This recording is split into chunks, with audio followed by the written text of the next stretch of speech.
I think it's Mikhailova and Danilovic on mat 3. I can't see from here anyway.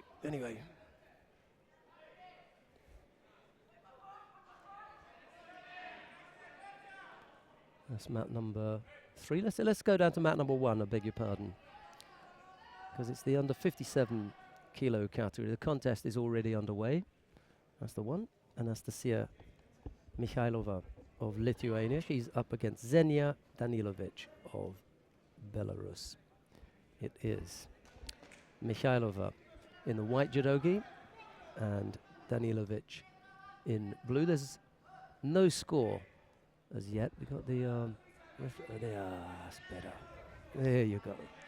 Right, upper mat number 1, top left-hand corner of your screen. You can see that Anastasia Mikhailova of Lithuania faces Xenia Danilovic of Belarus. It's Mikhailova in the white judogi, Danilovic in blue. There's no score yet, but the Lithuanian has picked up 2 penalties, and there's a minute and 20-odd seconds left to go. And a very good morning to Chloe Cowan-Vickers. Morning, Chloe. How are you doing? Good morning, Sheldon. I'm very well, thank you. Slight delay in getting underway this morning, so our apologies, but we're with you now. Yoko Tomonagi, did that score? Just going off to the side there, Yuko for Mikhailova. You said you were a little bit nervous this morning. I know it's not about the broadcast.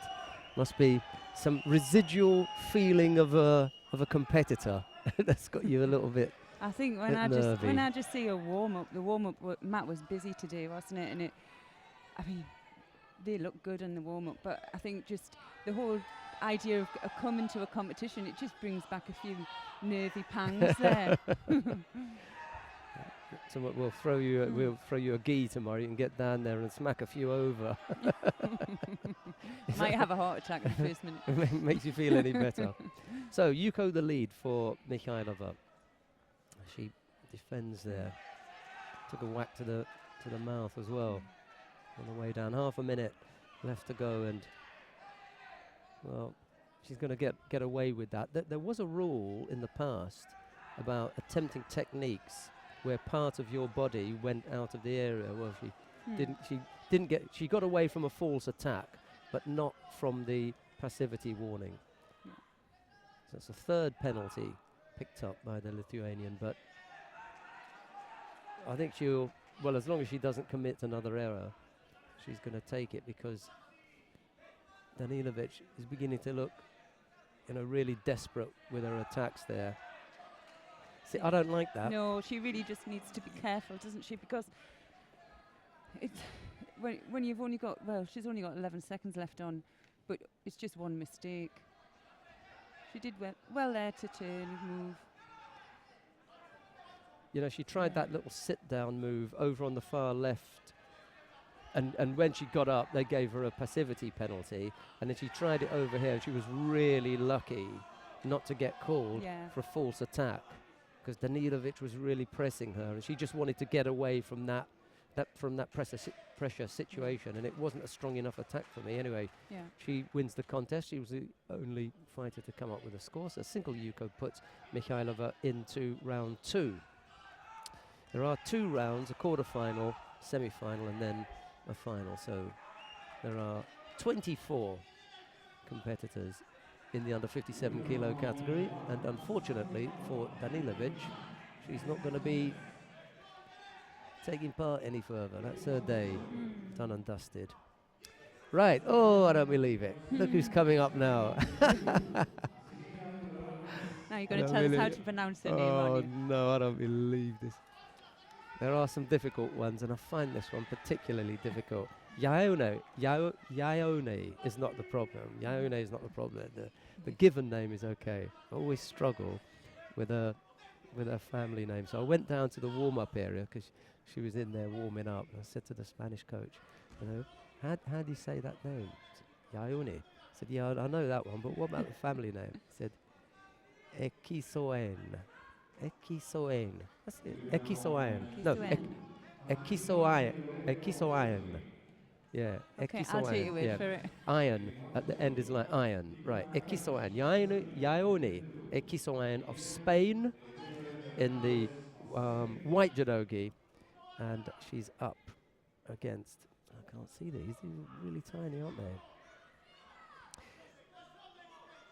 Oh, she's doing well there. She has a Judo Gatami on really quick. She's a strong fighter.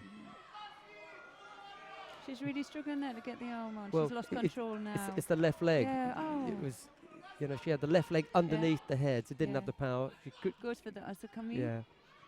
She's back on the arm. She just has to get that leverage. Yes, and she gets the up on her. That was nice. Well, we hardly had time to mention Asimina Theodorakis. From Austria, Asimina Theodorakis loses out to Yaoni Ekisoayan. Well done. I got better there after 50 tries. Right, so, and the reason I wanted to make sure that we got her name right was, well, you just saw there, we are going to see a bit of her today. You know, she's one of the top fighters in that weight category. She's in the top half of the draw, but I think that she's in a good pool. The tough fight for her will be the next one in round 2. Anastasia Konkina of Russia. She medalled here last year. I can't remember what it was, but she was a medalist at the under-23s last year, Konkina. So that is a tough draw. Let's have a quick look at who we've got now. Magdalena Musikova of Slovakia. She faces Sakina Zairova of Azerbaijan. It's Musikova in white and Zairova in blue.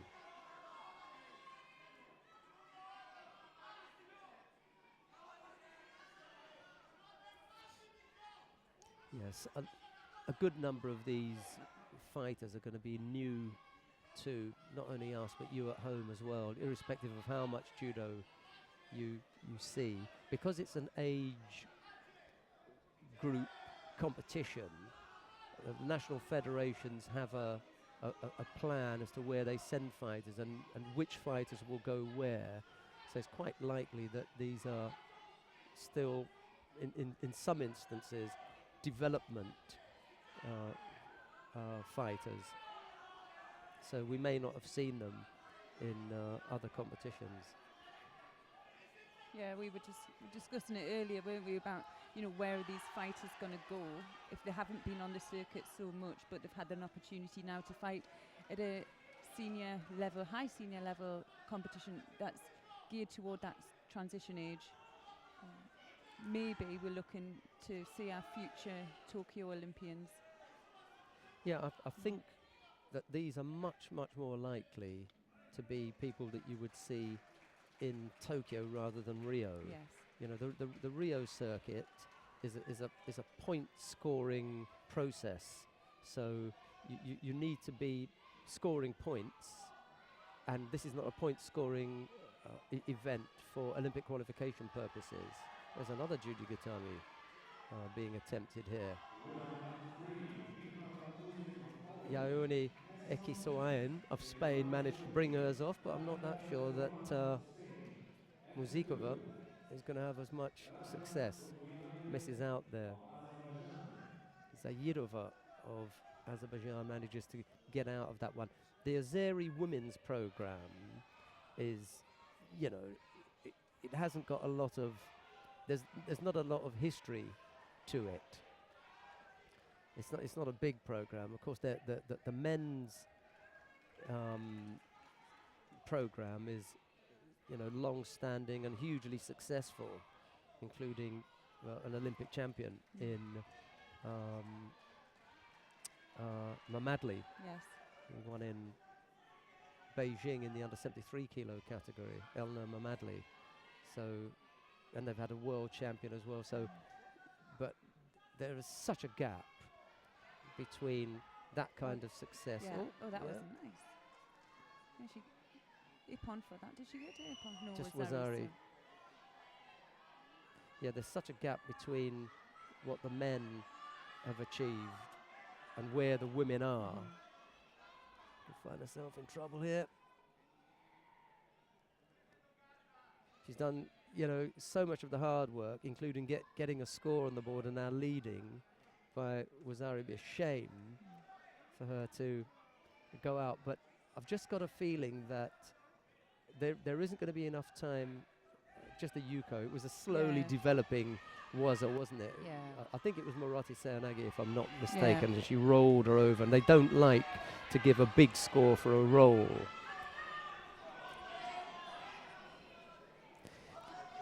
The problem for Muzikova, the Slovakian, is that there isn't enough time now on the clock to do as much as she would like in Nevaza, because she's had that was beautiful. Yeah, that's it. And that was lack of power. Yeah. Couldn't stop it. Yeah. You know, you feel that coming, you've got to have something there to stop it. She had nothing left.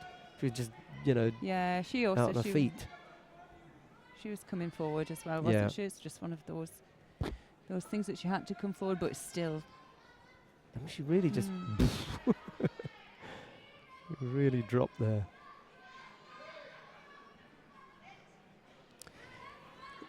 Her best bet was in Nevaza, where, you know, Zairova doesn't look that confident. She almost got arm locked twice and still managed to get out of it. She just, you know, sort of gutsy little fighter on the ground. You know, when they step up to the next level, whomsoever it is, who is it that they're going to fight? You know, Manja Korp, forget it, the Slovenian, eat her for breakfast, sorry to say. But, you know, it's a different kettle of fish there. She's going to find herself out of her depth.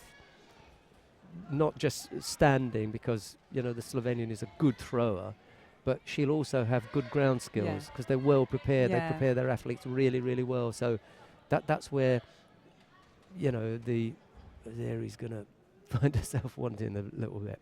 Right, who have we got coming up now? Diana Kiskal of Lithuania. We're going to need a little bit more information than we've got on our scoreboard. That name is so long, we can't get it on the scoreboard. Is it Teda Kadia Acevedo? There you go, Kadia Acevedo. But I think we're just going to stick with Kadia. So, yeah. Teda Kadia of Spain is in blue. There's a real height difference between these two. Yeah, we saw Kiskal warming up this morning. She was warming up with the coach's daughter. That's what they got to be really careful of. When she got to her knees, then the hand went in. Okay, but it's on the way down that you can't put the left hand in. You know, in the old days when you could go hand to leg, that was okay, but she just about got away with that.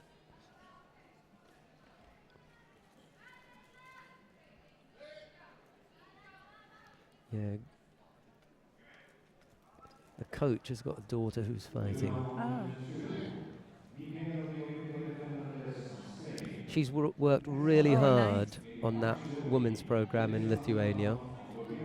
That was a massive mistake. They went for Obitorigeish and fell into that Osaikomi. They're going to end up on the other mat, but it won't make any difference. And I like that rule. It doesn't matter where you go. The Osaikomi is on. It doesn't matter that you're off the mat.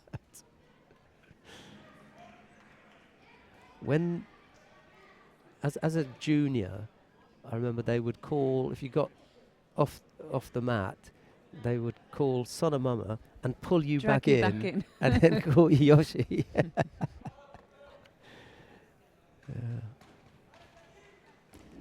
Now that we've got bigger safety areas, it doesn't really come into it. The other thing is, if you know that they're not going to call mate when you go off the mat, then you don't look to go off the mat because it's not going to do you anything. Right, who have we got coming up now? Fanny Malmborg of Sweden faces Anna Borowska of Poland. It's Malmborg in the white judogi and Borowska in blue. And we're speaking of Azeris, and the referee in the middle is from Azerbaijan. Have you been to Baku yet? I haven't, no. We may get you on that then, get you on the Baku trip and see what you think. It's oil rich. It's one of the places that you can smell the oil. It's in the air. have a friend who works in Baku. Look them up. It's a Yeah. very good competition. It was a Grand Prix, but they've it's been upgraded to a Grand Slam, and the Grand Slams are Paris at the top of the tree, Tokyo, Yeah. Tumen, Abu Dhabi, and Baku. Correct me if I'm wrong, if somebody knows of another one, but those are the ones that I remember. Yeah, Baku, Tumen, Tokyo, Paris, and we left out one, Abu Dhabi. That's it, those 5. Yeah, she did well there to get the leg out, but lost total control of the upper half. It's a She did well. She had it secured as well. I couldn't understand how she lost it in the end. It's odd, isn't it? You know, if when you're looking to get the top half, they trap the leg. When you then when you've secured the top half and you try to get the leg out, you lose control of the top half. Your concentration can't be in 2 places at once. Your opponent has got that split second when they know that you've transferred your energy to getting the leg out, and then they turn you.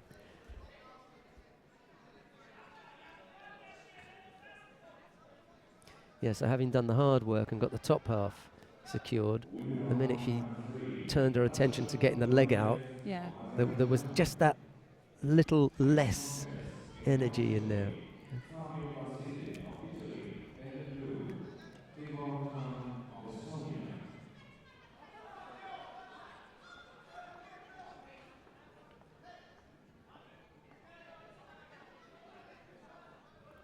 I think I saw Borowska. Wasn't she in the... Yeah, she was in the team event at the Junior World Championships. They had a really good team. They have a strong team, haven't they, in the juniors? I'm just trying to think who it was that got put out. Oh, there were so many shockers in the first round. The team events for me are incredible. They're always... Yeah. You're always going to get action. And we've... Judo's got a good angle now on team events. It's putting a lot more emphasis on the inclusion of team events at all of the top events. So when you go to a Junior European Championships, there will be a team event as part of it. So cadet Europeans, junior Europeans, senior Europeans, all the team events are there. And it's the same with the IJF events now. So at World Championship level, you're always going to get the World Team Championships. They used to be standalone events. Yeah. And then, they just lost a little bit. But by having all your top players there now, and they stay for the teams, it's become really exciting. Sheldon, did they have to weigh in again for a teams, or did they stay with... Lisa Allen is the fountain of all knowledge with regard to weigh-ins for team events. Now, if you've competed in... there's one of the weights that doesn't have to weigh in at all. So that's 70 kilos plus. Yes. Because there isn't... it's plus 70. So there's 52, 57, 63, 70, and plus 70. So you don't have to weigh in if you're fighting plus 70. And then there's a tolerance, I think it's 2 kilos, for those who've already competed. If you have competed in the individuals, whether it was on day 1 and now it's 4 or 5 days later, there's a 2 kilo tolerance. For the ones who competed the day before, I don't think there is anything. Yes. You just pitch up if you fought the day before. But for those who have not competed and have only come for the team event, Okay. they have to weigh in as normal. Oh, really? Yeah. Oh. And because it's a little bit tricky, the rules, some people have got them wrong. I don't know. Yeah. Lisa's had to deal with a few teams who've come and said, yeah, but you said at the draw that we didn't have to worry about the weight, or there was a 2 kilo tolerance. I said, yes, and I did say that if you had fought, if you'd competed, but you haven't. You're only at the team event, so you have to come, you know, with the normal weight. A little bit tricky. Right, it was Borovska who scored the single yuko. She managed to pick up 3 shidos along the way, but the positive score is enough to put her through to the next round. Fanny Malmberg of Sweden loses out.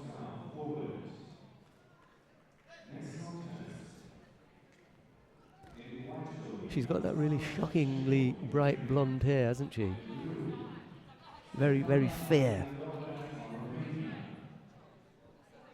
Coach had a bit of a laugh with her.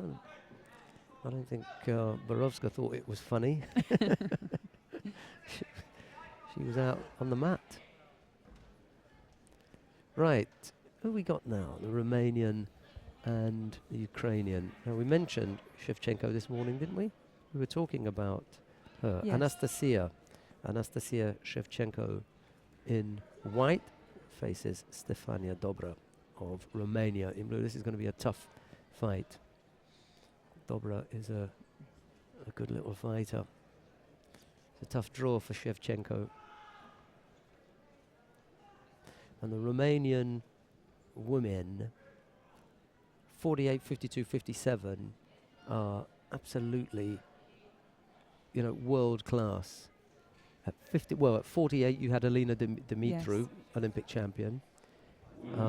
52, you've got Andrea Kitsu, and 57, it is at the moment Corina Coprioriu, who was Olympic silver medalist. So, you know, those 3 weights, you've got plenty of quality judo.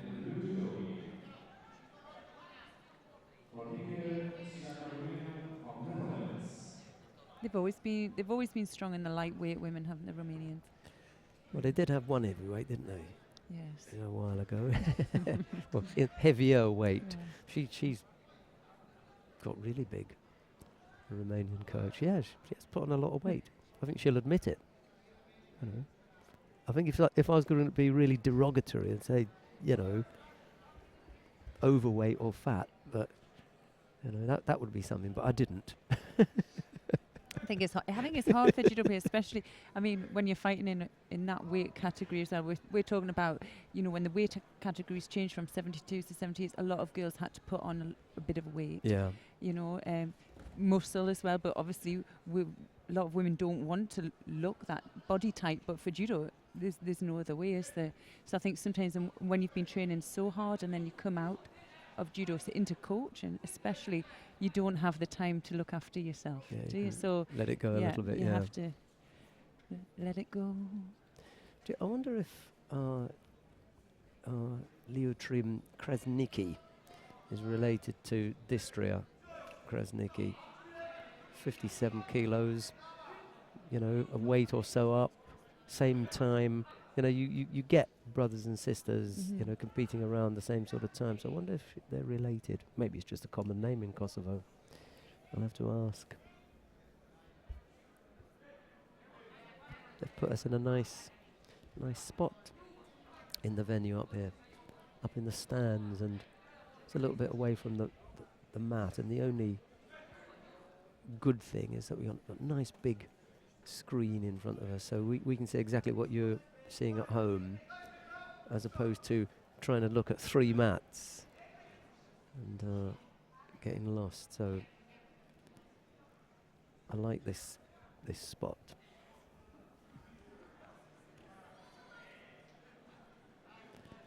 No score yet. Shevchenko's picked up 2 penalties, Dobra just the 1. I thought the Romanian might show us a little bit more here, but Shevchenko's giving her a lot to think about.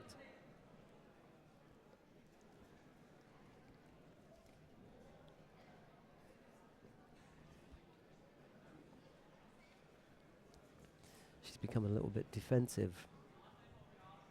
Dobra. You know, you get your hands on a fighter, and then all of a sudden you think, hang on a minute, you know, I could get thrown here. You just feel something. Yeah. And now Shevchenko's picked up a third penalty. Should try and open up now. Yeah, she's very strong on the top grip, isn't she? What she got there.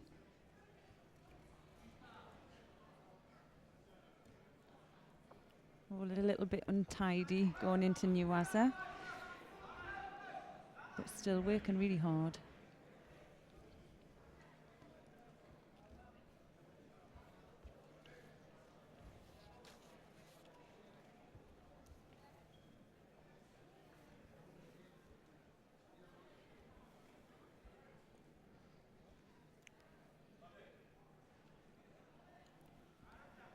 Yeah, we haven't seen anyone to apart from the Spanish girl, Ione Ekiso-Ayen. I keep working at that. I haven't seen anyone to really, you know, scare you. And I think the fighters who've had the buys and we haven't, the top seeds. Centraccio, the Italian, Safo Choban, Konkina, Anastasia Konkina of Russia, and then her teammate Daria Mezhetska. I think those are the ones, and all of them have had buys. So, you know, the big names are yet to take to the tatami. We're just sifting through this first round. And as far as I remember, from the mat order, the mat division, we're sharing this with one other weight. I hope it's a pool of the under 60 kilo category. That would be a good mix, and then that way we wouldn't have to move, because we would then have, you know, one for women and one for men, and we wouldn't have to jump around. But that's us. You at home, you can pick whichever of the mats you want to watch. Mat 2 at the moment has. Oh, a nice roll. Yeah. Got the Osaikomi? Yeah. She's changed her grip and slightly lost control there. I don't know why she changed her grip, but the time's run out anyway. Yeah. Single score then. Stefania Dobra of Romania defeats Anastasia Shevchenko of Ukraine. I was just saying that the under 60 kilo category is on mat number 2, and then all of the 66 kilo category is down on mat number 3. So if you wanted to watch the under 66 kilo category, down on mat number 3 is the place for you. We're going to stick here. I'm going to find out what else it is that we've got coming up on mat. Yeah, what else we've got on mat 1.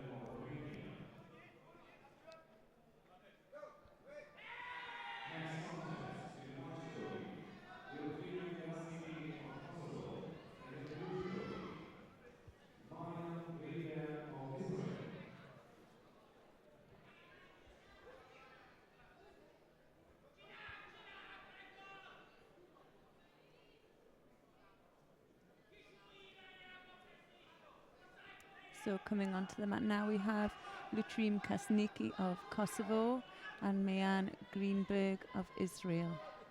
So Krasniki in white, Greenberg in blue.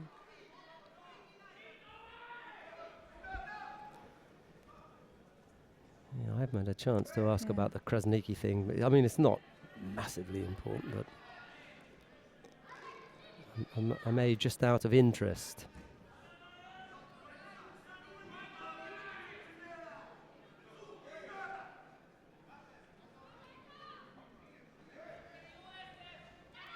Oh, nice attempt for Uchimata.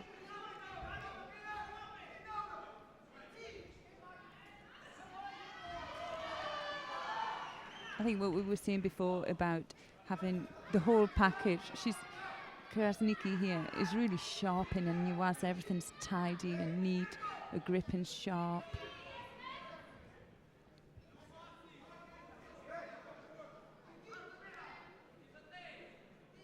Yeah, she has the Koshi Jimmy on there. She's really using her hip there to drive through. Greenberg's doing so well to stand up from there, Yeah. but maybe it's not on there. Yeah. Well, referee gave it plenty of time.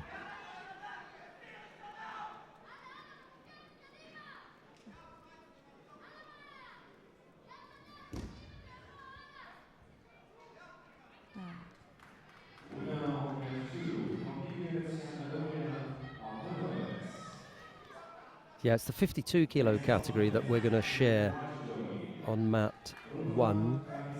So it's possible. I'd like to have some look at some of the men.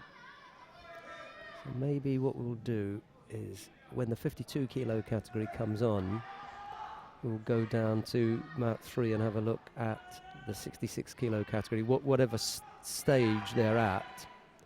And then when the 57s come back, we'll follow that. Another chance now to, oh no, this time it's Greenberg attempting the shimmy waza. Yeah, and it's looking better because she's... Whoop! Yeah, she's out. She's out now. There. Yeah, she's out. Yeah.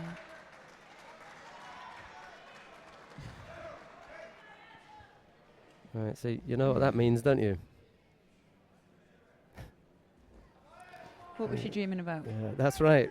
It's a trip down to the warm-up area now to have a word with Kresnicki. Oh. You recovered quite quickly, though. She did well there. Yeah. Oh.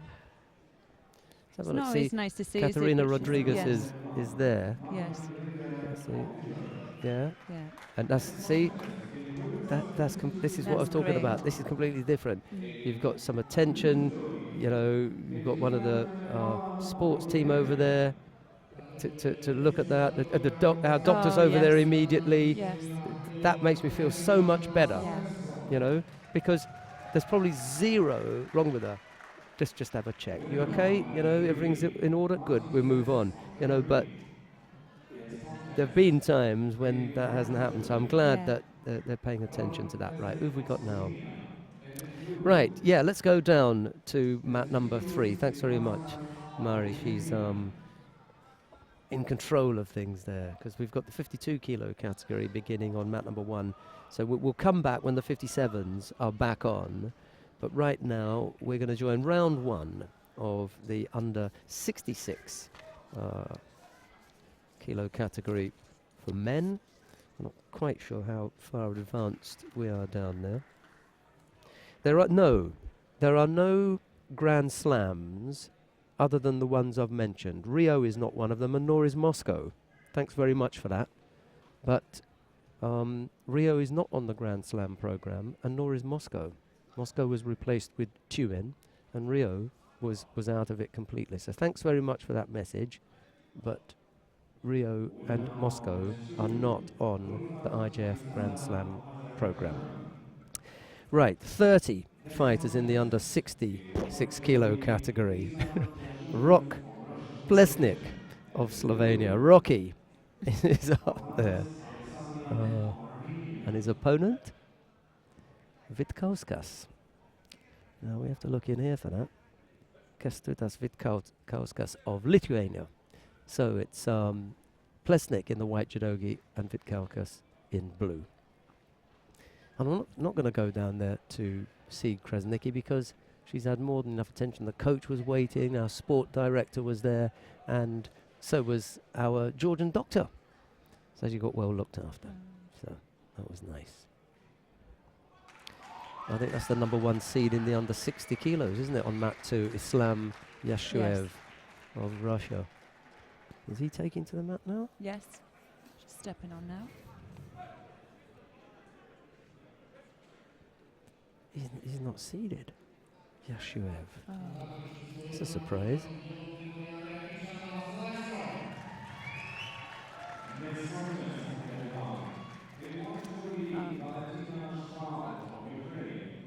It's different, yeah. 60. Yeah. I thought that he would be seeded, Yashuev, in the 60s. Apparently not. Okay.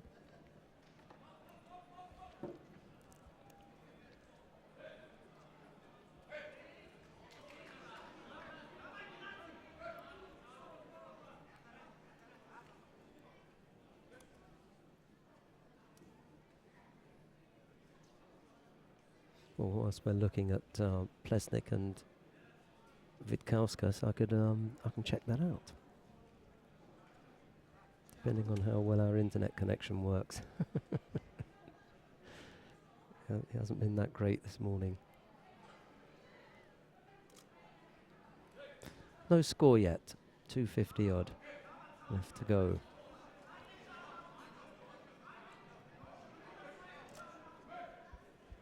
Please come to the one. Valentina Schnauer, Ukraine, in white, and Tigran Orovic in blue, Croatia.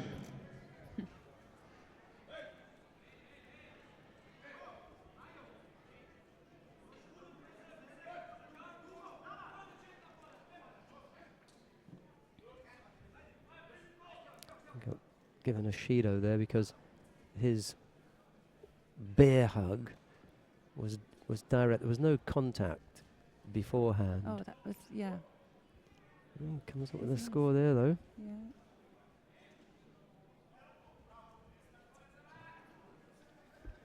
So why is it then that Yashuev is not seeded at 60? I find that he's in the under 60 kilo category. Right? Islam Yashuev. He was last year's under 23 champion. And he's not seeded there. I shall ask Mr. Fisher about that. Check with my chief and see what he has to say. Anyway, Plesnik leads by Yuko. Vitkauskas has picked up a single Shido, and here's Chloe.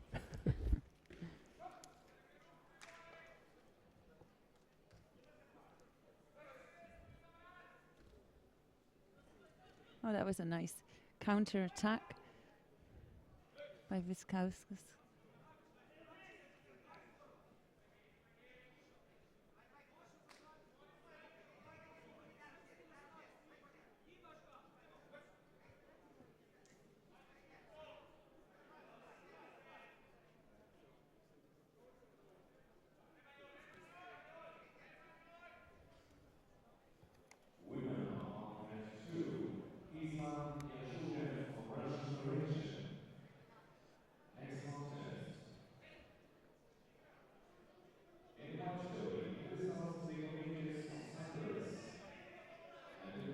Vitkauskas doesn't really need to be there because he's going to lose some valuable time.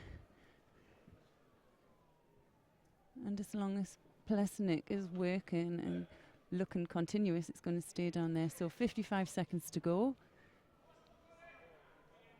And Vitkauskas has some work to do, but it still has time to do it. So let's see how he gets on. He's really struggling with the controlling or getting the grip. And when he does get the grip, he's getting beaten to the attack. So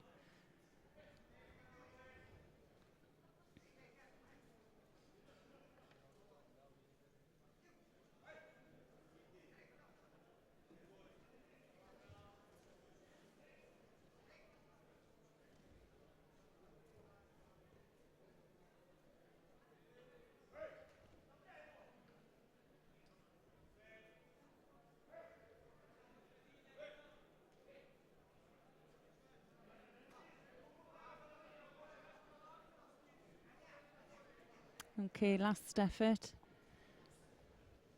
by Vitkauskas.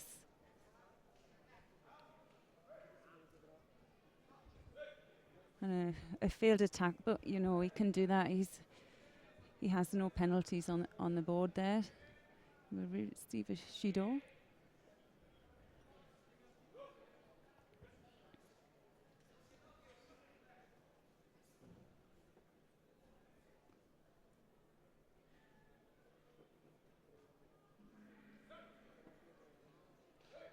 So a win there by a Yuko, score by Plesnik of Slovenia.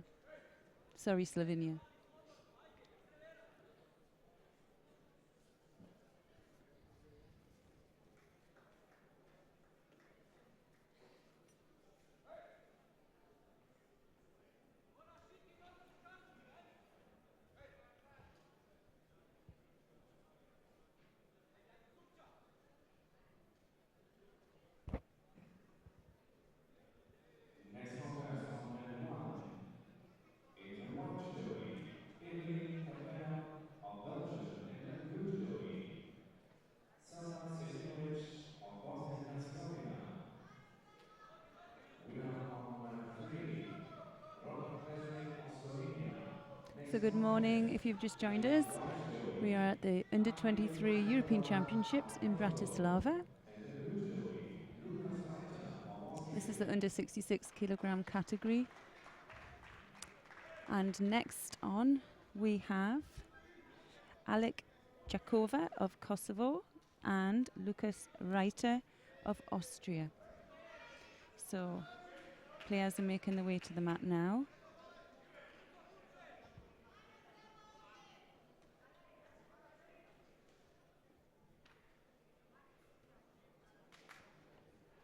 So we have Klachkova in white and Reiter in blue.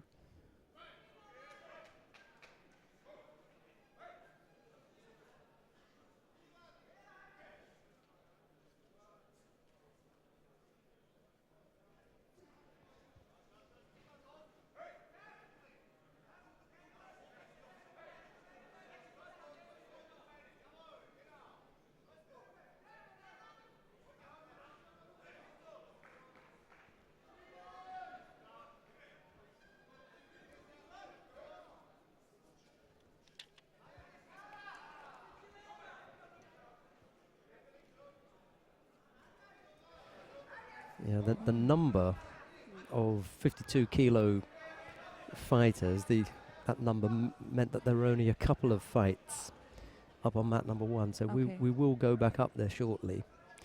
We finished watching Jakova and Reiter. This is a good contest. These are two good up-and-coming fighters here.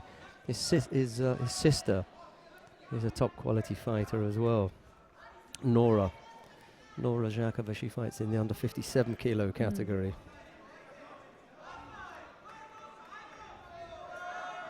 I think you might just have a nosebleed there, so she's going to get it tended to.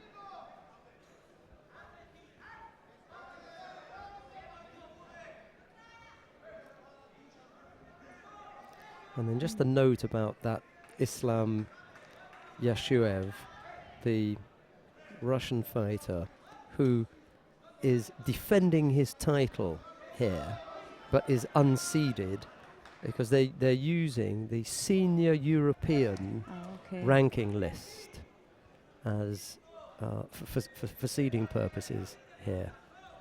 I just find that's odd. Difficult, isn't it? Yeah. Yeah, I mean, we haven't done the kid any favours here. You know, he should be that, and that's why I said when he came on, I said, "Oh, here's the number 1 seed." I mean, even if he's not the number 1 seed, you're defending your title. You should be given some kind of pat on the back for turning up, and on the contrary, he's been given nout.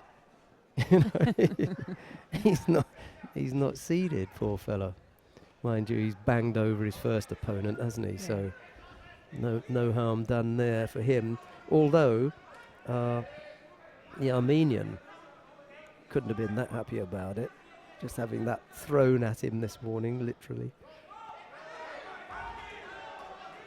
He may win it again. Yashuev. He's quite an exciting fighter as well. I like watching him. We're going to be back down to mat 1 shortly. Yeah, there's a real grip fight on here. Both need the same grip, so it's a bit counterproductive. Jaskovic, oh yes, just misses out on that Kosoto gap. There's one of those occasions where, you know, two talented fighters end up nullifying everything.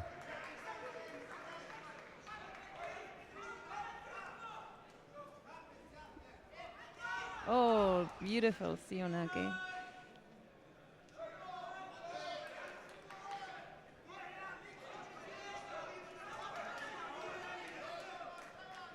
That's a good yuko.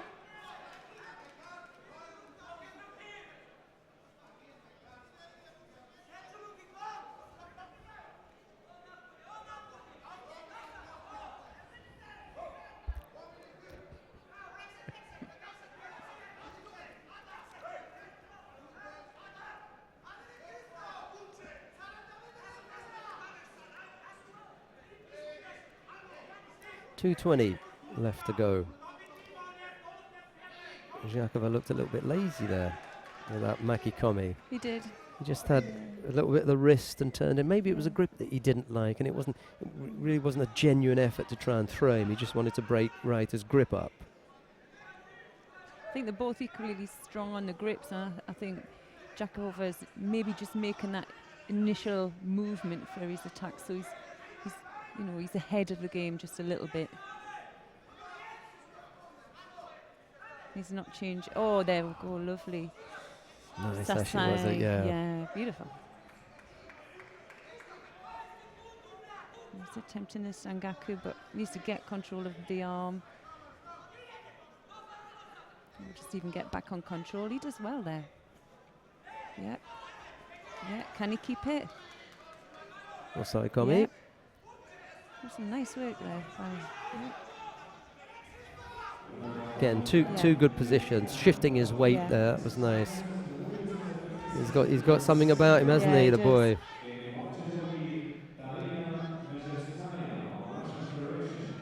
That'll do. Yeah. He showed a nice change of direction, could throw in different areas. Yeah. Yeah, nice and sharp in his Newaza transition. Dritten Kuka in the background, sitting in the stands. He's letting someone else take control of things in the chair. Right, Jakova wins his opening contest in the under 66 kilo category. We're going to go back down to mat number 1 now, if we can.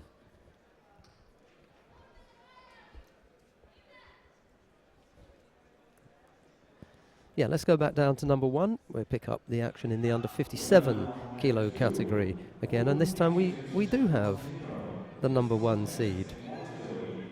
And we've just missed it. I she just threw for it on there. Oh no, I made that up. maybe they call Mate. Yes. Right, the reason we're down here is to see Daria Mezhatskaya of Russia. She's up against Tima Nelson-Levy of Israel. It's Mezhatskaya in white and Nelson-Levy in blue. She's the bronze medalist from the Junior World Championships in 2014. Mezhatskaya, that is. She's a tiny powerhouse.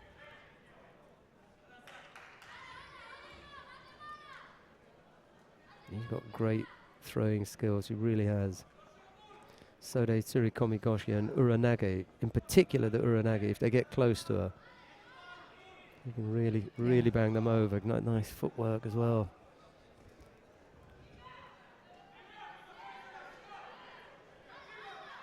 There's a great clip of her on judobase.org in one of her fights where she's banging someone over at the Junior World Championships. It's painful to watch. I think she could reverse it, yes. Oh, she does beautiful. Beautiful Sasai Tsurikomi Ashi there.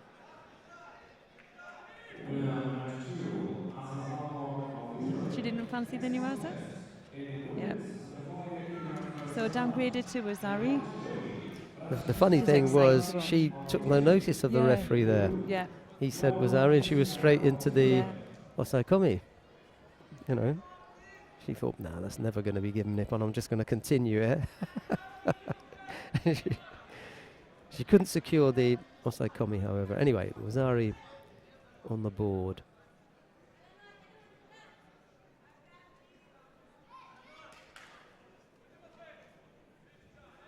You know, she doesn't mind her head being pulled down there because you know she's going to come underneath.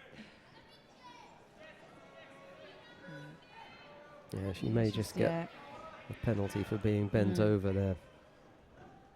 Yeah. Yeah, as I say, she didn't feel any discomfort about being there. Oh, that would have been nicer. So even when she came under threat there, you know, from the Israeli, the reaction was to counter. She's quite sharp.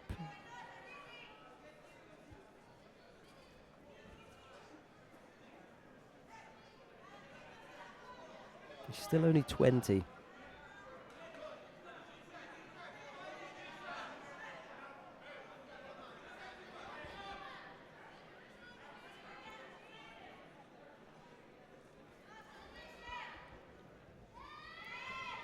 Oh, nice.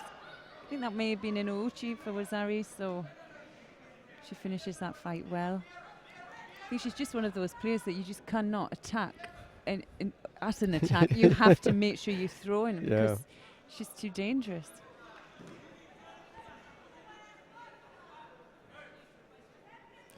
Hopefully we'll follow her through, Sheldon. Yeah, she's going to make for good viewing today.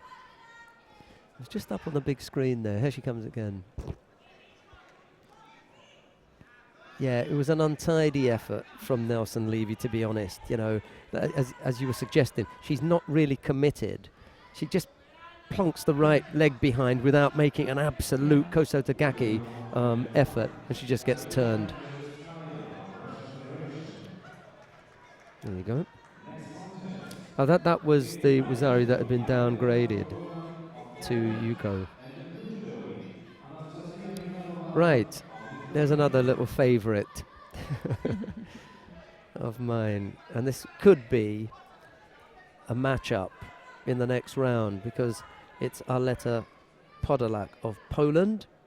She's up against Anastasia Mikhailova of Lithuania. We saw Mikhailova when she defeated Xenia Danilovic in her opening contest. So it's Podolak in the white judogi, Mikhailova in blue. Podolak, you remember, was the one running around in the luminous green top this morning that I pointed out to you. So I think she could cause some problems in the under 57 kilo category.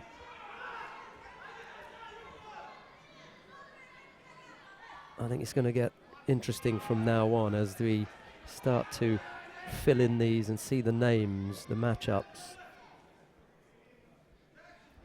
There'll be some good ones.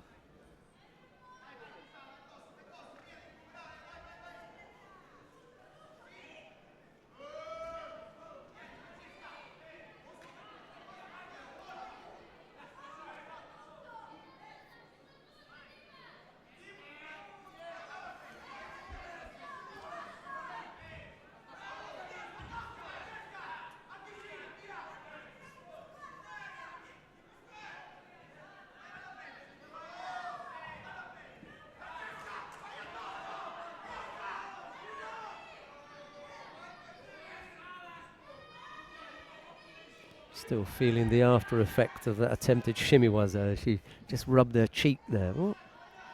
Tried to work on the arm, just missed out. Mikhailova was quick to defend that. She's got, I think, a bad habit, Mikhailova. She's developed a technique, and that's the effort there. But she gets nowhere near her opponent, and she ends up just sitting down. You know, that stretch was nowhere near upsetting Podolak, and it looks so awkward. She tried it a couple of times in her last contest. You remember when time was running out, and it all, you know, she could have been called for a false attack. Well, she got away with that one. She picked up one penalty. I'm not sure what that was for, but that was Podolak on the arm this time, and she taps out. Yeah, it was quick. Yeah, she has a good attitude, doesn't she? She looks strong, in everything that she does. Even getting up off the floor, she looks positive in doing that. So,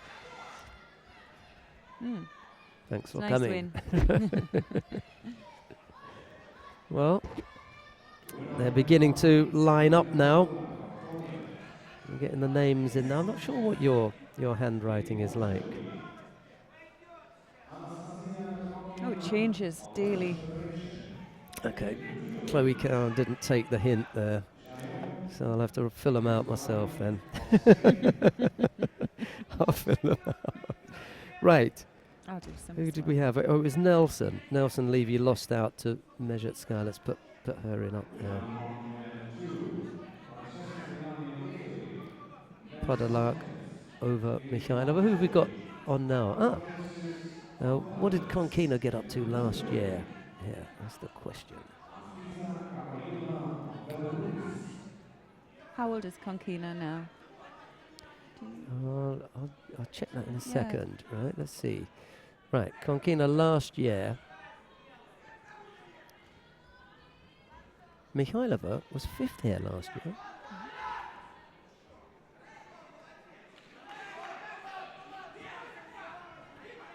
I don't know why I remember her name. She didn't medal here last year then. Okay, No? didn't medal here last year.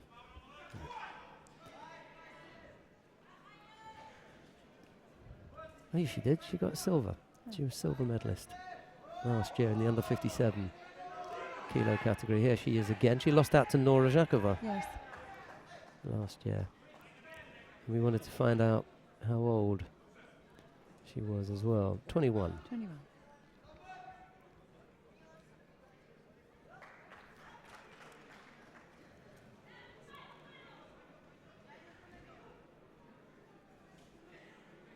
Winner on round 3, Judo of Belarus. Next contest, in Warsaw. Right, Anastasia Konkina in white for Russia and Yaone Ekisoain. Ekisoain in blue for Spain.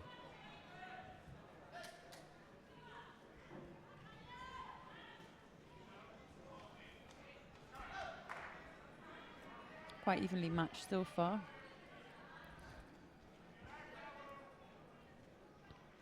This is unfortunate because one of these will go out here. And you've got the silver medalist from last year. And then Ekisoain, she was 7th here last year. Oh, Now that, if that's on. Yes? No. No. Just slightly across the face, that's it. shame, it was a nice entry. She too gives her cheek a rub.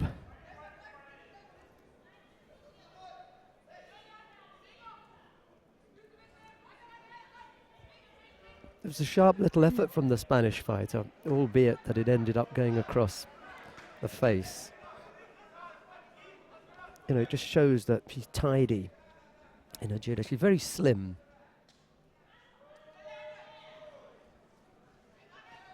Quite tall and thin. Sort of different body type from Mezhetskaya, who is short and squat and Yeah. stocky like. She's a very humorous character, the Russian fighter. Not this one, a teammate. Yeah. We may get to have a chat with her tomorrow. Normally try and bring up some of the winners, Yes. some of the medalists. There we go. Almost. She did so well to get off that technique. It didn't look like she was going to get off it.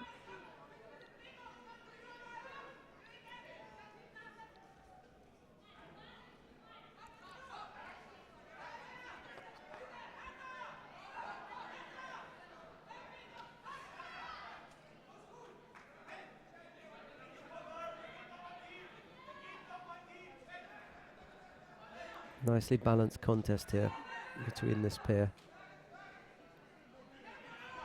Both looking positive.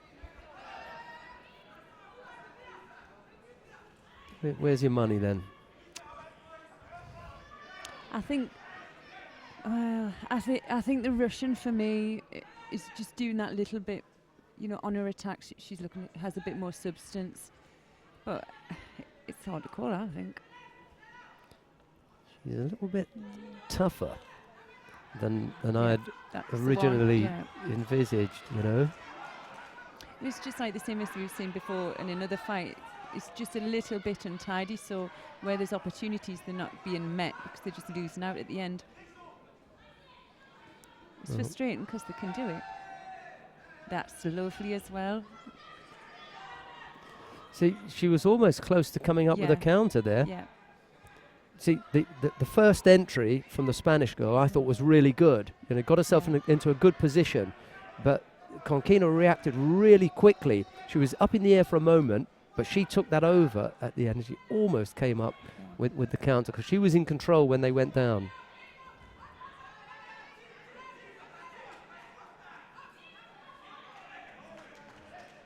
That's that's hard. That's a hard loss to take.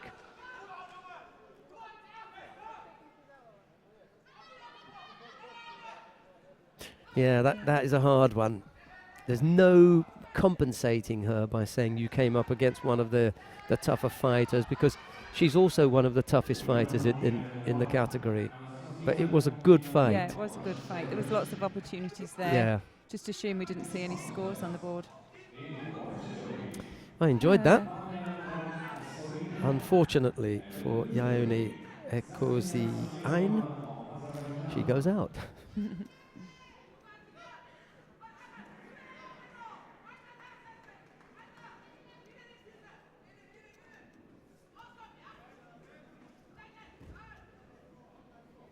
All right, so Konkina takes her place in the quarterfinal. Right, this is our first look at Manja Krop of Slovenia.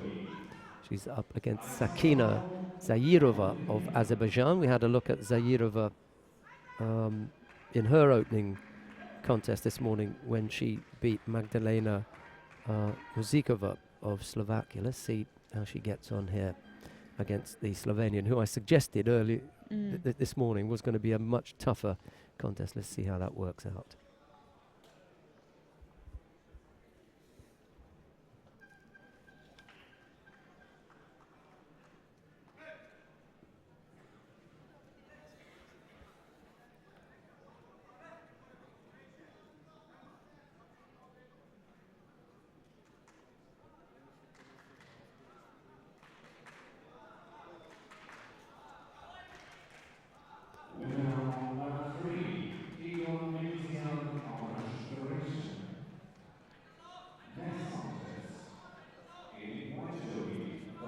Bit of a standstill with the grips here. She's really keeping that inside grip in, so Zayirova just can't, she just can't get a feel for anything there.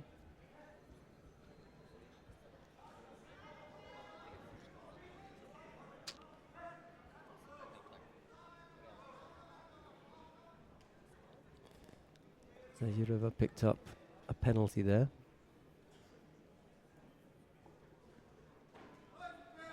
Nothing in it at the moment. 2.5 minutes left to go.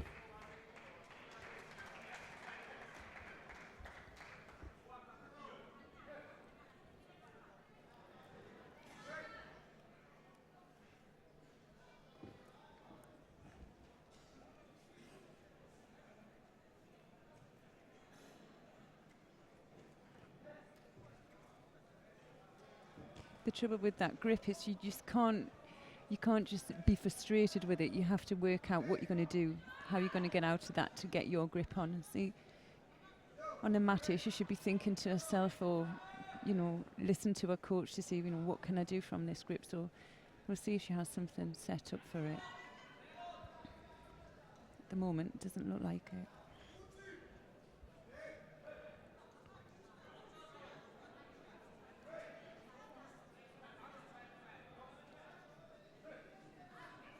That's what I was thinking before. As long as I've ever known, we've had amazing judokas from Azerbaijan, haven't we? Yeah. We were chatting about the Olympic champion and world champion this morning that they've produced. And a second penalty to Zayirova now. She's part of a developing women's program in Azerbaijan. They did have a bronze medalist at the European Championships a few years ago in the under 60, was it 57 kilo category? Kifayet Gazimova. Yeah. I think she won a bronze medal when they were held in Belgrade, I think. Yeah. But now that I've said that, I'll better have a look. Belgrade. Yeah, the European Championships in Belgrade. And in the under 57 kilo category. Kifiat Gazimova. Let's have a look and see.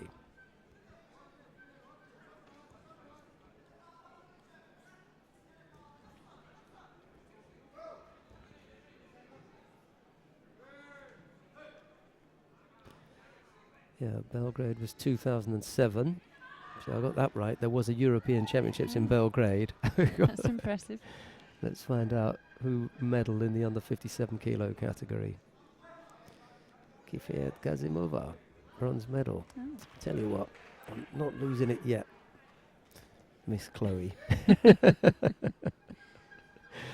Mark Pickering, the IGF media manager, is always laughing when I come up with some, obscure result from someone that he's never heard of, and he says, "How do you do it?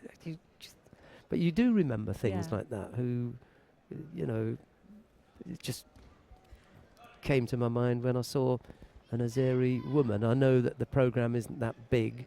There are not that many of them around. They haven't had that great deal of success. So when they have had, that kind of sticks out. If you ask me who else, who won that competition on that day, I wouldn't have known. Yeah. It's unbelievable. Isabel Fernandez. Yeah, and we were talking about Yvonne Bernish. Yes. And she was a silver medalist. Yes. Sabrina Filtzmer is still competing. 2 Olympic champions. Yeah. Fernandez and Bernish. Yes. And then you've got an Olympic silver medalist in Deborah Grafenstein. Yeah, there are a few of them around there.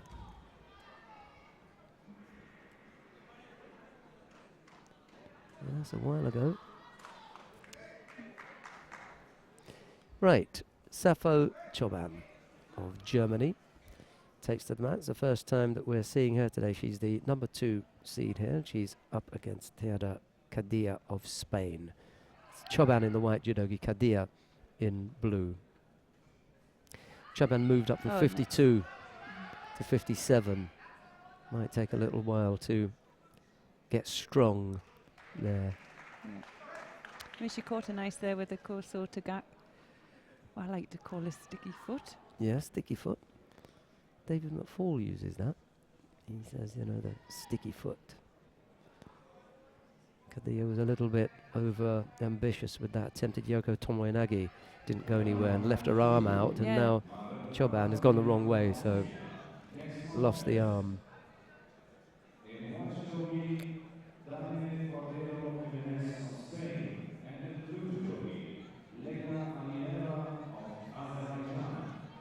Yeah, wasn't bad. Do you know what I call that? The Tunbridge turn. She did well. She isn't going to get the leg out. If she can get the leg out, that's strong.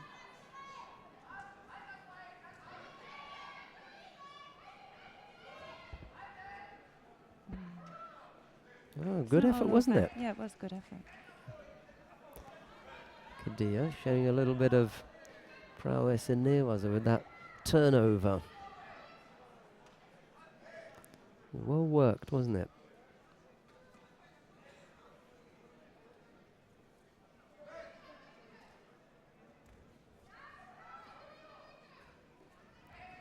She almost stepped onto that. She almost did, yeah. She's just got that position where she's going to switch sides any time, but it's a dangerous position to be in.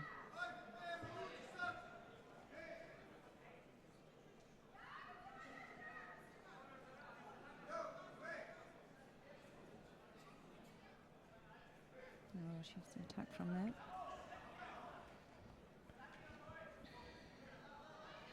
That was a bit quick, I thought. Yeah, yesterday at the coaches, at the draw, they said to the coaches, 2 hands on one side, attack right away. They weren't going to give them any time to set something up. Once that hand goes on, it's got to be immediate. She just hung on to that for a little bit too long. Kadia picked up that penalty. Minute 40 odd left to go.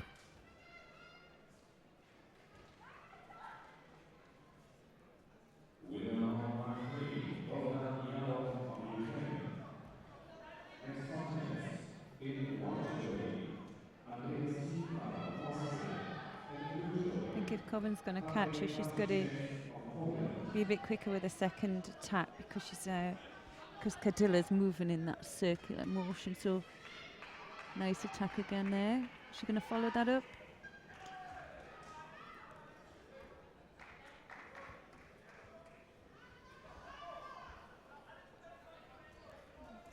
After 12 here. We're going to go through the under 52 kilo category next, so that will probably slow us up, because how many fighters have they got in there? 19. It's not that bad. So we'll have a full second round of that, then the quarterfinals of the under 57 kilo category. But when the 52 comes up, when the 52 kilo category comes up, we'll go down to mount number 1. So Choban having a second go on the ground. This time it was her turn as the aggressor. She got turned over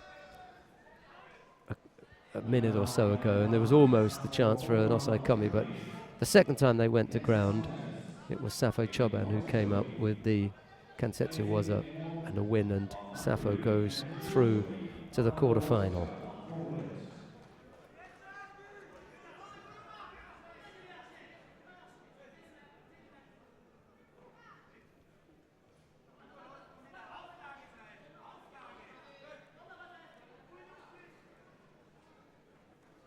Right, so first look at Netik Imoke of Hungary. She faces Anna Borowska of Poland. Borowska we saw in her opening contest. Netik in the white judogi, Borowska in blue, and it was Fanny Malborg who Borowska defeated earlier on.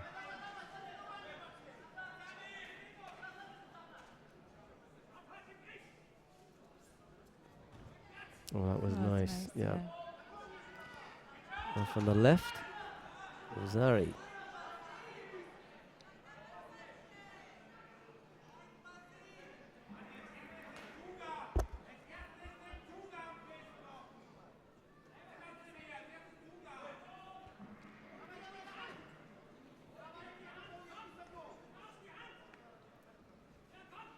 I'm just going to check to see. Yeah, Wazari it is.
Oh, another nice Japsuyonagi attack.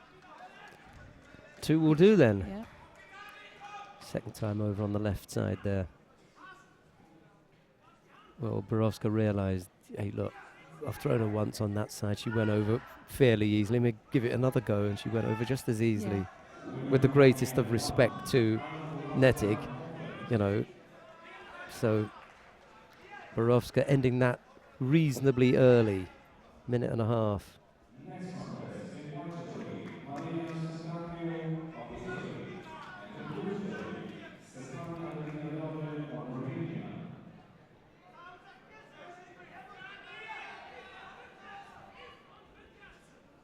Borowska will face Safo Choban. So this is the first time we're going to see the 1, 2, 3, 4, number 4 seed.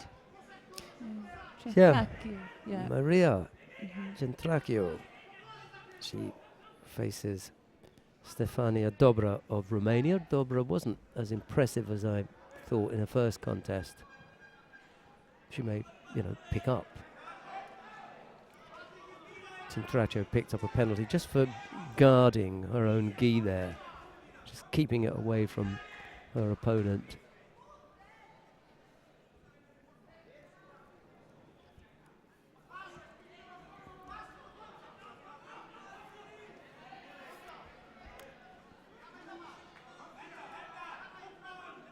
Oh, that was lovely. Like a Koso Tagak.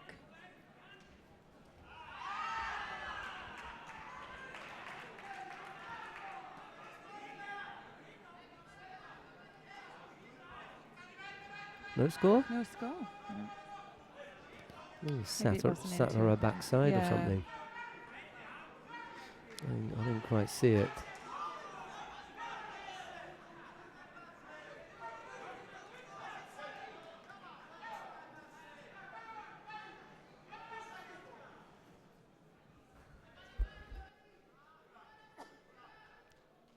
Oh, that was...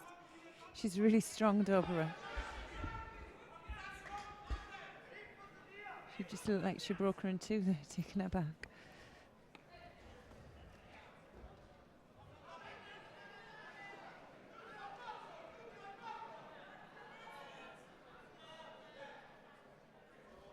I think if Dobra attacks off the grip when she's throwing that high, that strong arm in, she's gonna catch her.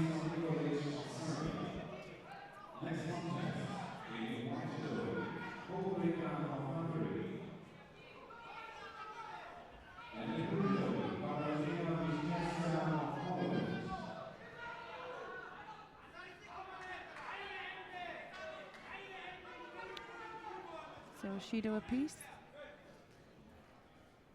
Oh, there we go, the lovely Tanya Toshi for Wazari off the grip. Straight into Osaikomi. Loses that control at the top. She's going to keep working there.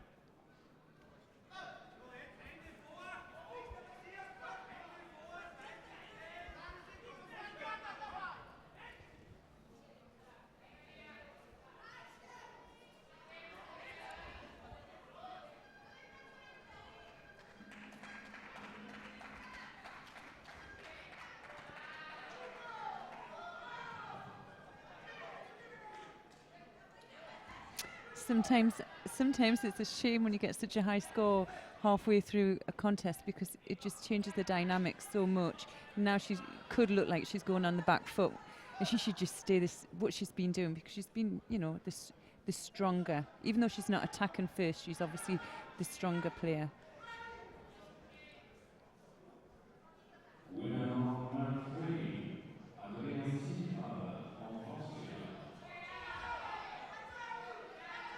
No, I don't think there was any control there. I don't think there was a score there. No.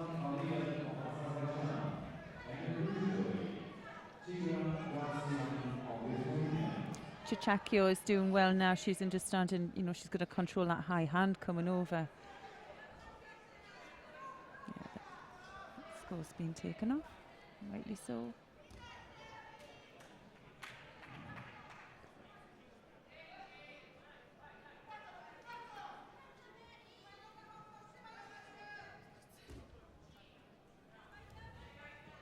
Dobra's got to find a way of avoiding ending up in that bottom right-hand corner. She gets pushed back there all the time, and then the nature of what she can do changes because she's on the defensive. A turn one way or the other to try and stay in the middle, because Centracchio wants to put her there because that's where she wants to put her under pressure. She's only picked up the one penalty. There's not enough time to play that kind of penalty game. No. So, don't get involved in it.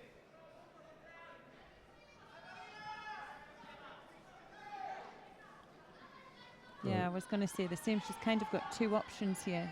She can carry on doing what she's doing and controlling that sleeve and seeing if she can get the penalties. Or she's still got to get that sleeve and be able to throw from that. Yeah. Oh, she's got to take a chance now. Minute to go. Yeah.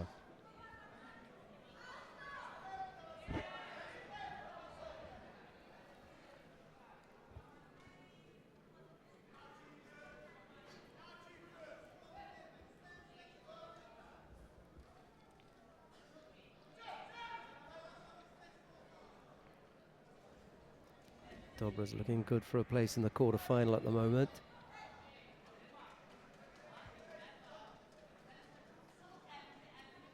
Centracchio struggling, to be honest.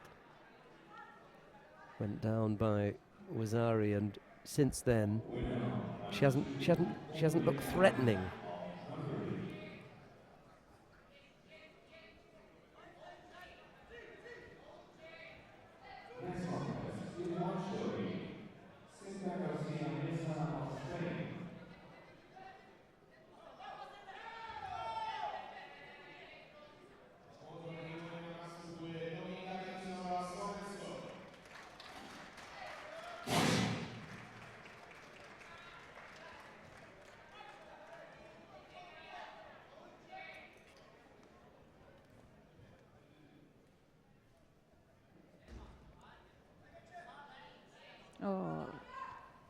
Oh, that could have been spectacular. Dobra sensed that, pretty quickly and was turning in for that counter. Didn't finish off though. And Dobra has a really lovely long reach, doesn't she? And she uses it well. And you do think the contents of under-23 European Championships is perfect for her, because she does look like she's going to be something that's going to come through.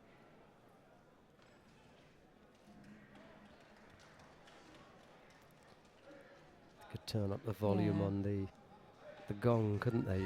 It's hardly audible. And the referee didn't really notice that it had gone. Let's hope that's not going to come back to haunt us, the fact that they haven't got a really good volume down there. Just thinking, when scores come right at the end of a contest, if the gong's already gone and they call, Soromade, the chances are that you'll be in control of it. If it doesn't, but the clock has run out and we haven't heard the gong, especially when it gets a little bit noisier, maybe the finals are on or something. Anyway, Dobra it is who goes through to the last of the quarterfinals, and she'll face the winner of the upcoming contest between Tanja Bozovic of Montenegro. She faces Mayan Greenberg of Israel. It's Bozovic in the white judogi and Greenberg in blue. Soren promised to bring us some water, didn't he? He never turned up. Promises. Is he sitting down there? Yeah. He'll be down in a minute, I think he's gone for a coffee. He's going to make us a coffee.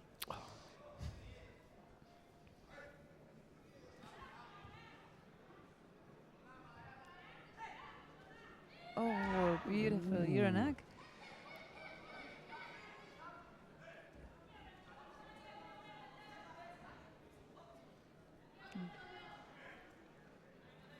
Bozovic's woke up now. Yeah, I was going to say that was a bit of a wake up.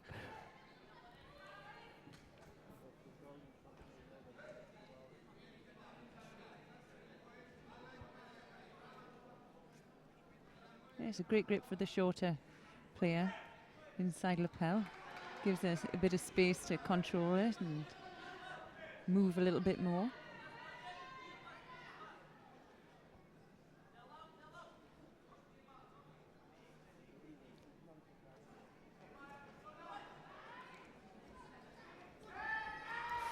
Oh, yeah, but she's in a dangerous position there. She needs to come up, control that head a little bit more. Yeah, come on. It's your chance.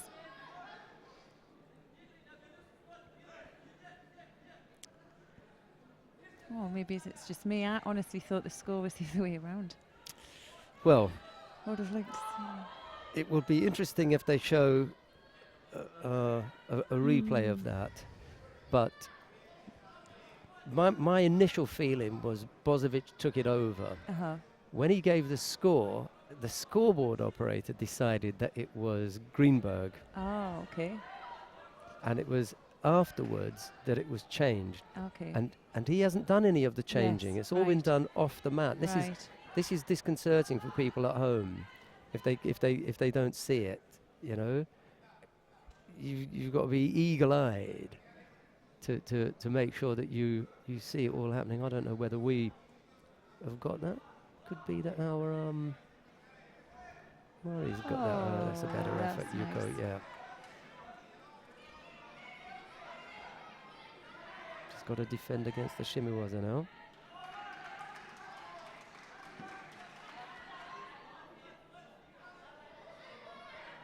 I think Greenberg's more likely to score again, but she needs a higher score. She needs to get a Wazari on the board just to become equal.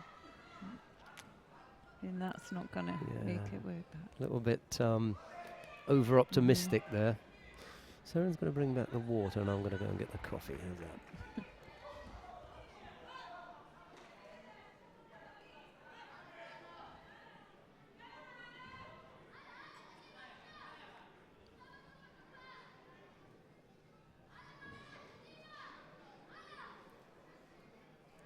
It's going to be hard for her. I think her standout technique is the Sionage. And unfortunately for her, Bozovic is on the back foot.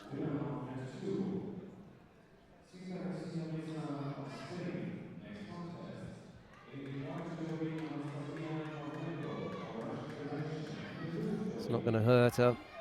2 scores on the board. Picks up a single Shido. Greenberg is going to need the positive scores here because there's no way that Bozovic in that amount of time left is going to pick up 3 more.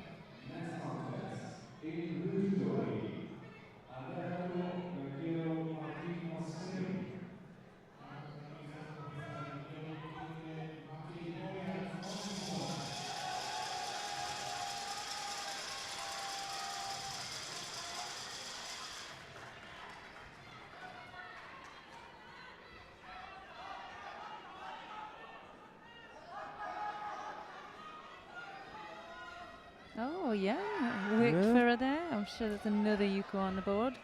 Slowly developing, but couldn't quite get the finish. She just really needs to pressure her a bit more to get her opened up.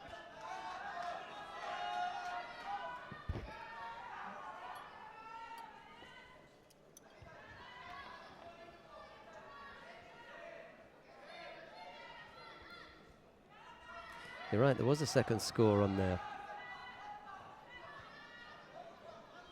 Oh. She's got a much better. That was a good attack. She's got a much better entry than Greenberg. It's faster, sharper, much more threatening from Bozovic. And that looked really desperate, didn't it?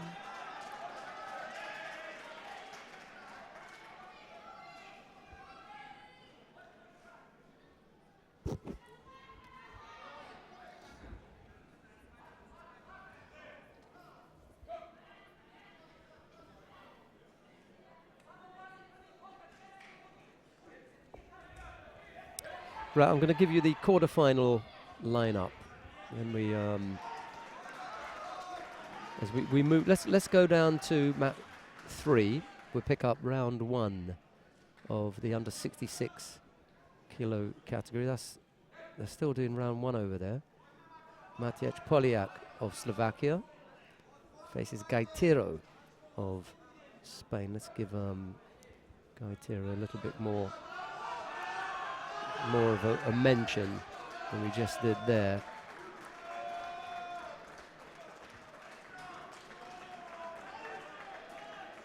Alberto Gaitero, that's who it is. It's the penultimate contest in round 1. Poliak in the white judogi, Gaitero in blue. And I'll give you that rundown of the quarterfinal lineup in the under 57 kilo category. Now, Daria Mezhetskaya of Russia will face Aleta Podolak of Poland. Anastasia Konkina of Russia is up against Manja Krop of Slovenia. Safai Choban of Germany will face Anna Borowska of Poland, and it'll be Stefania Dobra of Romania to face Tanja Bozovic of Montenegro. That's the quarterfinal lineup.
So Alberto's still only 19, and he's currently the world silver medalist junior from this year.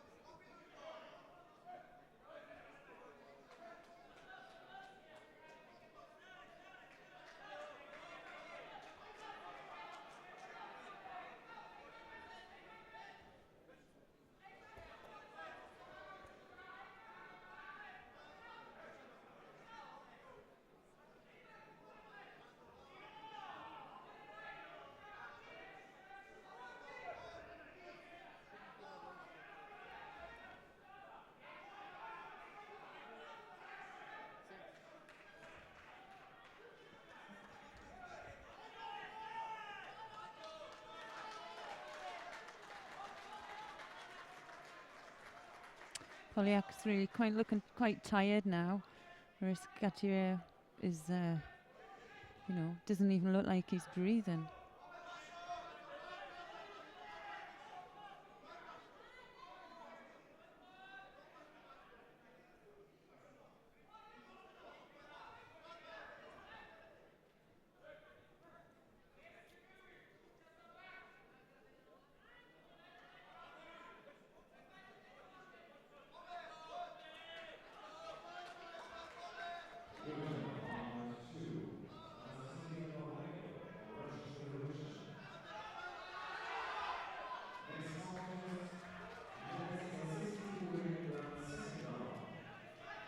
So a minute and a half to go. Polyak's really struggling now. Know whether he's holding an injury there. Yeah, he is. He's quite strapped up across his chest.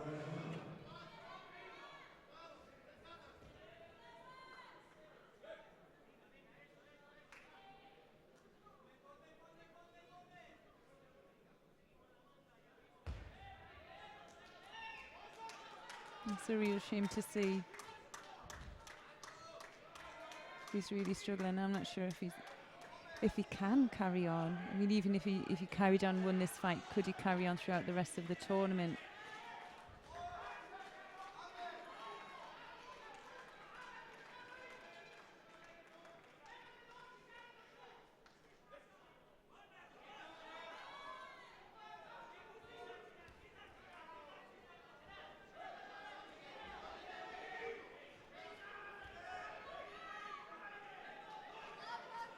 He's sure to pick up a penalty now as well.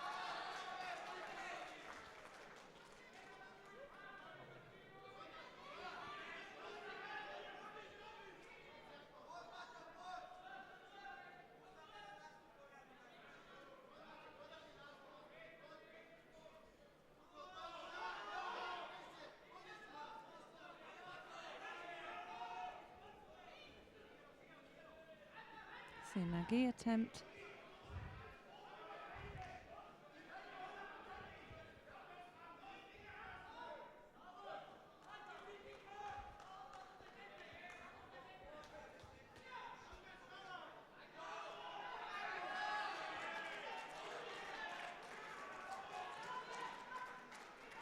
So just under 40 seconds to go.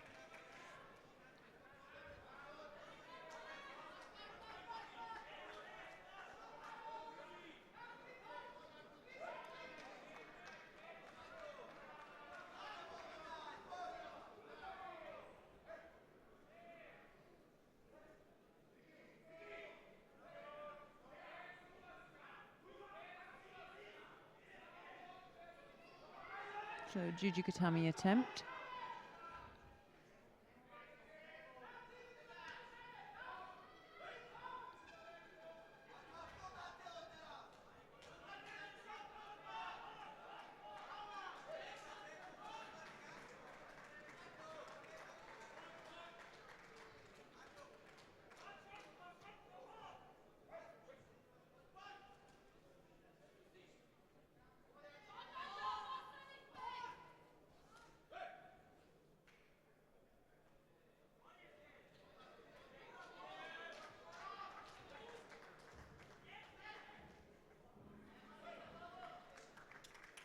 So win for Gato of Spain. And that will take him through to the next round. Next contest in white judogi, Roxana Pionkina of Romania, and in blue, Katarina Przemil. That was a right old battle, wasn't it? Right down to the wire. Single Shido against Poliak of Slovakia puts the local man out. Seemed to be carrying an injury.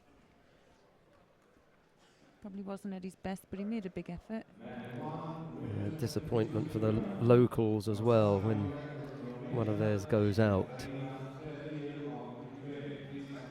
I've got the most incredible coffee machine here.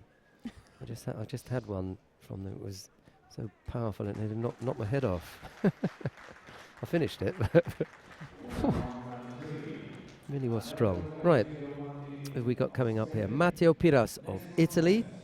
He faces Plamen Gurov of Bulgaria. Piras in the white judogi and Gurov in blue. We continue with round one of the under 66 kilo category. This is the last of the first round contests, and then we'll see how we get on. 30 judoka in this group, and Chloe Cowan is filling out the sheets now, so I'm going to have a look at her handwriting here.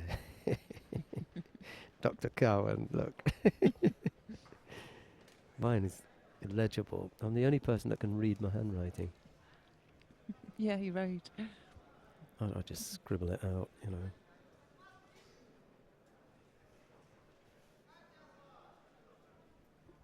Can't see it.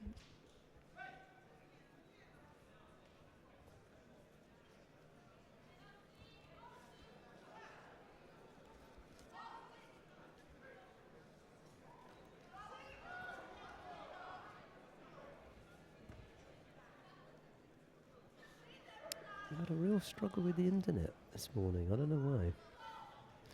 I hope everything's okay at home as far as the broadcast is concerned.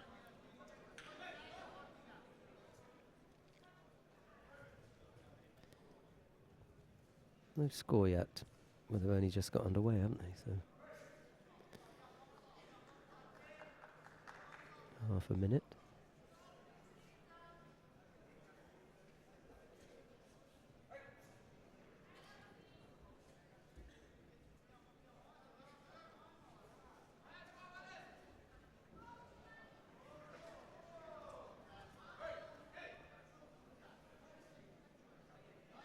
Nice little combination there.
Yes, beautiful. Kolso Tagak for Wazari from Gurov.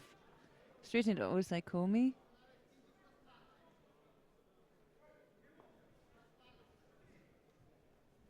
Oh, slips out there.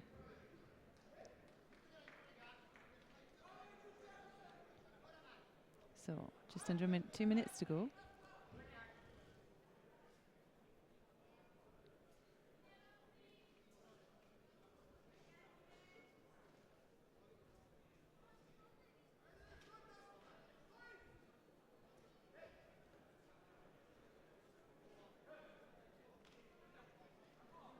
You see now, I can't afford.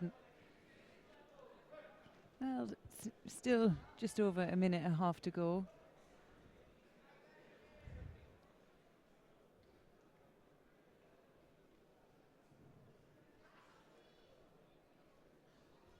There we go again. Lovely Kuchi for Wazari, and that will finish the contest.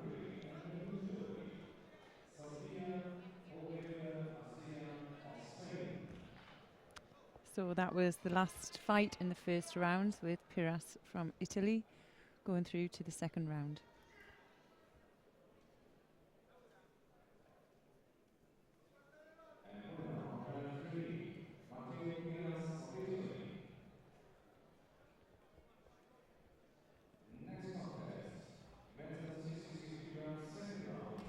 That was nice, wasn't it? It? He gets everything right here. Look at the stretch. I mean, it's a big stretch. He gets that right. He traps that. Then it's the sleeve as well. And he finishes off. He's got a real nice pull on the sleeve. Yeah, full commitment. That's one, you know, you mark that down and say that's the way to bring this technique off. And he's trapped him in that corner. He doesn't want to back up. So he's got the kind of body tension that's going to help there, and he reacts to that, and he takes him over beautifully. That's a nice execution. That was well done. What have we got coming up now? Islam Khametov of Russia faces Junior Dagan of the Netherlands. It's Khametov in the white judogi and Dagan in blue. I wonder if my little mate Roy Kofeiberg is at home watching. He could be. Yeah. Could be. He's a good lad, Roy. Going to lose my job to him one day. He came and he sat in the seat you're in, and he was off and running. He was a good little boy. He's going to move up to 60 kilos. He was under 55 kilos. He's going to move up now, and he came resplendent in a really nice team shirt from the Netherlands. And I quite liked it, so he arranged with the Dutch team for me to get one. That was nice of him. It's got wear that on the beach? Well, I wear it going to the beach, and the reason for that is it's got those arms that are really, really close, and I haven't got big arms, so it's nice when you've got a t-shirt that makes it look as though you've got arms. Like a bit of a muscle top. Yeah, muscle top, yeah. Which is lost on me. Completely lost on me. No score yet. Khametov and Dagan. Unfortunate matchup for the Dutch fighter. Draws the Russian right at the beginning of the, well, round 2 anyway. Well, you've got to fight them at some stage, I suppose. Much rather fight him in the final, though. Coming Di Loreto of Italy is on mat 2. It's in the under 60 kilo category. Still struggling with the internet here.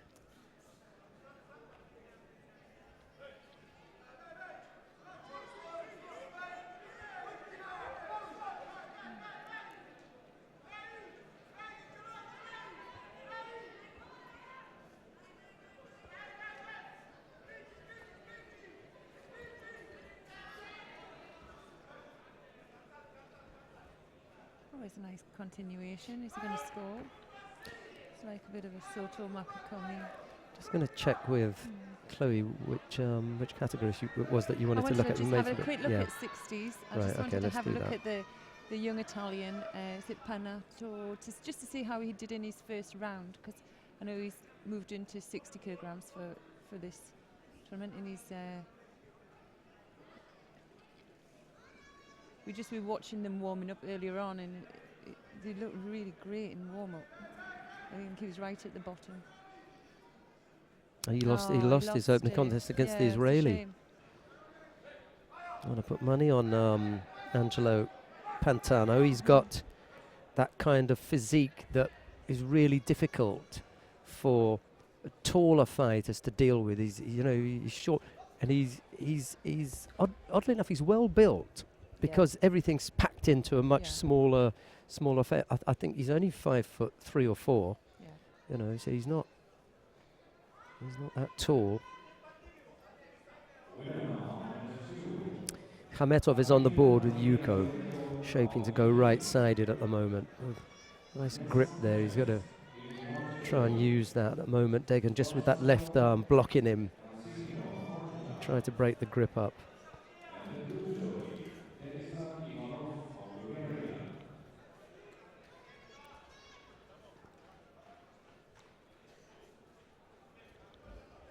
There is a feedback button, and if you want to send us a message, you just click the feedback, send us your message, and we'll get it. So I'm surprised that I haven't heard from Mr. Koffeiberg yet. He's one of the most promising youngsters that I've seen recently, and I'm hoping that his move to 60 kilos will be good for him. It's extremely difficult when you've been successful as cadet or a junior at 55 to make that leap up to go up there with the men. It just 5 kilos, it's a lot. 5 kilos is a lot, and the shift in strength and power and that sort of stuff is quite a lot. So I hope that he will cope with it well. He's bright enough. We'll find out if he's tough enough. But he's in a good setup. The Dutch have got a good club and national setup, almost. I think Khametov lost. Well, he definitely lost control and then maybe took it over, but I don't think it was a score. Yeah, it was a dangerous position for him. The Russian coach also was not convincing in his Ippon signal. He threw his arm up like as though to say, Ippon? It's either Ippon or it's not, but is it Ippon? He was asking the question rather than demanding that they gave something. I'm just going to move that a little bit closer so we can hear your dulcet tones. Really? Yuko's still the lead for Khametov with time running out here for Junior Degan. He just walked off there.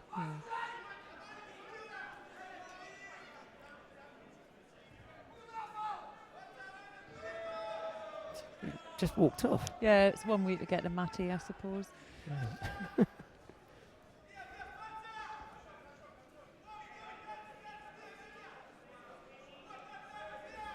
He did well there for a nice Tayatoshi attack. Bit too late now.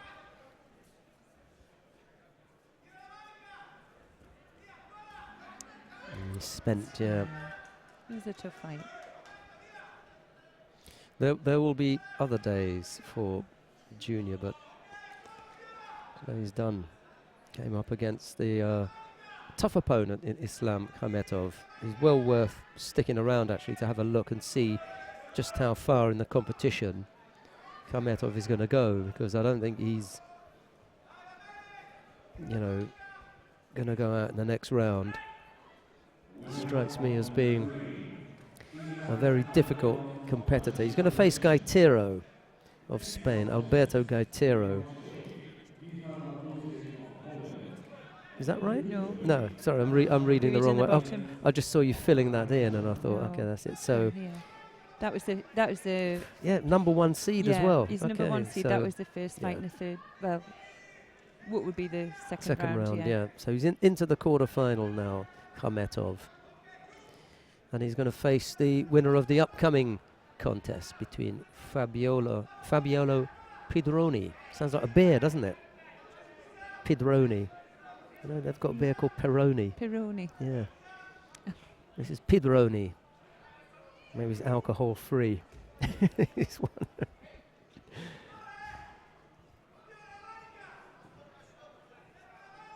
Oh no, that is. No, oh no. 52 Sorry, you're yeah. looking at. We I were d- I reading. would think- What's I going was on thinking, today? what's he on about? My apologies, Yeah. Mari. We're going to let's go back down to map 3. Yes. We were. When I saw Fabiola, I thought that's a girl's name. It's a girl's name. Yeah, let's go back down to map 3. My apologies for that. Up on map number 1 is Fabiola Pidroni. It's got nothing to do with what we are looking at. And Andrea Crisandova. And that's what got me, because I know that's the girl's ending. You know, that's the ending for a Oh, is girl's it? name. Right. We are watching Michal Bartusek of Poland.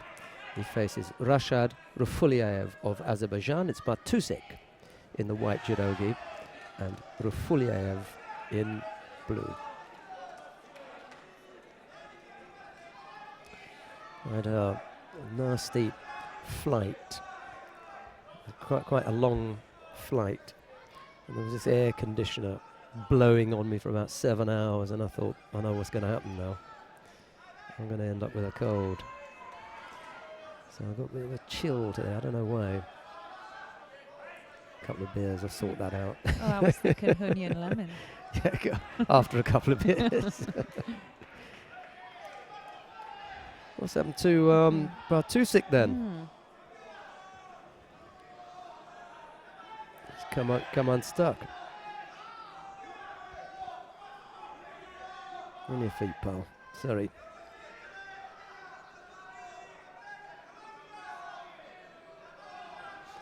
We may be able to get a replay of that. Oh, they've downgraded it to a Yuko, so Truth. yeah, here we see. Yeah. Yeah, I mean, Yeah. come on. I think he knew it himself. It kind of, maybe sometimes it's how they look at the flight of the throw and not the landing, and he kind of over-rolled out, didn't he? But the thing is, this is a really good referee, you know, and why didn't he take 2 seconds? I mean, look how quickly he signals. Ippon. You know, he's hardly finished the technique is hardly finished, and his arm's already going up. He needed 1 or 2 seconds just to say, actually, no, he's over-rotated here, and that is Yuko. Yeah. If it just took 2 seconds longer, that would have happened. Maybe he hasn't been on the mat a lot recently, and he just gave that a little bit too quickly, but he just gave that a little bit too quick.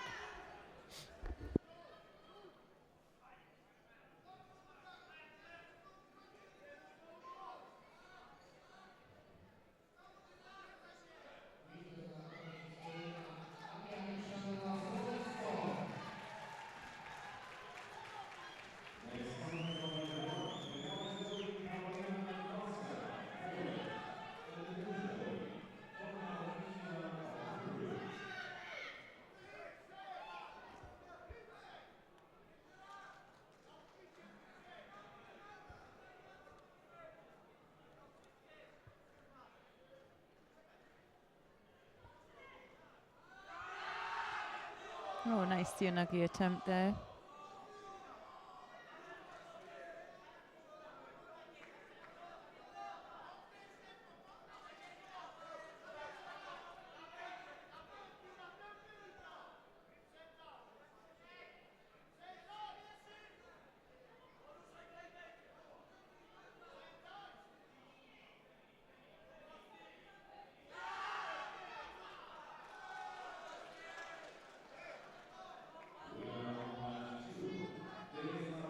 I think we're seeing Bartshuk coming back into the fight.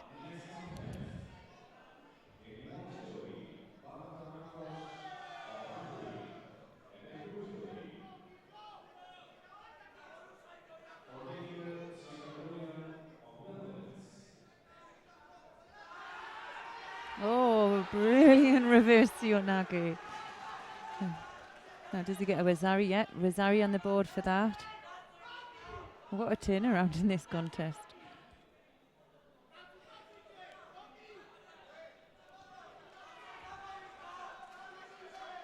now. I wonder if we're going to see Rufleyev come back into this fight now. He's got to really turn it up. Yes, and we do there. Spins out, nice attack, but no score. Oh, he does. He gets a Wazari for that.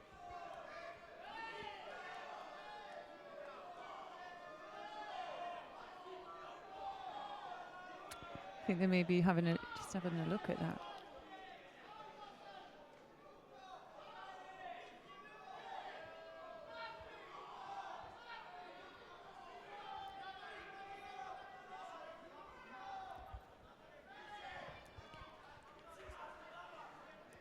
Yeah, just going to check for that because from this angle it did look like he's downgrading it, yes, to Yuko.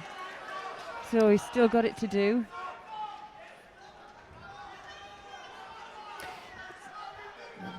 What's really odd is that, you know, he came up with what was Ippon, given first of all. That was downgraded to Yuko. He's come up with Wazari there. Yeah. That was excellent. Yeah, that's got to be a Wazari Rossetti Ippon. Oh no, he must have gone Mate. I didn't see the referee in there. Yeah. Right, let's keep an eye on this because this is beginning to get interesting. We've still got over a minute to go. Ippon. That's lovely. Ippon now. Yeah. That is Ippon. That's a nice technique. Yeah. I mean, he was up and down every other second, wasn't he? Yeah. Rafuliev was like, he was a man, like a man possessed. He was going to get Bartusek one way or the other. And if the referee wasn't going to gift it to him by giving Ippon when it was Yuko, he was going to find some way. He just looked so relaxed, all within the fight, though, do you know. And he was going to get him. Conserved his energy when he needed it. Yeah, I have to look out for him. Rashad Rufulyayev of Azerbaijan.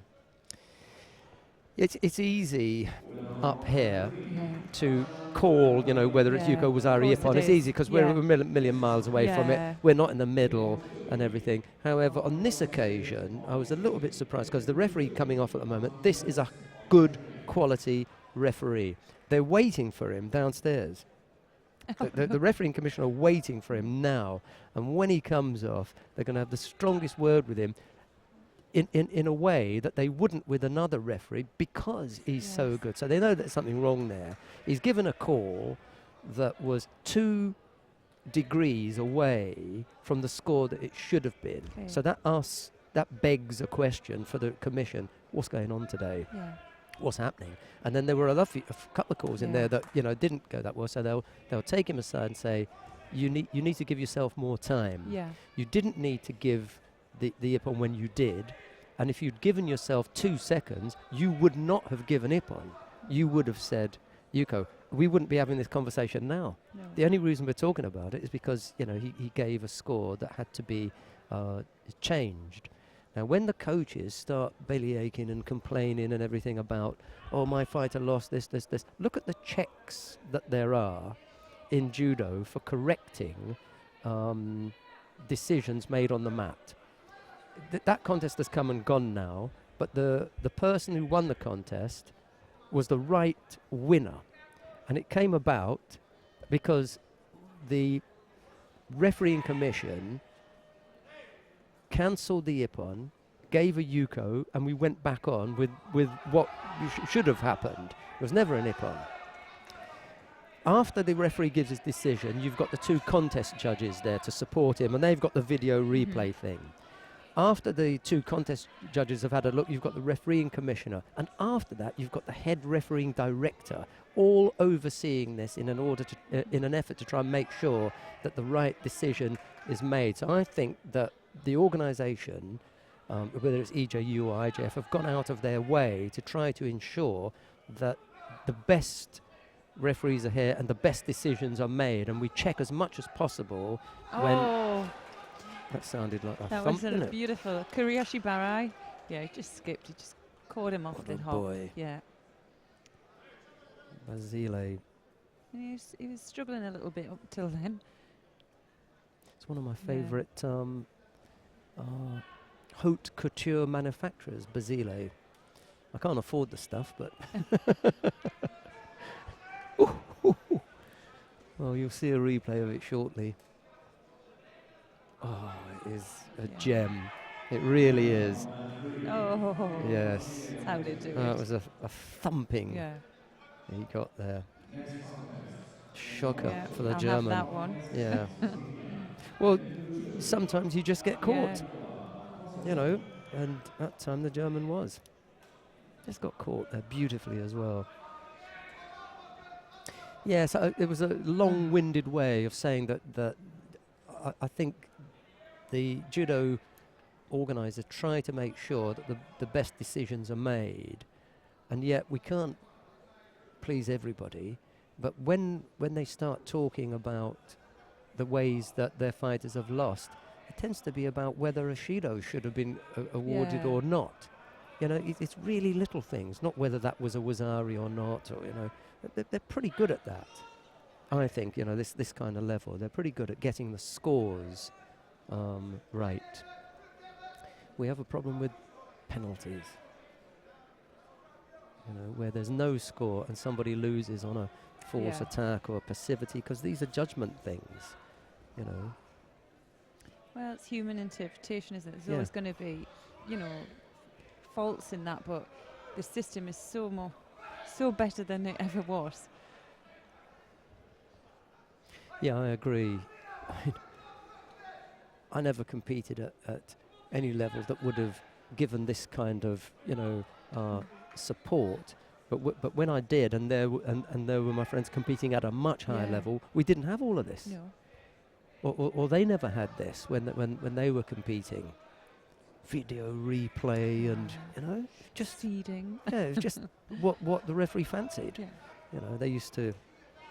Well, there were 3 of them on the mat at that time. They used to sit in chairs in the corner, didn't they? Yeah. Seems Stone Age now, doesn't it? Yeah, he's done well there. Jakovi's a good boy. Yeah. Saw him earlier on.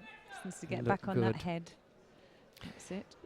And just to finish off on that, when we're talking about the contest judges, we used to call them corner judges. Well, they're not in the corner now, so we call them contest judges. So the contest judges sit at a table mat side with a large monitor that has a 5-second delay. So they're watching the contest, and as soon as there's an action, they can go back to their monitor. It's got that 5-second delay. They can see the action that they want, and they can replay it or review it if they like, you know. And Sheldon, do they have a different view as well? Yes, different angle, they've got 2. Mm-hmm. They've got 2 sides, so they can see it from our side here, and then they can see it from. There's another camera over there. From the other side. Yeah, I'm just trying to see where that. We're down on mat 3, aren't we? Oh, he's over in that corner. Yeah. Over in the far right corner, just in the far right corner behind the FPD advertising sign. That is the other angle, so they will see it from both sides. Well, when you think about it, it's a lot. You know, you've got the referee who's looking at it. You've got the 2 views, and you've got the 2 contest judges who are looking at it, and a refereeing commissioner. You know, if they get it wrong, if it's so glaringly wrong that these qualified officials can't get it right, then it's the selection process of the people who are in those jobs that we're getting wrong. Yeah. Because, you know, they're all qualified. Yeah. Jakova backed up in that corner. One turn changed the whole shape of it, didn't it? He was backed up in the corner, and he's gone for the Ashiwaza again. Did he not throw someone earlier with Ashiwaza, Jakova? How did he win his opening contest? I can't remember now. I think, and I'm not sure if he was in Yuasa.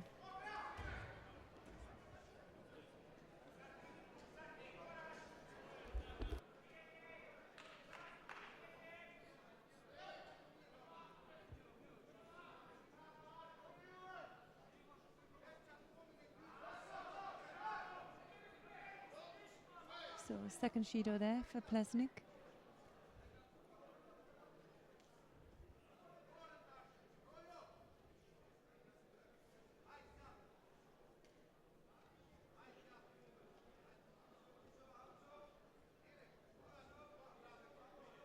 Jakova as well on a great grip there.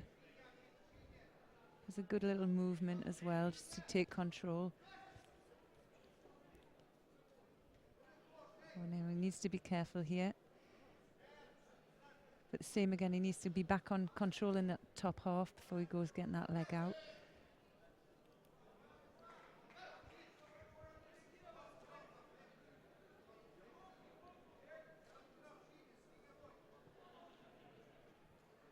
So third Shido, so now getting into dangerous marks now, 3 penalties on the board.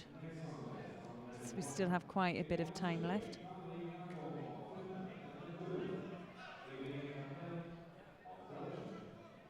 Yeah, Djokovic right back on that controlling grip.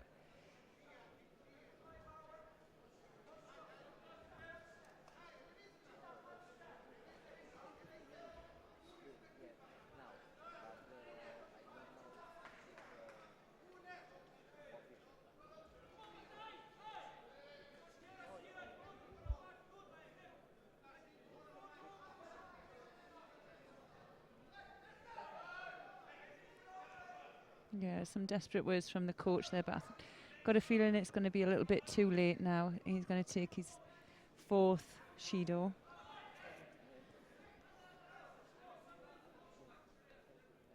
And although we didn't have any score on the board, I think Jafarkova is very skillful in his gripping. Oh, no. He's got a reprieve.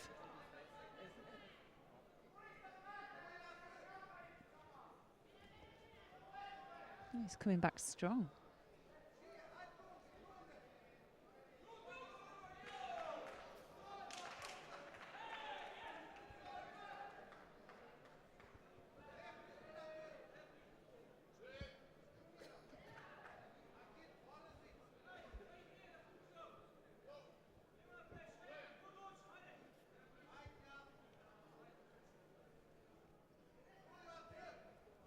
Oh, what a comeback.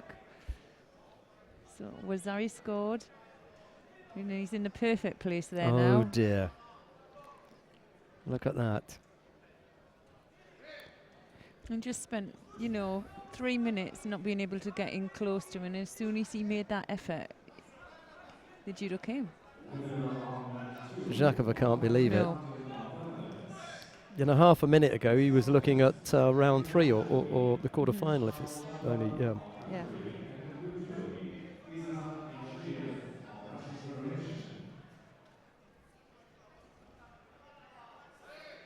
Not going to happen now. No.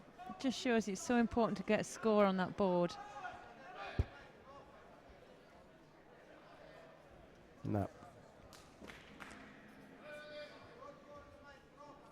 Good win there for Plesnik. Right at the death. 20 odd seconds and he came up with the score. He had 3 Shidos against him. Oh dear. You could say that Jakova was looking at the scoreboard and thinking, well, he's got 3 Shidos. He might get a 4th. Yeah. What he didn't think was he's going to throw me for Wazari, which is what happened. It's like the old taking of the penalties, isn't it? There's got to be practice, and that I'm sure that psyche, those thoughts are there, and you've got to practice that way. You've got to fight hard to the he had a great controlling grip, but there was nothing coming from it.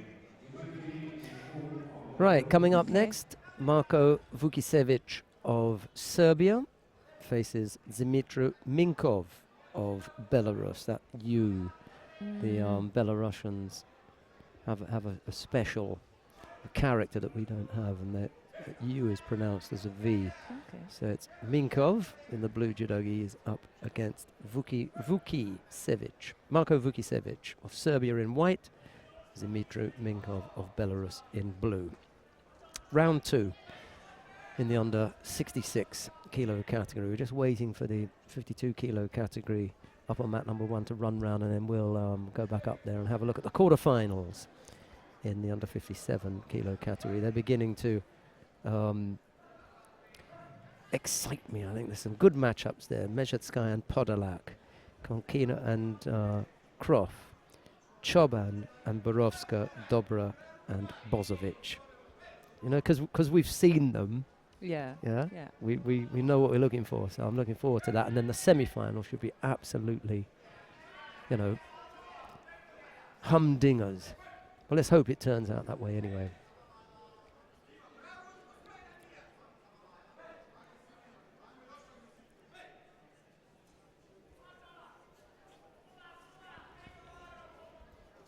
Oh, lovely hip-on drop. See, like, it's just like you're struggling even just taking grips. It didn't look like you even had a grip, but you did have control of that upper arm. It'd be nice to see that one again. Yeah, Vukusevic didn't like it that much. No. Yeah, one-handed. Well, Yep. now, if you're watching at home, and we see it again, this is not Ippon. Ah, okay. Right? This is not Ippon. But there's a good reason why Ippon was given. Oh, yes. Try to bridge. He did. Any bridge. Yeah.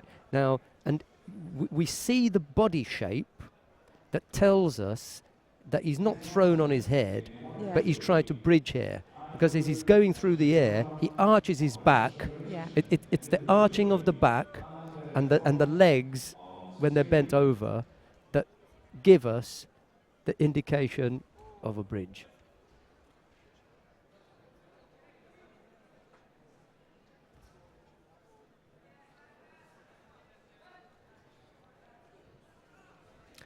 There's a really fine line between getting thrown on your head and bridging. You know, because there are times when you go over and your opponent has put you on your head. Now, being thrown on your head is not an automatic ippon for your opponent.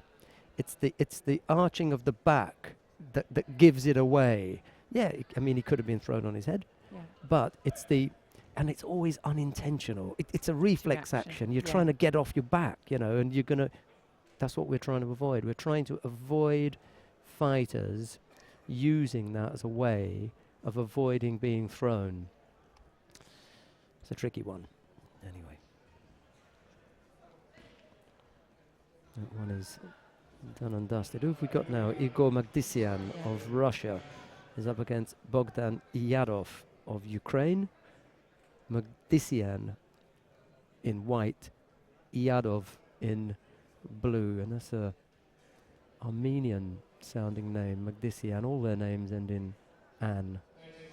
Haratunian, and they're all, you know, Galstian. I know he fights for Russia, but it's an Armenian name.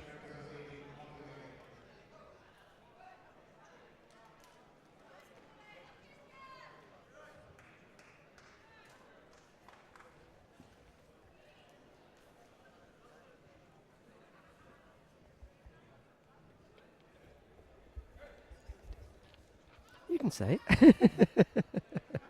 You don't want to go there, okay, right.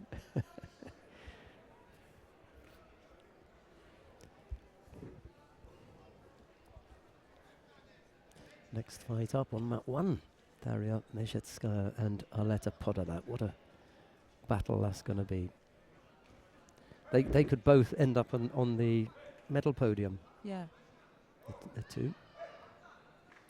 We've got one more contest in the under 52 kilo category, and then we're going to wander down to mat number 1. If you want to continue watching Magdisian and Iyadov, you can stay here on mat number 3. But we've got the quarterfinals of the under 57 kilo category about to get underway. We're just finishing off with the last under 52 kilo category in round 2. They're just about to bow off, and then we'll go down there and have a look at the quarterfinals.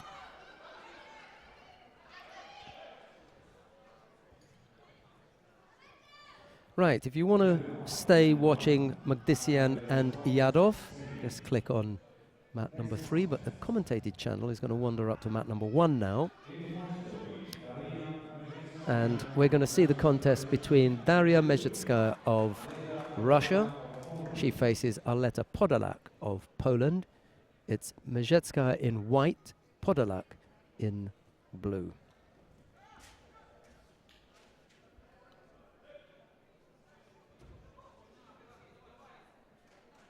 This will be a great little match.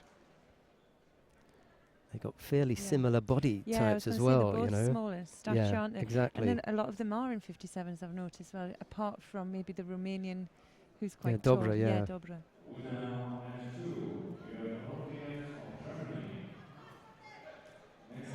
She's a pocket rocket. Yep. Yeah.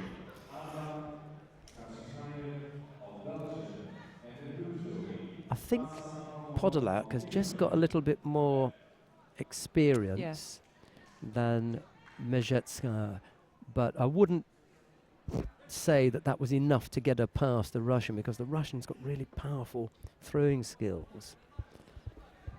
And they may, you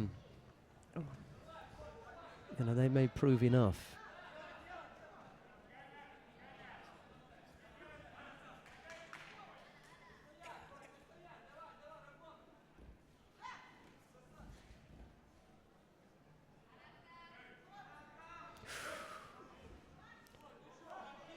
Right, so we know that we've seen that before from Podolak, that attempted Jujigatami. Now, Mezhetskaya has also seen it and managed to leave a bit of a gap between the pair, so she wasn't sharp enough to catch the Russian there. I'm not suggesting that it couldn't happen, but it's going to be harder now, because it's like a photocopier. Once you've taken it, you've got a copy of that, and in a way, Mezhetskaya will have stored that somewhere, and she's got that feel, you know. Yeah, that's what I was going to say. It's even better because she has the feel of it now. Yeah, so she's felt that once. It's harder to catch her with it now, unless she's got a different setup for it. But 9 times out of 10, you know, if you've got a technique like that, then that setup, you just got one way of entering for that thing, and she's already shown it. So she's just so difficult to score on, because she's just anticipating, and she's, you know, she stops everything, doesn't she? Yeah, did that as well. She's had a stab at the Uchimata twice now. The first time she missed completely, with no harm done. And the second time she was slightly strange, because the support leg was a little bit too far away, and she kind of hopped that through. She goes left-sided with that low seonagi, but that didn't trouble Podolak. Now Podolak comes with her own. That's her position, She's much better when she's off centre, isn't she? But she's struggling because Podolak's left-handed. Yeah. I think she just needs to get into that position, and she'll do it. I think, he's given a Shido for passivity, but for me it's a nicely balanced contest. They were both having a little bit of a go. There was not a great deal in it. And what you can't do is to put in 10 attacks now, and she goes for it again. Yep.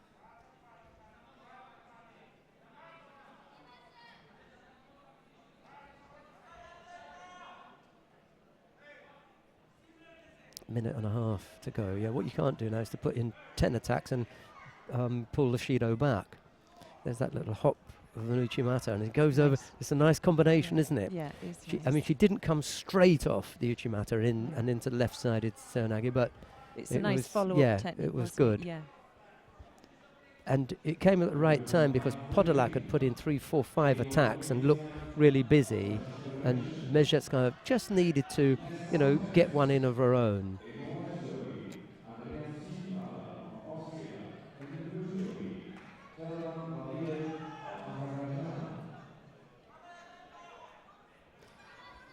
Missed with the Uchimata. Mezhetskaya's only fault, I would say, is to be bent over just that little bit.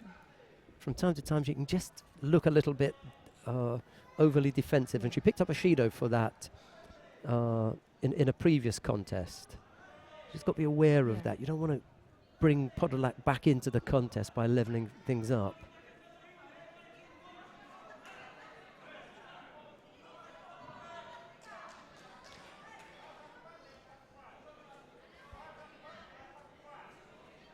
So only 30 seconds to go. It's not looking good for Podolak now.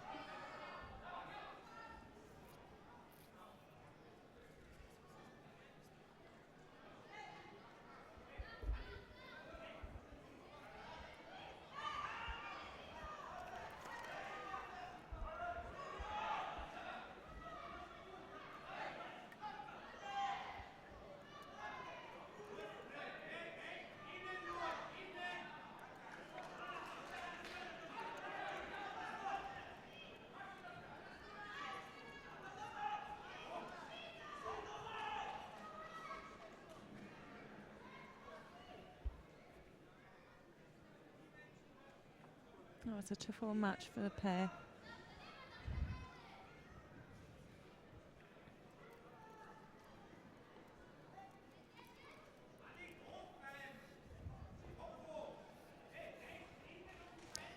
And a very good morning to Elisabetta Frattini.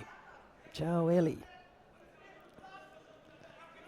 Say hello to Ellie wherever she is, because she gets around all over the place. I wonder where she is today. She may be at home, oddly enough. Or isn't there something going on in Africa? Haven't we got competition down there? They may have sent her down there.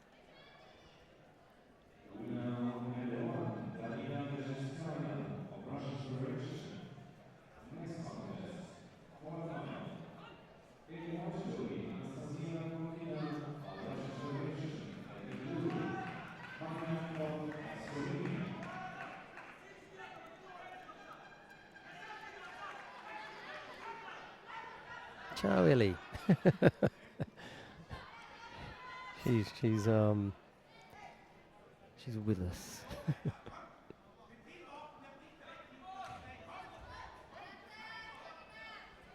Right, who have we got coming up now? Anastasia Konkina of Russia faces Manja Krop of Slovenia. It's Konkina in the white, judogi Krop in blue. This will be a stiffer test for the Slovenian. I've got the feeling that Konkina and Mezhetskaya are going to have to go head to head here. Yeah.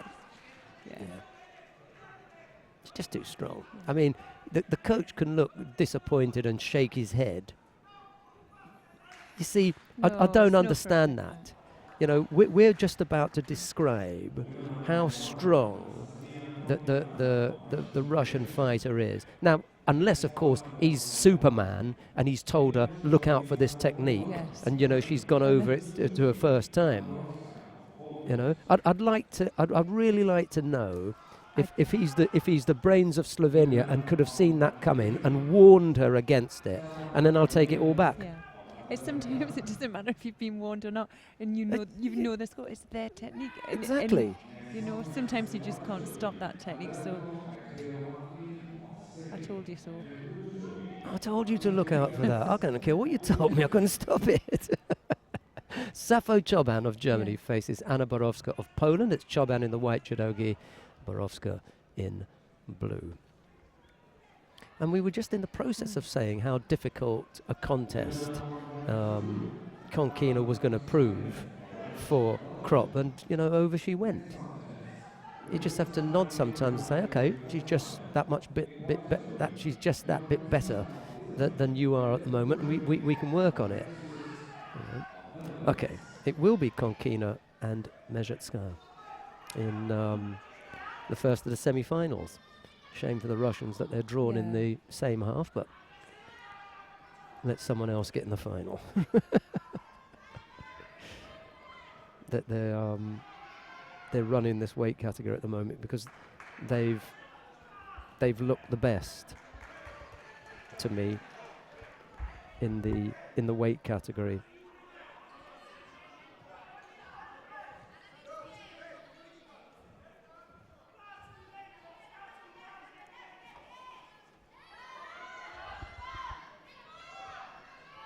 Oh, that was a nice Yoko Sutemiwaza from Koban.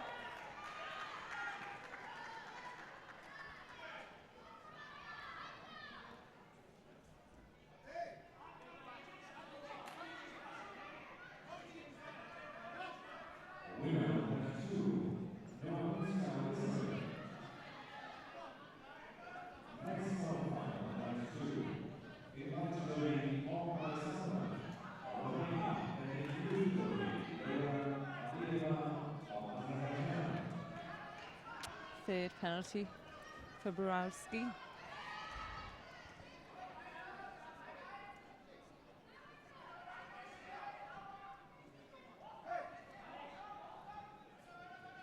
Back on that arm for the Jujigatami. Yep, she has it out. That's great work. So a win there for Coburn. Just putting her into the semi-final. So who will she have in the next semi?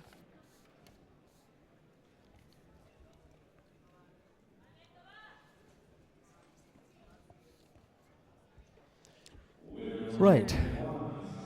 So Choban over Borovska. Got to pick that too. Yeah, Safo Choban. Pronouncing it wrong. That's okay. Yeah. And coming up, we've got the difficult Dobra. You know, size-wise, tricky competitor.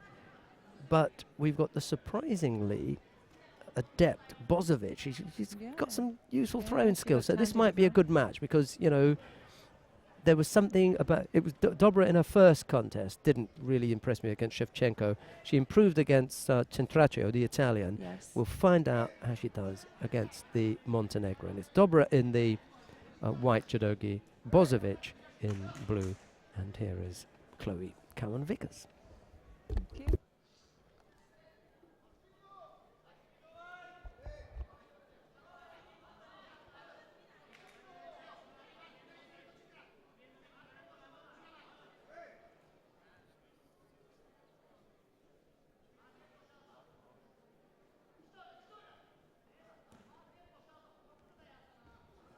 Oh, now nice counter attack there, but she just landed up on a sit-in position, so no score. So two aggressive competitors here, so gripping, both equal in the gripping, so it really is who's going to get control of the first attack. Oh, nice Ashiwaza attempt.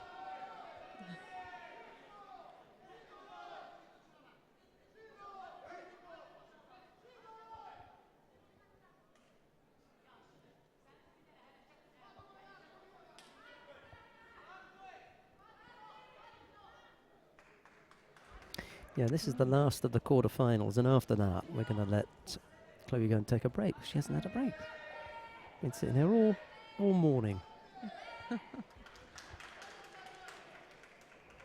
And Bozovic is just slightly ahead, you know. It's interesting, Yeah, isn't it? You so know, there you go. Yeah. Gets that Shido. But it's not for not trying. She's trying, but she's just getting beaten it. There's that lovely drop Sionagi.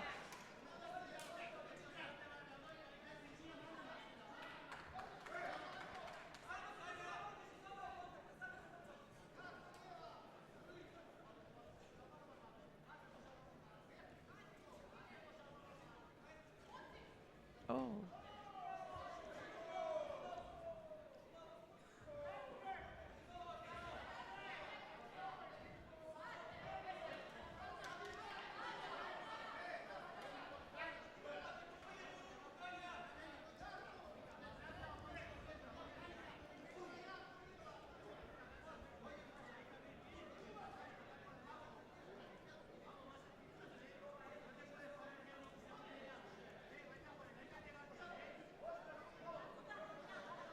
I think the trick for this is when you go down on a small penalty halfway through, you can't let it react in any way to how you're fighting or competing. That was a nice turn.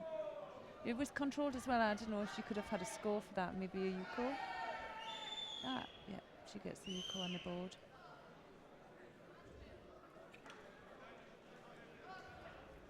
Still anybody's contest this. 2 minutes to go.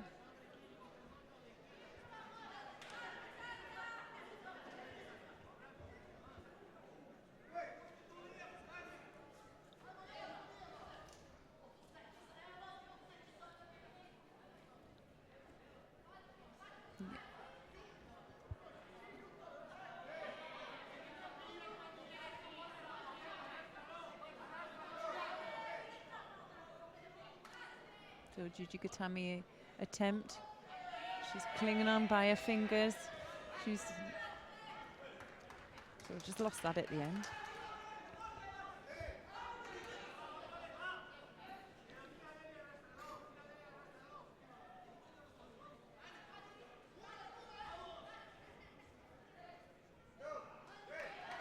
So pace has slowed down a bit. Dobra's back on the back foot.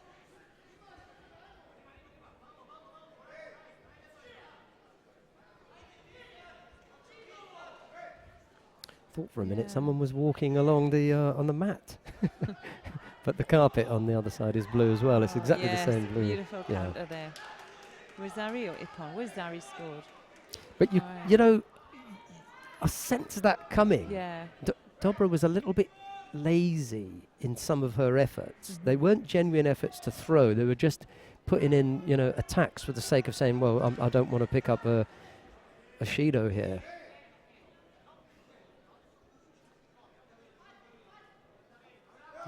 Do a bit of work now. Come on, she's lost it.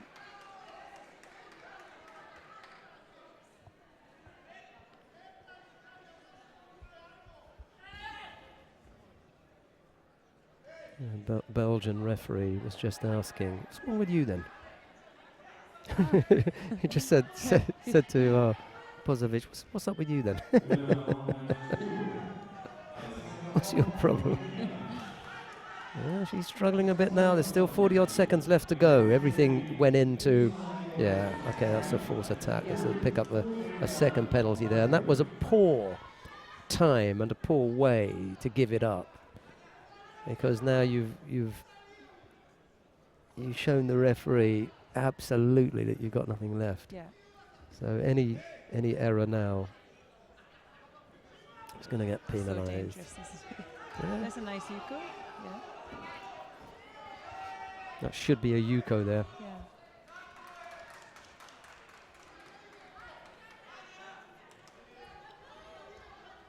"27 seconds. You can't believe that she can't hold out for 27 seconds, but 5 seconds might be too much. When you're that tired, don't step back. We spoke about, you know, finding the right place to compete. Oh. Ooh. Yeah, another Yuko. It's not going to make a difference to the outcome, is it? But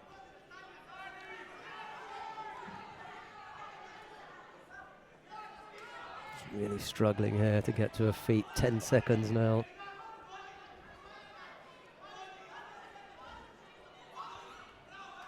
Yep, that's it.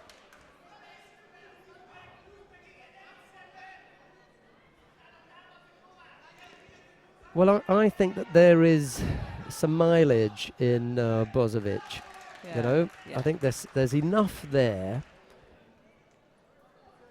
You know, we've seen her opponents now. She had a bye in the first round. We've seen her against Greenberg. We've now seen her against we've now seen her against Dobra, and they're two different fights. But she's shown enough to suggest to me anyway that, you know, there's more to come from her. Whether she can do it against. Who is it that she's got in that? Choban is going to be too hard for her. She's going to be all over her. Too strong. Different kind of fighter. Yeah. Choban's got much better power. You know, she's a much more powerful fighter. She's also got strong throwing skills, which Dobra doesn't have. I think she'll be too powerful for her. The semi-final lineup in the under 57 kilo category, I'm going to give you a minute. Let's go down to mat number 3. And we're already at the quarter-final stage. So mat number 3 then, in the under 66 kilo category, Islam Khametov of Russia faces Rashad Rafuliev of Azerbaijan. This should be a good one. And whilst we're watching this one, which is only just underway, whilst we're watching this, I'll give you the semi-final lineup. Let's have a look and see what happened with Konkina. It was Konkina. She remember she went all over her. She was, you know, gave her a bit of a spanking, and the coach was unhappy. Oh yes, I remember. When I see that coach, I'm going to ask him, had you warned against that technique? And if he says no, I said, well, what's your problem then? He looked as though you had given her the heads up and you were disappointed that, you know. There they are. Always disappointed when you lose. That was a nice little right-sided low Toshi effort from Karmetov. He didn't have his hands there and he almost countered Rafuliev there. Right, semi-final lineup. Daria Mezhetskaya of Russia faces Anastasia Konkina of Russia. The two Russians will go head-to-head in the first of the semi-finals in the under 57 kilo category, and then it'll be Safo Choban of Germany to face Tanya Bozovic of Montenegro in semi-final number 2. That's the under 57 kilo category. Nice turn there from Karmetov. He felt that coming, good control, and turned Rafuliev onto his back for Wazari. Rafuliev needs to just calm down a bit. I mean, there's plenty of time. Plenty of time here.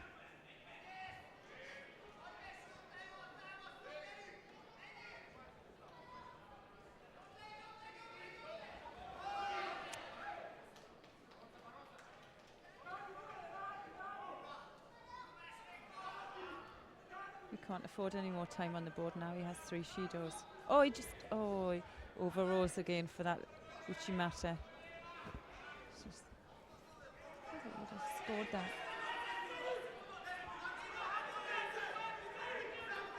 Karmetov has kind of steamrolled him, hasn't he? Yeah.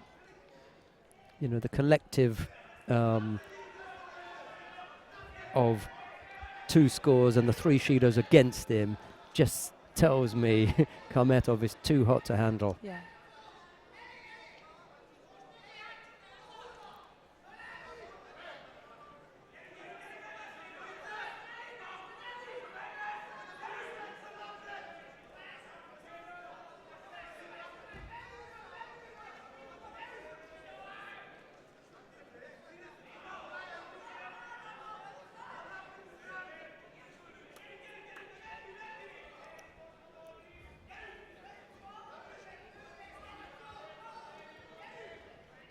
Still got half the contest to come, and well before half the contest he'd already picked up 3 Shidos. So really struggling, Rafuliev. This is not going the distance, is it? No.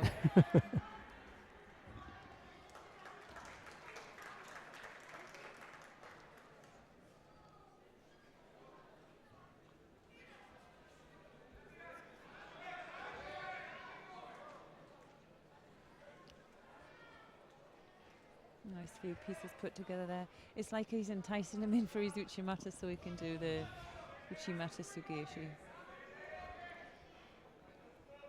I think he's going to pick up the 4th Shido.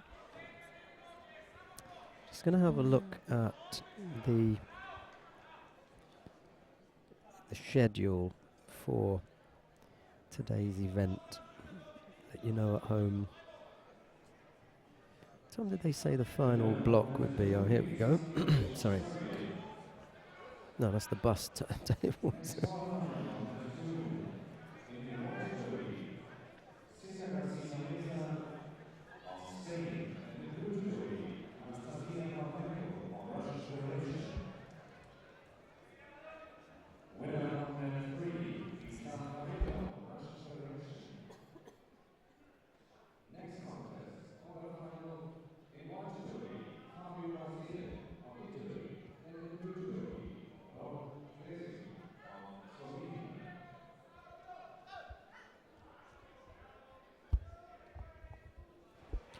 Well, they've got the opening ceremony at 4 o'clock, and then we've got the final block at 4:30. So it shouldn't be too late to finish tonight. We're just wondering how long the break's going to be, because we could, if we got quarterfinals now, we could finish up at 2:30. Give us a little bit of a break. Not sure what the weather's like outside. Fairly mild, I think. It's not winter, really. Sunlight coming through some of the areas in the venue where there's glass, so it looks quite bright outside. Might take a wander.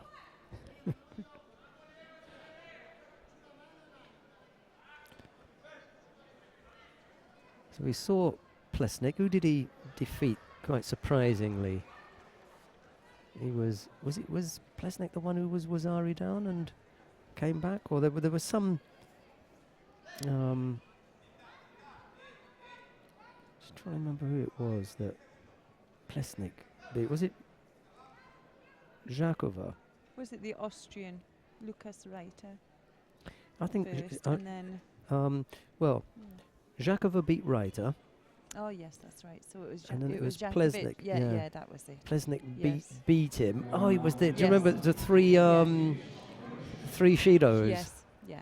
Jakova had one, Yeah. and then Yeah, Plesnik he threw him for Wazari. Wazari. Yeah.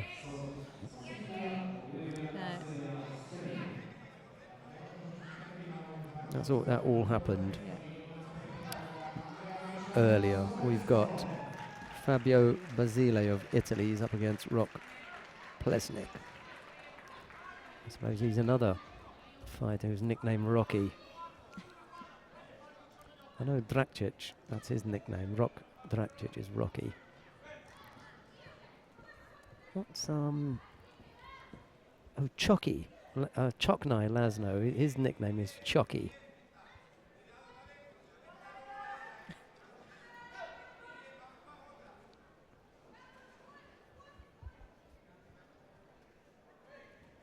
Oh, nice Gucci. Very low Gucci. Just turned out no score. We did say that we were going to give Chloe a break, but, you know, judo junkie, she hasn't moved, look. Die hard.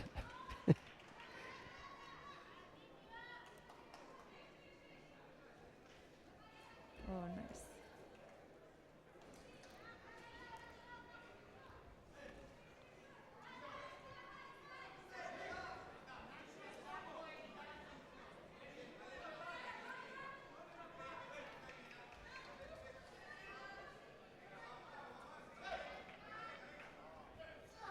Oh, nice Uchi again, so left-handed. So needs to get the collar under, so he's going to work.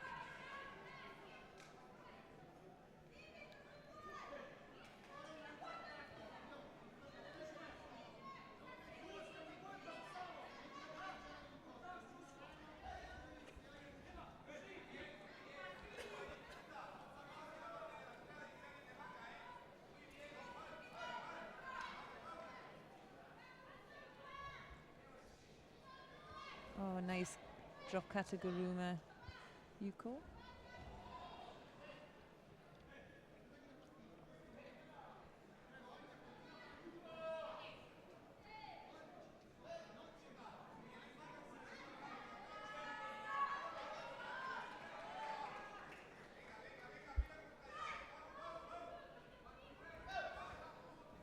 Basile moving a little bit more comfortably now, having scored that Yuko.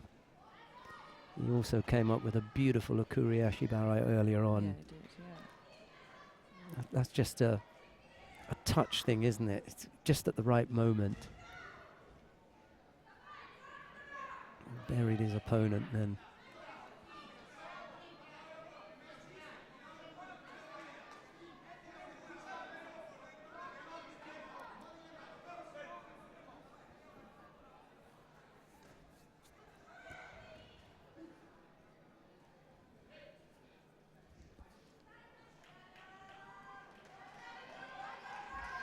Oh, that Yeah. was so beautiful. That is it. Yeah. I think that might That be was it. a nice hip on. I think it might be Ippon, to be Yeah. honest.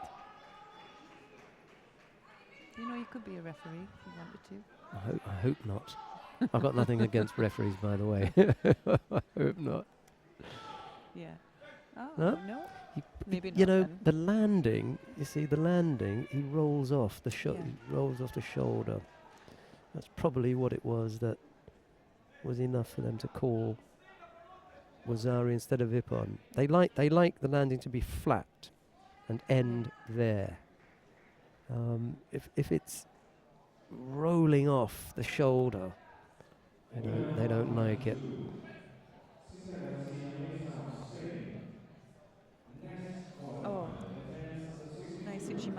attempt. He's looking good, isn't he, Yeah. Basile? Yeah, but I was going to Oh, say there we nice go. duty. Yeah, a nice duty roll. Is he going to finish this off now?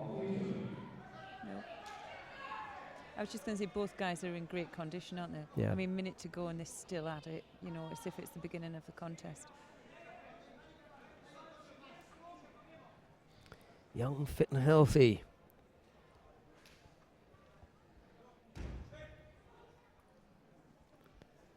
Slovenian picks up penalty for passivity. I'm surprised actually, because it's a good contest, and they both look as though they are, going at it, as you say. Yeah.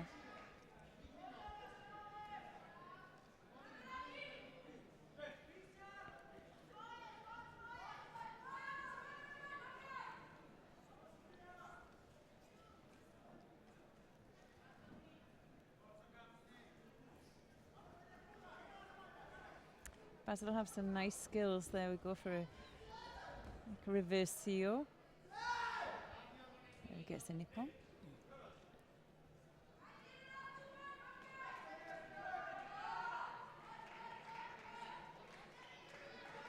Played the game really well there, so after his first score, even though he was still the aggressor, he was on the back foot, and it's sometimes impossible to ever catch somebody who's on the back foot but still getting in for the scores first. Yeah, you never sat back, did he? No.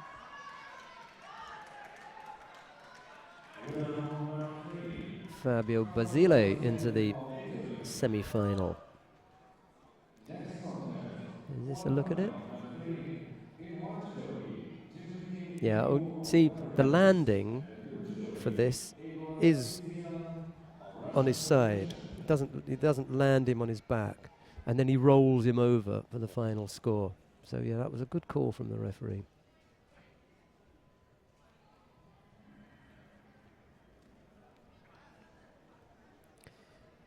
Right, who is it that we've got coming up next then? We've already seen, that should be a good semi-final. Islam Khametov of Russia and Fabio Basile of Italy. Coming up now is Dmitry Minkov of Belarus. He faces Igor Magdisian of Russia. It's Minkov in the white judogi and Magdisian in blue.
Magdisian has a really nice upright stance, doesn't he? And he's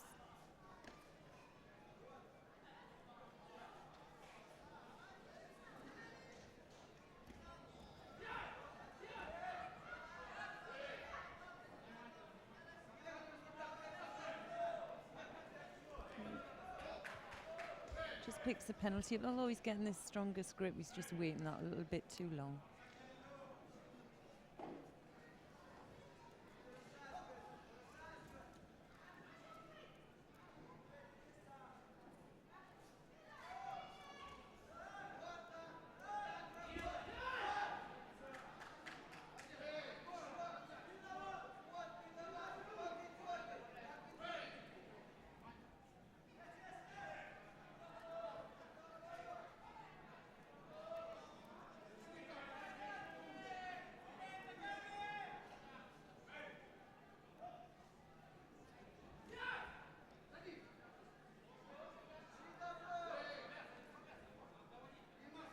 Mikov doing really well there, just getting that first attack, and even though he wasn't scoring, he's still, stopping Magnussen from using that good grip.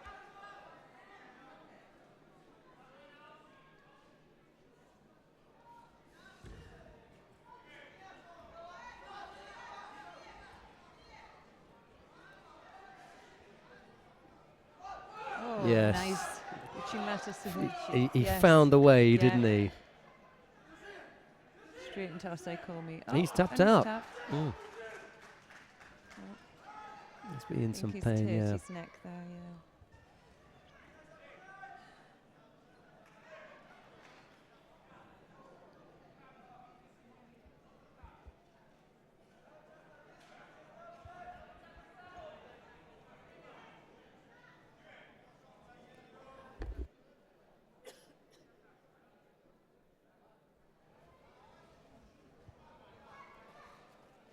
Just see when he gets a bit of a bump there. Let's hope it's nothing too serious, and hopefully we'll get back underway. Yeah, well, he's off having lost that contest, but we'll get back underway with the next of the quarterfinals. Dmitry Minkov of Belarus into the semi-final. Let's see who it is that he's going to face then.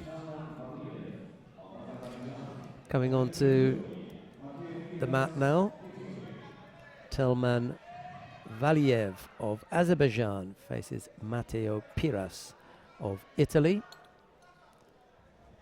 It's Valiev in the white judogi and Piras in blue.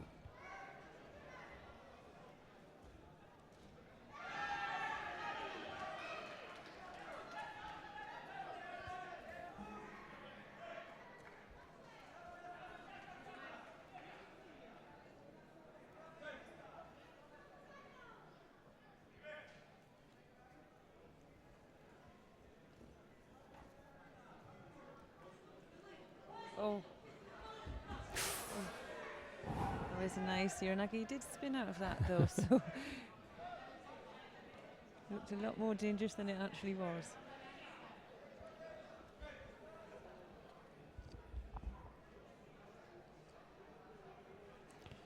Yuko on the board for Valiev.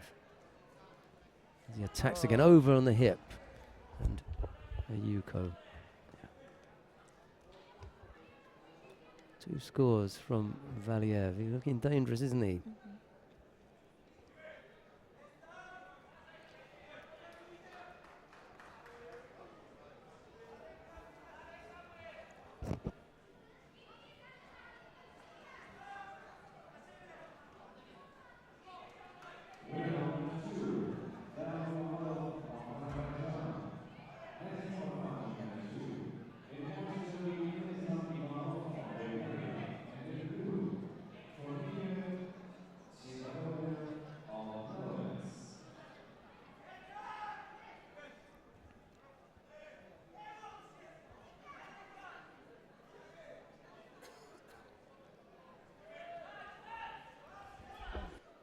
Nice Kochigari attack.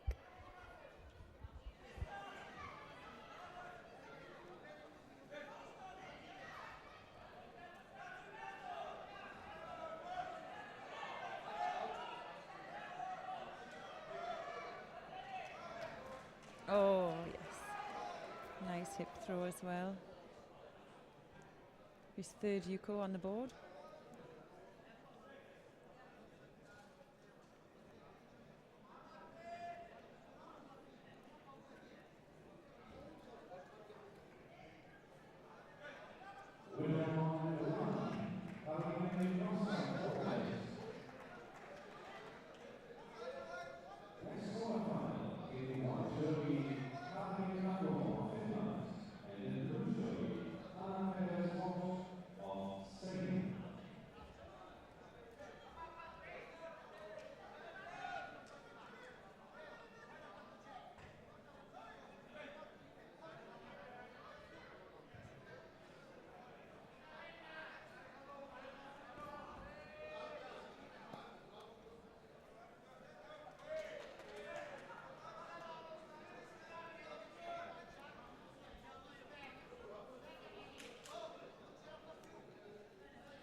It's unbelievable to think there's still 3 minutes left on this contest. Yeah, they've been going at it pretty hard, haven't they?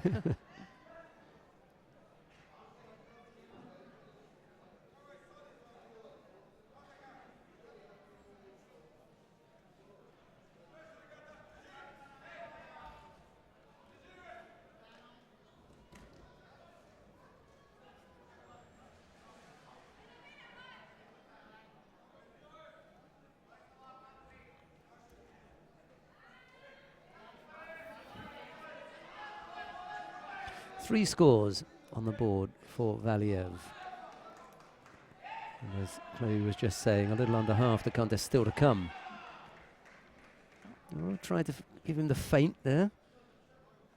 Piras is nothing if not inventive, giving it a good go. Finding it hard going against the Azeri with a little over 2 minutes left to go. Next contest, Rebel Challenge, women's under 57 kg category. In white judogi, Alina Bobak of Poland, and in blue, Maniakov of Slovenia. Women's under 57 kg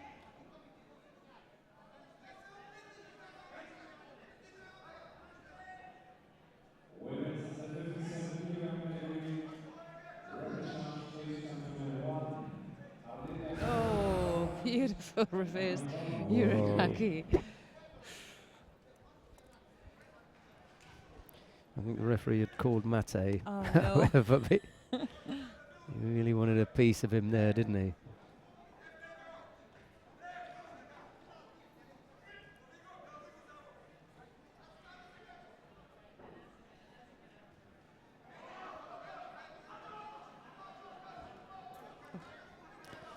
They might give this. I think they have.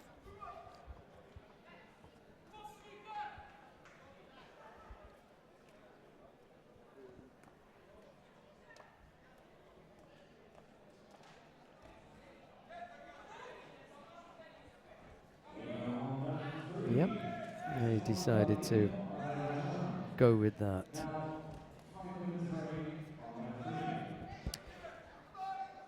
Right, we're going to go up to mat number, well, where should we go then? Because they're taking a little bit of a break here. It'll be 5 minutes anyway. Let's go up to mat number 2. And the reason for that is that we've got the repechage contest taking place on mat number 1. It's the under 57 kilo category, and we've been watching that, but we've got quarterfinals in the under 60 kilo category, and we haven't seen any of that today. So let's have a look at Denislav Ivanov of Bulgaria. He faces Tonika Sakoduea. I have to go and ask about that one. What was that? Jan Schneider, does he all know? Won't he? I'll ask him.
Jan says it's not a Dutch name, so just going to go with Jakadua.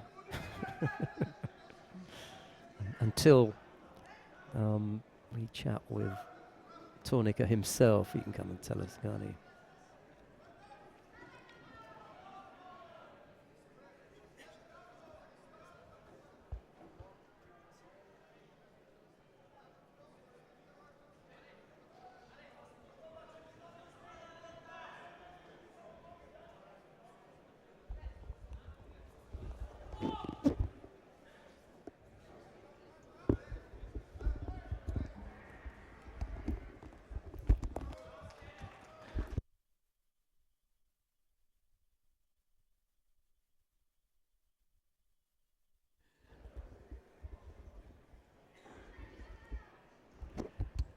Ivanov, with 2 scores on the board, gets past Tornica Jakadua. Dua? Okay, we'll ask him when we get a chance. Yeah. In the meantime, Podolak and Krop are still battling it out down on mat number 1. There's just a single Shido against Manya Krop, with time running out down there. Right, who have we got coming up now? That's Matthias. Matthias van Harten of the Netherlands faces Islam Yashuev, who is not the number 1 seed. He just happens to be the defending champion. That's all. He's not even seeded. Right, Van Harten in the white judogi, Yashuev in blue.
Now, round 3, referee charge of men's 166 kilo category. In white judogi, Rajan Vodlayev of Azerbaijan. And in blue judogi, Rod Kneznik of Slovenia.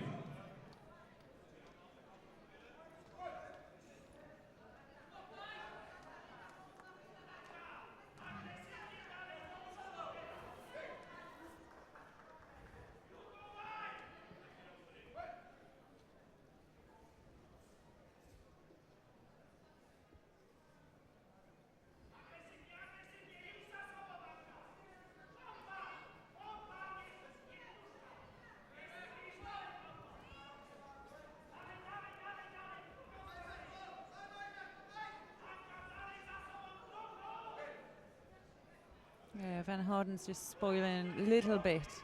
Just missing out, but Vashuev must feel so dangerous as soon as he gets the grip. Just taking it to the face there, just an accident.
nice Uchimata attempt there.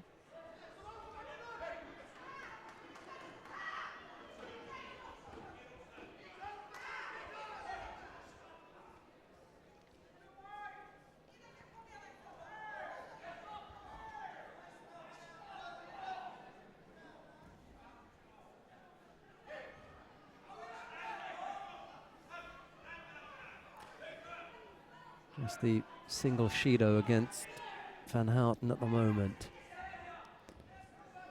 Putting up a good effort against Yashuev here. He looks dangerous, doesn't he, the Russian? Yeah, he's cat-like.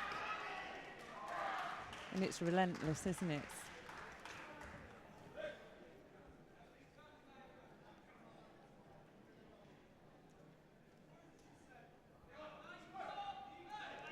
So second Shido picked up by Van Houten.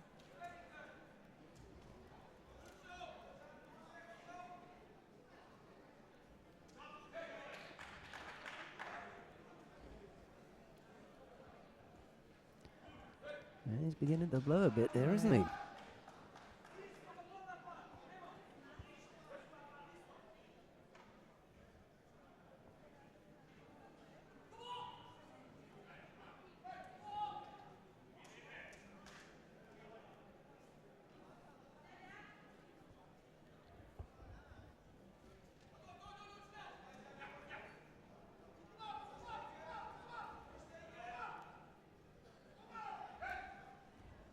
Oh. Nah.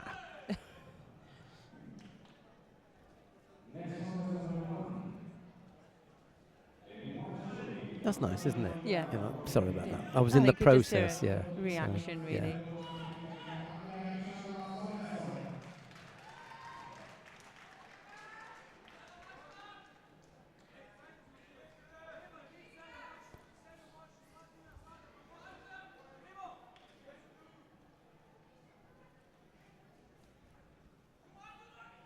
Oops. Nice Yeah. Oh, lovely. See that coming. Too weak an effort, and Yashuev managed to turn him.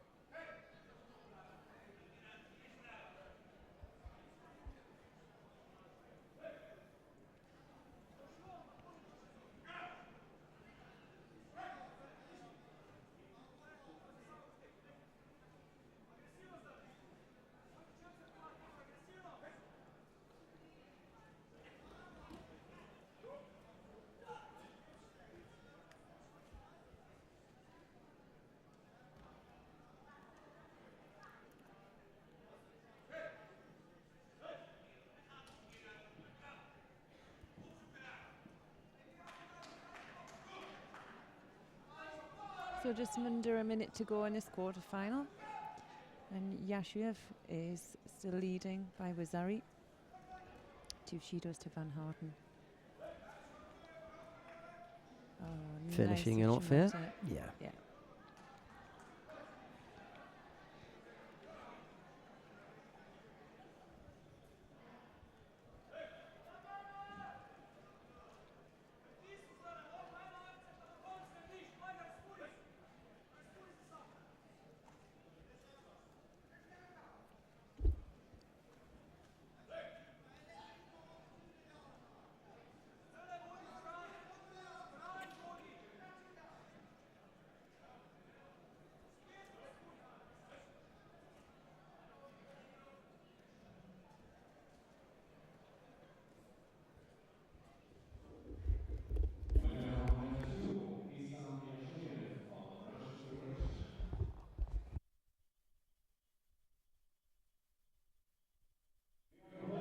Of Germany, and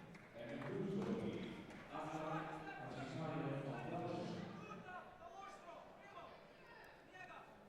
Coming up next, Jörg Onifriev of Germany faces Adlan Kachikaev of Belgium. Onifriev and Kachikaev don't sound like German and Belgian names today.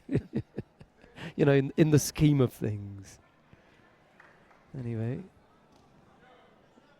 they are. One's German and one's Belgian. Jörg Onifriev in the white judogi faces Adlan Kachikaev in blue.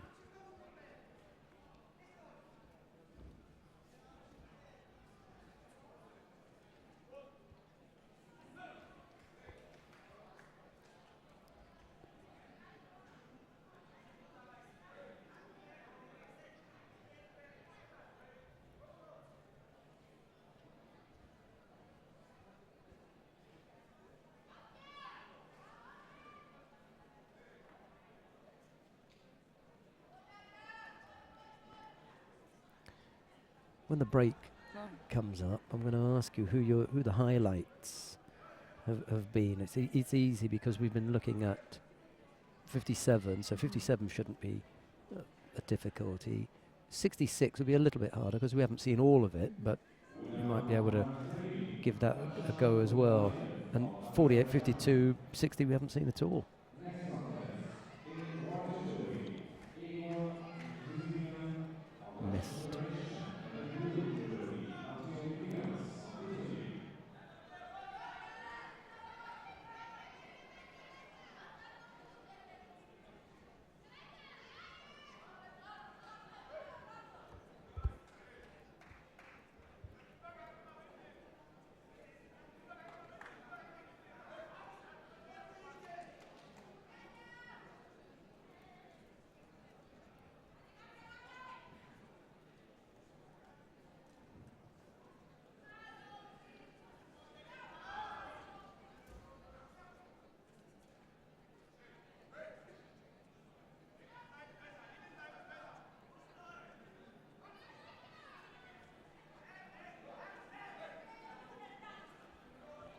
So Shido to Onife.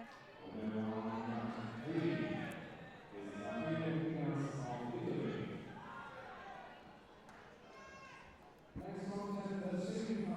of Russian generation and in Judo, Fabio Brazilian of Italy.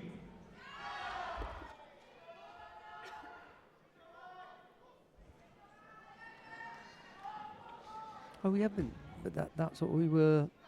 Semi-final time has come up. Sorry, let's go down to mat number 3 now. Islam Khametov of Russia faces Fabio Basile of Italy. Yeah, this is what we were talking about. Semi-final. So we did have a look at the 60s in the middle mat. So we saw a little bit of the 60s because we were waiting for the semi-final to come up. Both fighters have picked up a penalty. They said they were going to take a 5-minute break, didn't they? And was that what it was that took us up there for that long? We were up there much longer than that. Yeah. Anyway, got the semi-final. First of the semi-finals in the under 66 kilo category.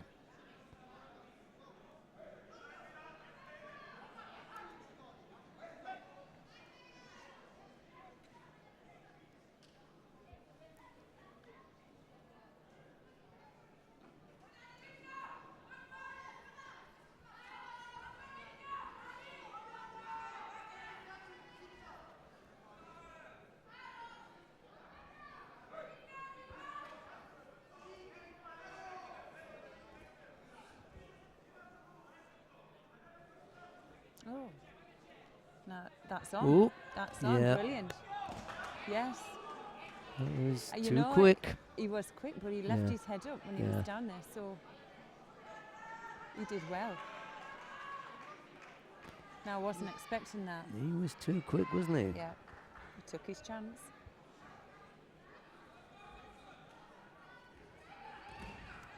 He loves his belt.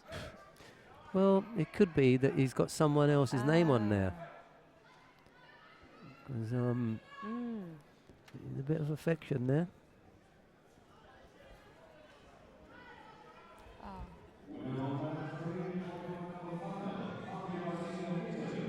He hasn't bowed. No. Yeah, let's sort that out properly. Yeah. I wonder why that was. Anyway. He really put it on him, didn't he? Oh dear.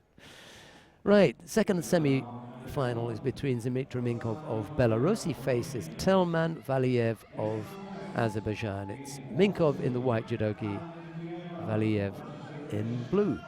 And the blue judogi, unlike the sports of Spain. That was quick, wasn't it? Sharp. Lightning.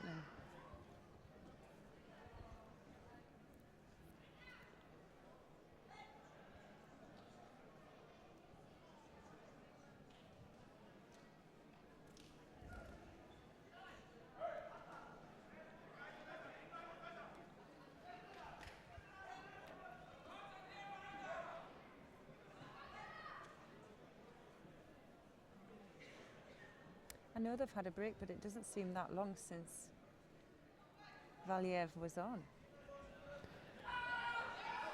Yeah, sometimes that can happen. You come to the end of the round and all of a sudden you're on the mat again.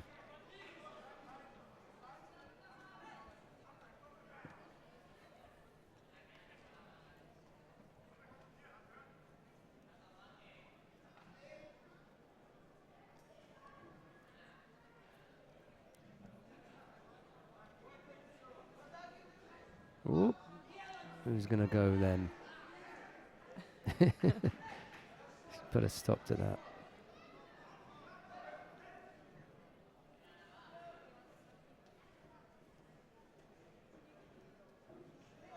Poor attack by Minkov.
Oh, who's going to go? Oh! So Wazari scored to Minkov. He's in it.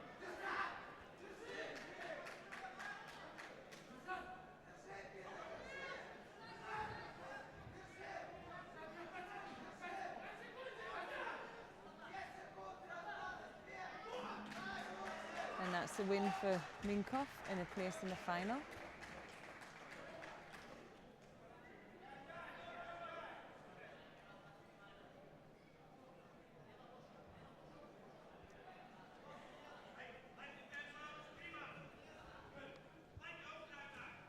Another one out? No. Oh, he was just taking a long time to get up, was he? Yeah.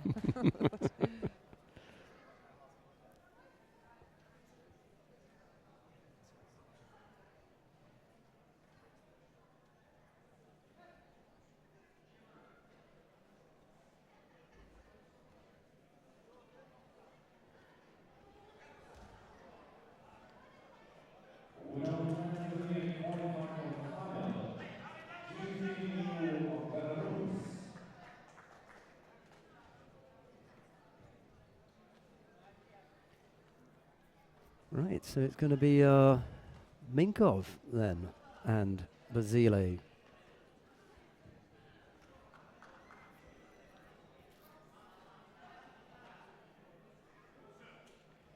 I think it's just disappointment that had him there as opposed to Yeah. anything else. Right, we've got repechage contests in both the under 52 kilo category and the under 48. We haven't seen either Anna Dmitrieva or Amber Hreshes. What should we do then? Oh. It's much of a muchness. Well, there's only 56 seconds left of the contest between Dmitrieva and Perez. We'll have a look at that. 3 penalties picked up by Perez. Hreshes and Alieva are battling it out on mat 2. And we've got the semi-final coming up between between Mezhetskaya and Konkina coming up next year. So we're in the right place here, because as soon as Dmitrieva goes off, her teammates will take over.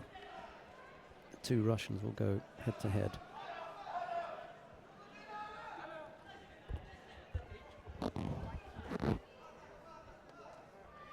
Oh, nice little combination.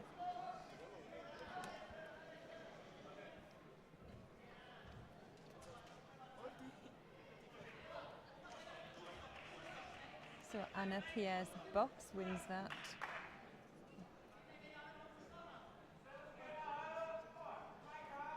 With 6 seconds to go. Well, she had a Yuko on the board anyway, didn't she?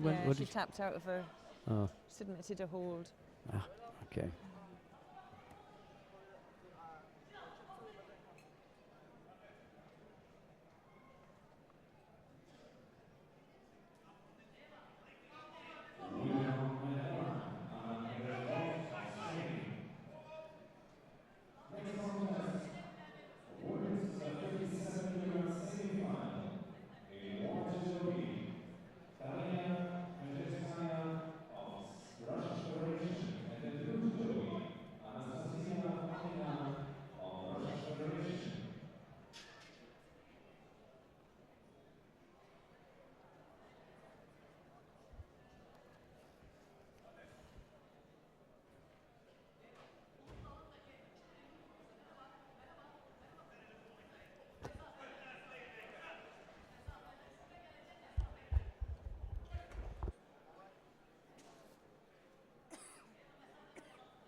So Mezhetskaya and Konika, obviously both Russian.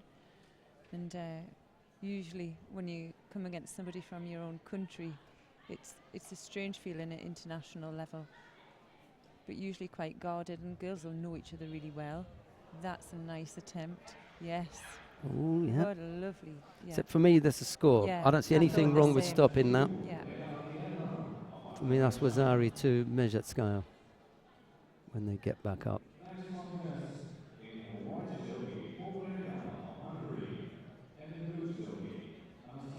Yeah. Good call. He's stopping it for. Yeah. Right.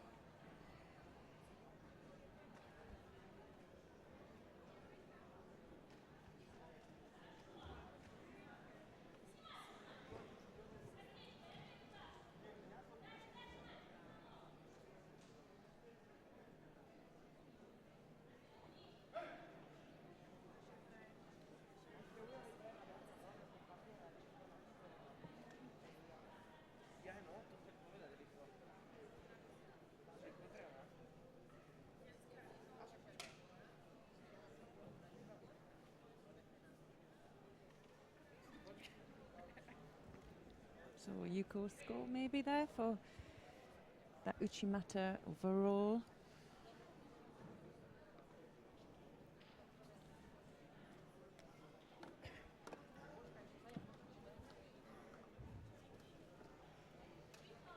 I think this makes it really interesting now, because Mezhetskaya is the kind of fighter who's going to look to finish it off. You know, she just wants to win by ippon every time. Konkina has got more than just the under-23 European Championship title at stake here. She's got a bit of pride. We've already seen that she's quite tough. She was put in a gutsy little performance earlier on, and when it got a bit rough, you know, she can dish it out. So I think this is going to be a nice contest here. They're both going to go for it. And yes, she did. That was a beauty. Well, go for it she did. Oh. Yeah. Yeah.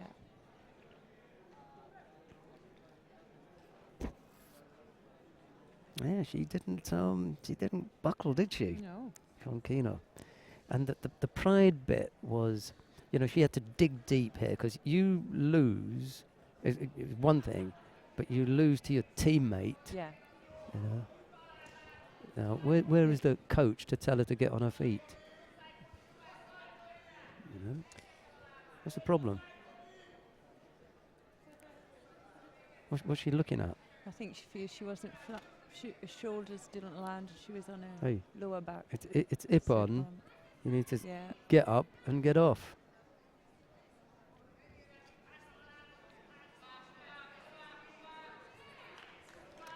Oh. Yeah, Konkina's doing the right thing. I've done what I have to. I'm off. You know, this is unfortunate now. I just wonder where is the Russian coach in this? Let's see how many of them are there in the background.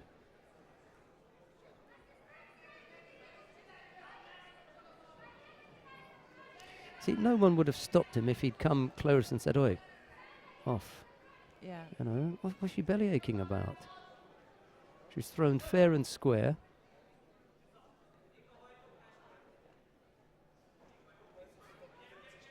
What a performance. Oh, she's having a performance after that. Well, I tell you what, she's going to be in some trouble now. Right, threw her toys out there. Safo Choban now takes to the match. He's up against Tanja Bozovic. It's Choban of Germany in the white judogi and Bozovic of Montenegro in blue.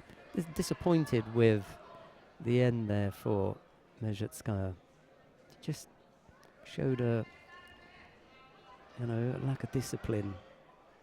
It's all part of the package, you know. And she didn't display the kind of, you know, discipline that you would hope a player who reached this kind of level should have. Did you see anything wrong with that ippon? I couldn't. For me personally, from this angle, I couldn't see a back, so I couldn't call it personally. But the referee did. He was on that side. She dumped her fairly, you know, hard, didn't she? It was, you know. I think the disappointment of losing to her teammate, and who said that she was a bit too strong. Yeah.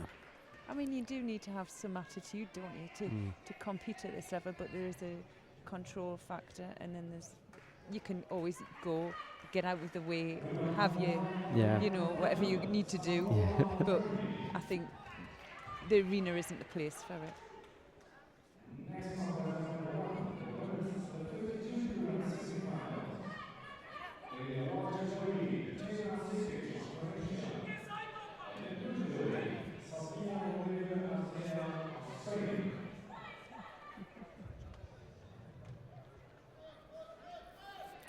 Right, we've got the semi-final in the under 52 kilo category coming up next. Tina Sikic of Croatia faces Sofia Hogrefe. Okay. Sikic in the white judogi, Hogrefe in blue.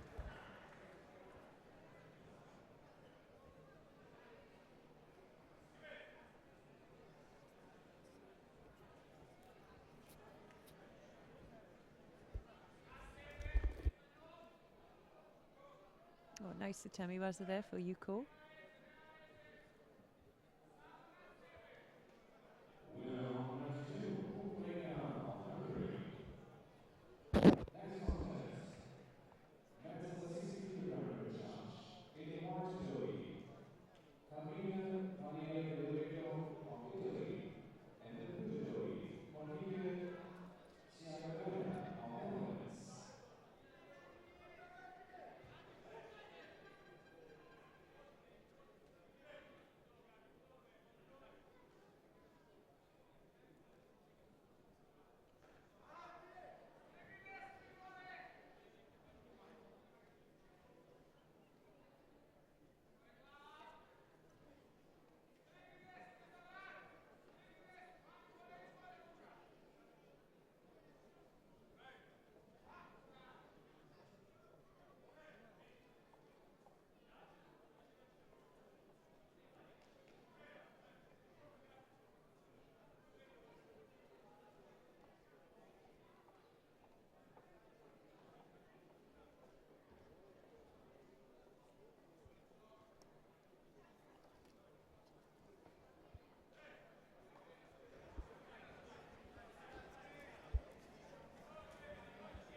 So the work rate for both of these players is quite high, but we're just lacking the finish of a throw.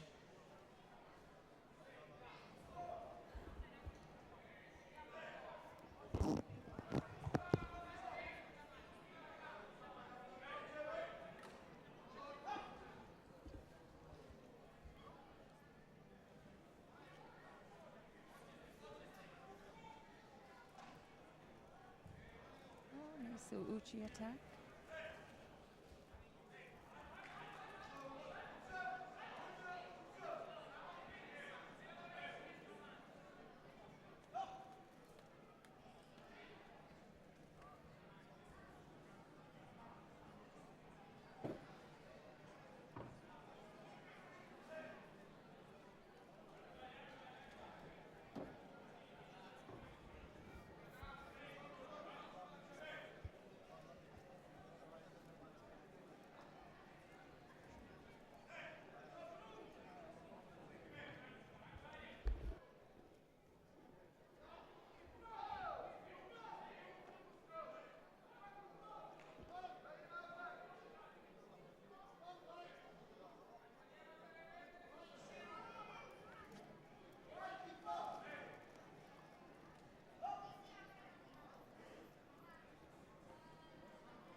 So Hogrefe is in danger here. I know we have 45 seconds left on the clock.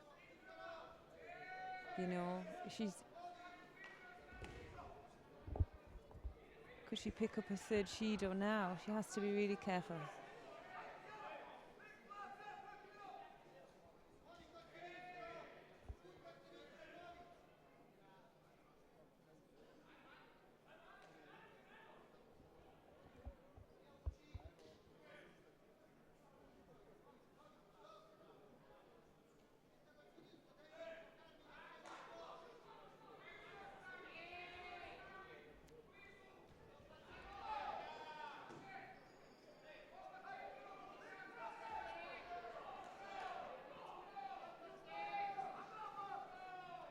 We're looking at 2 more exchanges maybe. For Zikik to score. Can she do it now? Can she do the effort? Yes, she does. She scores, and that's a Yuko now on the board. She did really well there.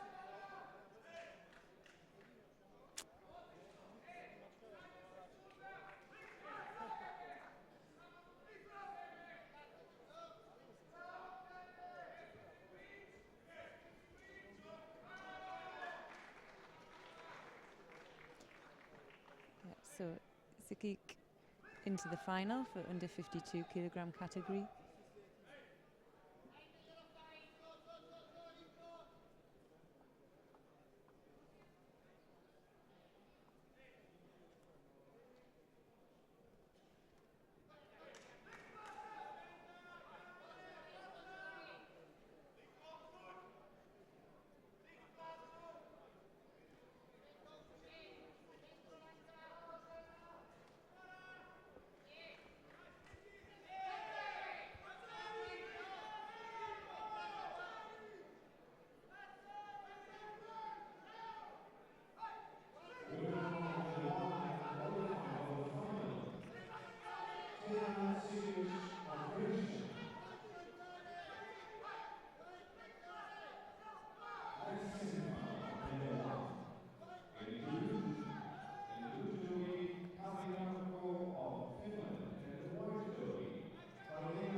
So the second semi-final in the under 52 kilogram category is Pienska from Poland and Kako from Finland.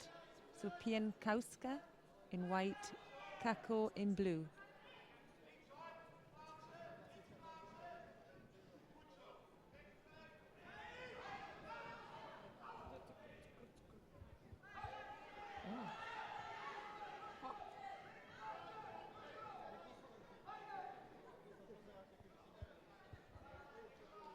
So nice and quick off the blocks for these two.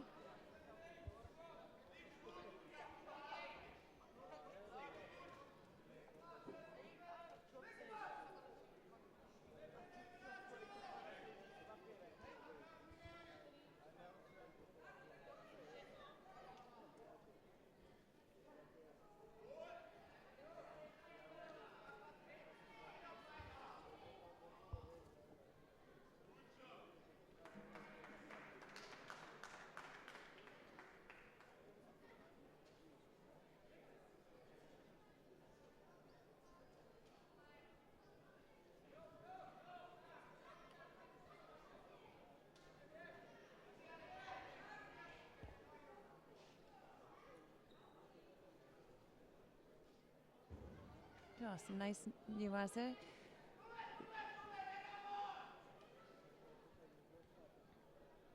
She did well there to get back onto the head. And can she get that knee out? Oh, she loses it, totally loses it.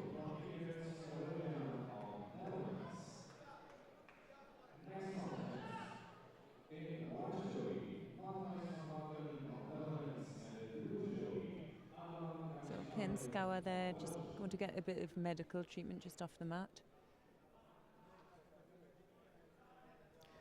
Meanwhile, we can tell you what's happening on mat number 2. It's Matthias van Harten of the Netherlands. He's up against Adlan Kachikaev of Belgium.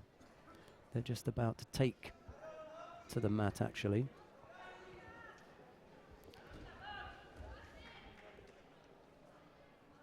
Here comes Pienkowska after she's had the treatment, whatever that was for.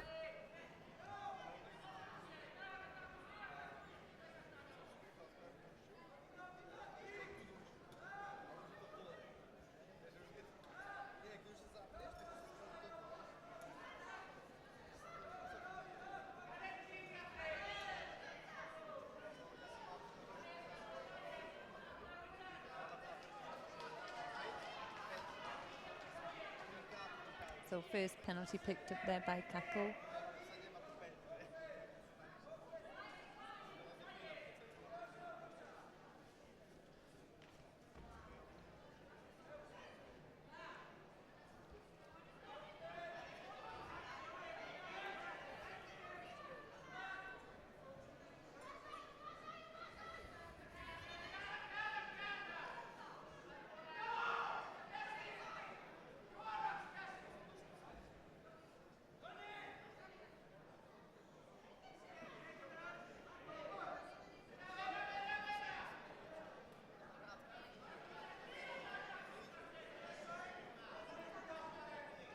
She likes a new Waza, doesn't she?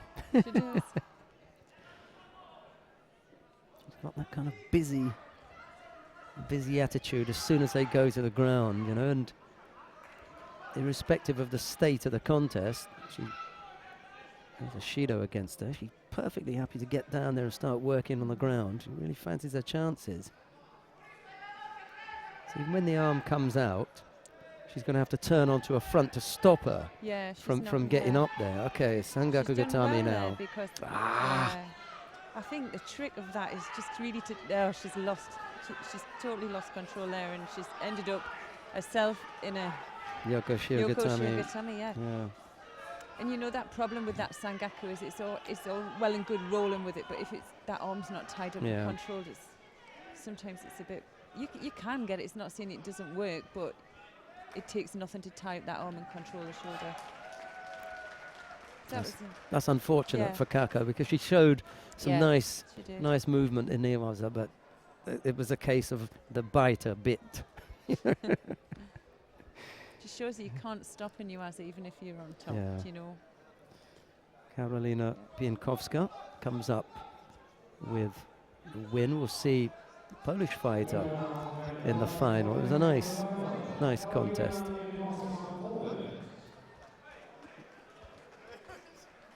Kako losing out there. She'll go down into the bronze medal match then.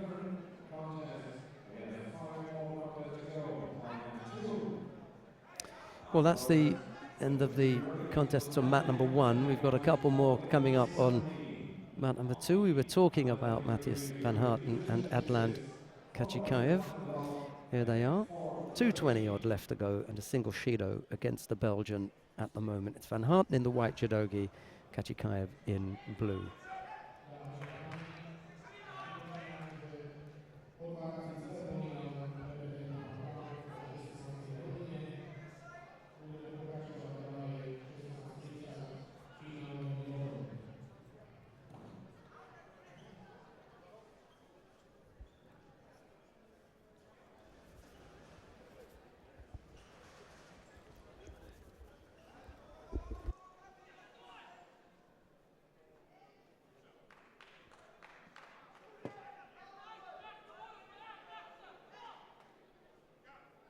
So second Shido there to Kachikaev.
So Shido just picked up there by Van Harten, just for gripping infringement, so fingers were caught inside his opponent's sleeve.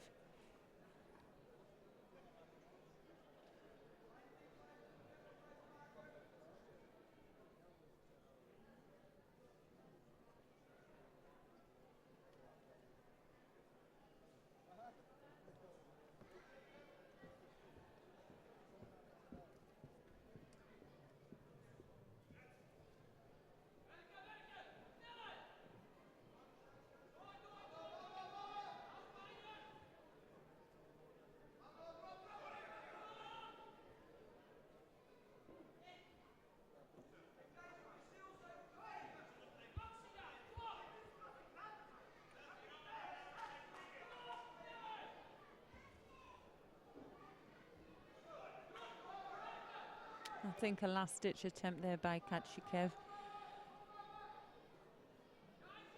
And Van Harten reading the fight well, working hard in Niwaza. He's looking up at the clock, so he's going to get a matty on that.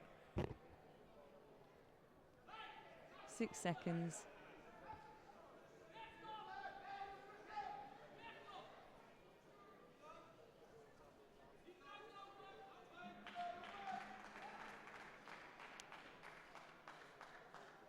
So that's a win for Van Harten from the Netherlands.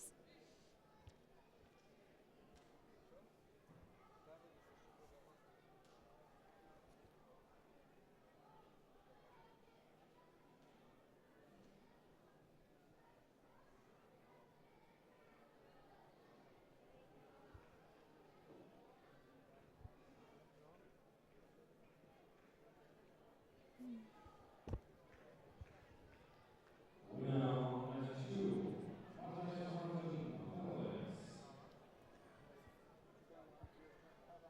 Next butterfly.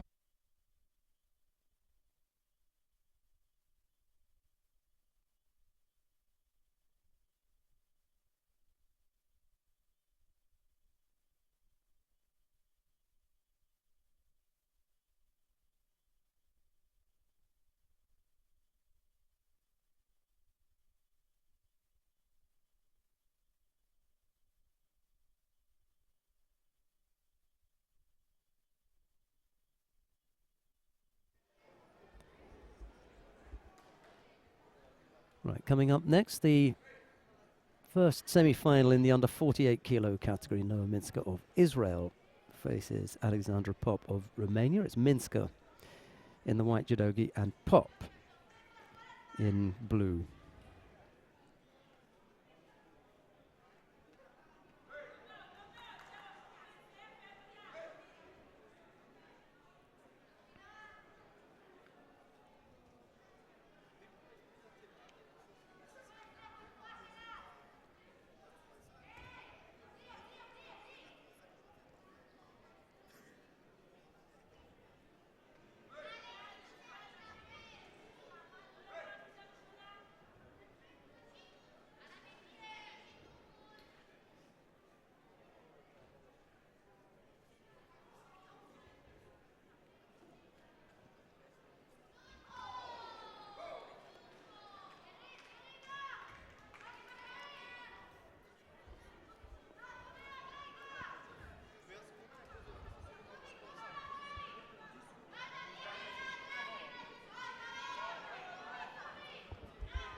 I was just talking to I don't normally do this, but I'm going to do it anyway.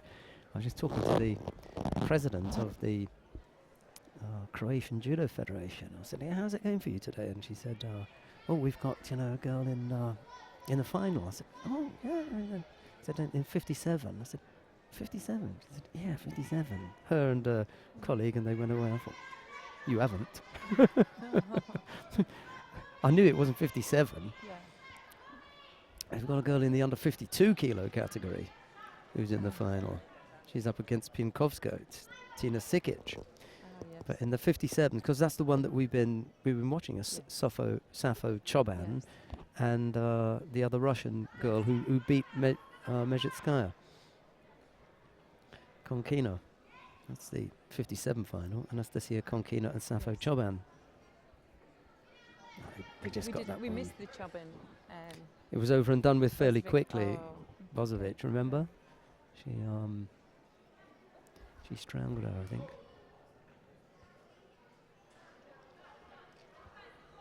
Over and done with fairly quickly.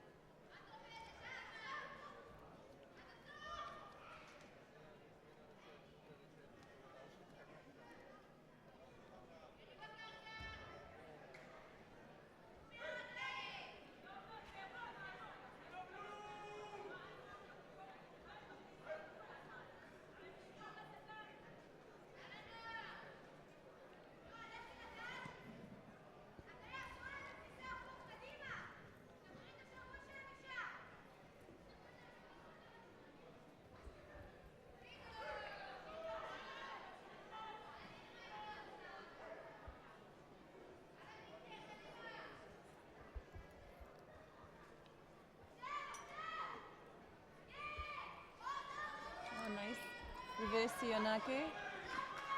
Oh, she gets a nipple for that. It's fantastic. Oh no, maybe not. Wazari, sorry, Wazari. Did we see her perform that earlier on, I think? Because I'm not sure. It didn't, to be honest, it didn't. There looked to be like a pause in the movement of it, so that's maybe why she had a Wazari. Skillfully executed, though. You're quite right.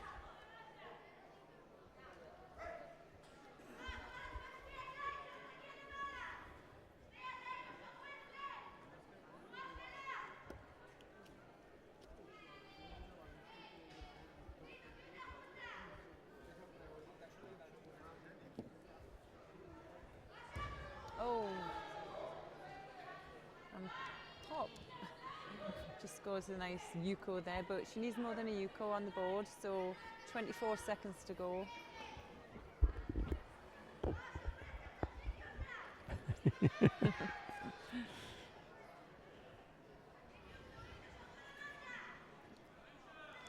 There's no shortage of action, is there?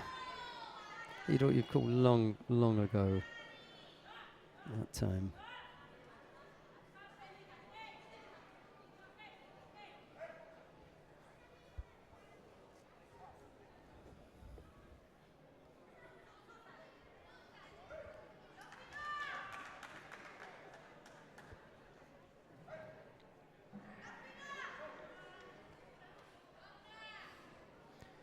Yeah, 2 good scores from Minska. She got caught a couple of times herself, but fairly convincing, to be honest, from the Israeli. She makes her way into the final. Now we've got the second semi-final coming up for you.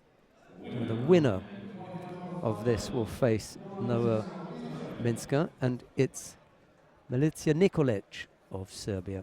She faces Cinta Garcia Mesa of Spain. It's Nikolic in the white judogi, Garcia Mesa in blue. And the blue judogi, Cinta Garcia Mesa of Spain.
Oh, to be careful there with her hand.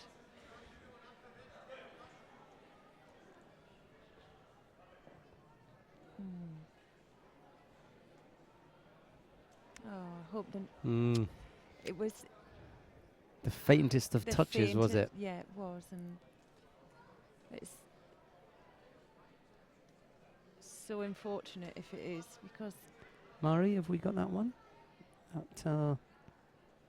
That last action there. It looks as though she's going to be given Hansokumake for a leg grab. I don't know if you managed to catch that.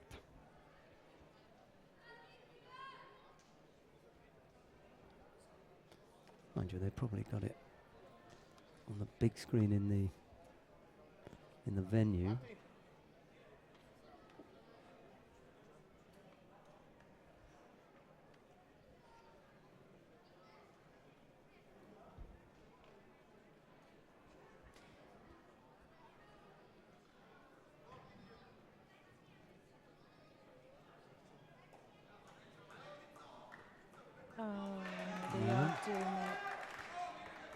so unfortunate, isn't it? Because there's such a fine line between an intention or a non-intention. Well, I well, mean, it's not. There's never a real intention to do it, and it's a natural reaction, maybe. let's have a look. And now, the semi-final of men's 60 kilogram category. In the white judogi, Davud Mamadov of Azerbaijan. And in the blue judogi, Denisov Ivanov of Bulgaria. Yeah, look, Yeah. the girl in white is in Tachiwaza. There is no change from that. She doesn't go into Newaza. The girl on the ground, right, is on the ground. That doesn't make it Newaza. Yeah. You know, she's still attacking her. You know, there's a chance that she can be thrown there. That was, you know, their mistake. Yeah, you know. Yeah, she's on one leg. Yeah. Yeah. She's in Tachiwaza when Yeah. she's on one Yeah, foot yeah. is on. Yes. Yeah.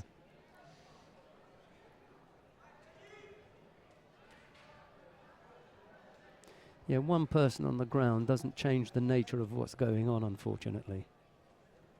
So, and it is unfortunate, but hey, there were other reasons why we had that rule come in, and all those have gone out the window now. So, in a way, I'm glad that you know the nature of the way that we compete has changed to much more upright. You know, it's much better. One of the drawbacks is that from time to time you're going to get something that is verging on the ridiculous, you know, and unfortunate. Right, on the mat now, Davud Mamadov of Azerbaijan faces Denislav Ivanov of Bulgaria. It's Mamadov in the white judogi, Ivanov in blue.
A nice reverse and a nice attempt on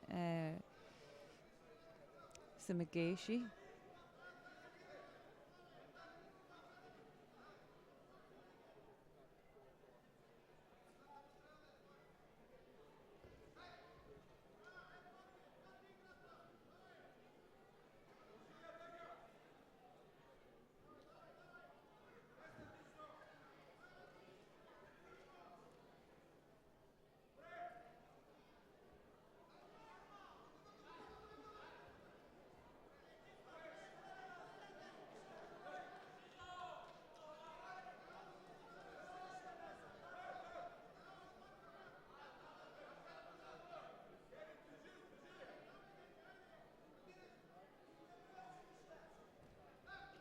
Oh, a nice Kochigari.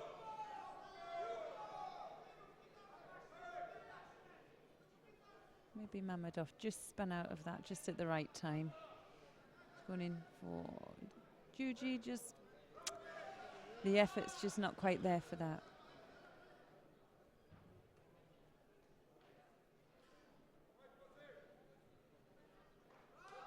Ah, so he was given a Yuko. That was a good score.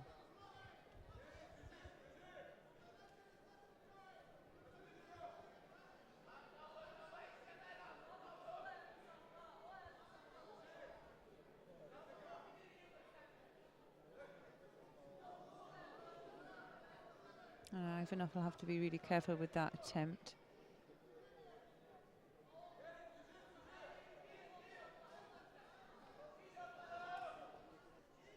He goes again for it, so can start looking pretty defensive.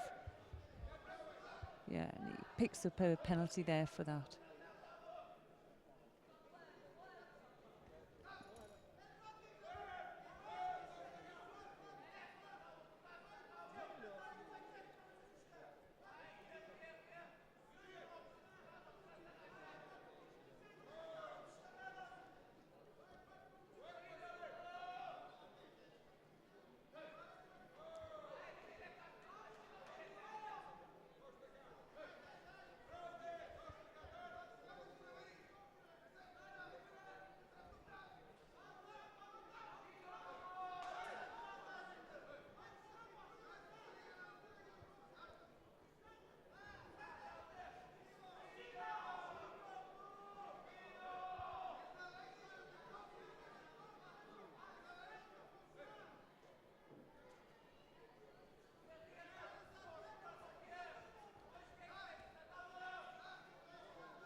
Well, that's a shame for Mammadov because he had a couple of good chances there to kind of counter-attack in Ivanov.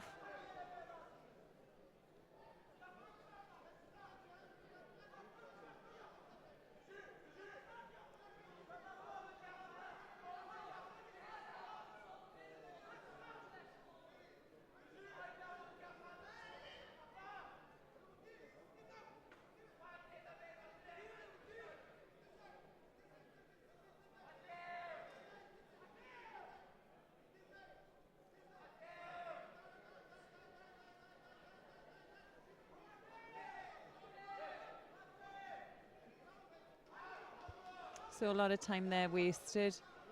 Mammadov only has 36 seconds to get a score on the board.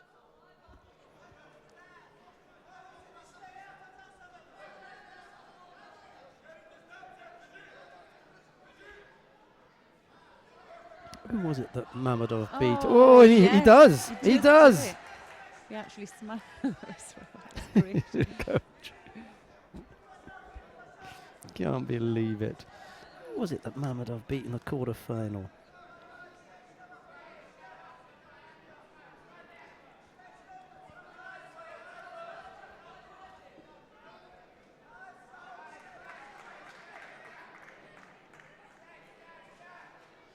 Loretto it must have been then. Yeah.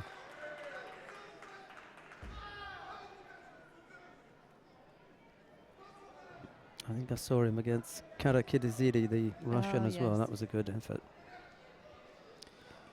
Oh, disaster for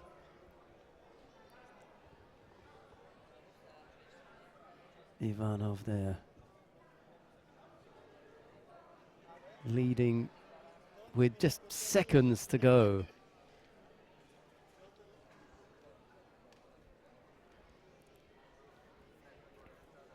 We've seen a few end up like that, where it looked close you know, calls, done and dusted, and then all of a sudden.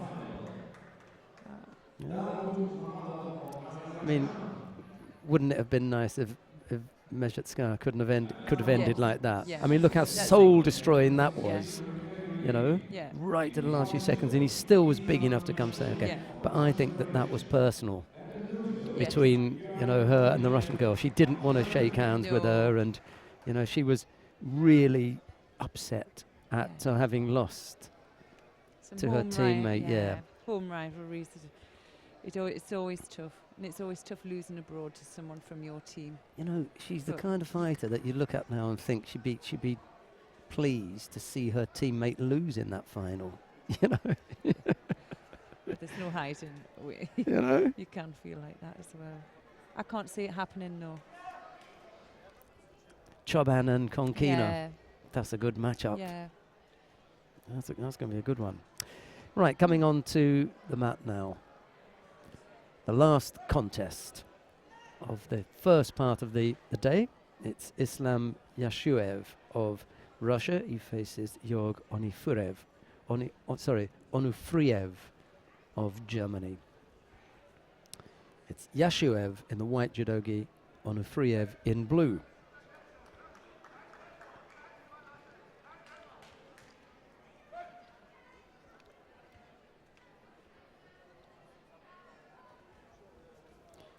We got then 20 past 3. We've got an hour before we get back underway, is that right? Opening ceremony at 4 o'clock. We'll start with the final block at 4:30, so we don't have to be around for the opening ceremony. It's just a little over an hour. Question then is what to do. Get something to eat, that's for sure.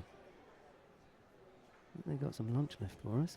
Right-sided effort there from Yashuev, and Onufriev covers up and defends. Picks up a penalty for passivity.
Well, 2 minutes gone. There's only that single Shido in it. Good little battle brewing here.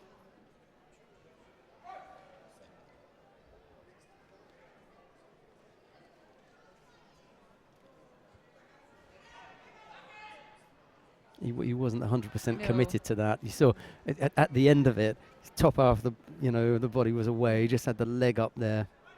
Just wanted to look busy. Oh, nice. Drop Kataguruma for you, Cole. Yeah, a little bit more committed to that one. Yeah, yeah. You probably heard, they said, I'll show you serious.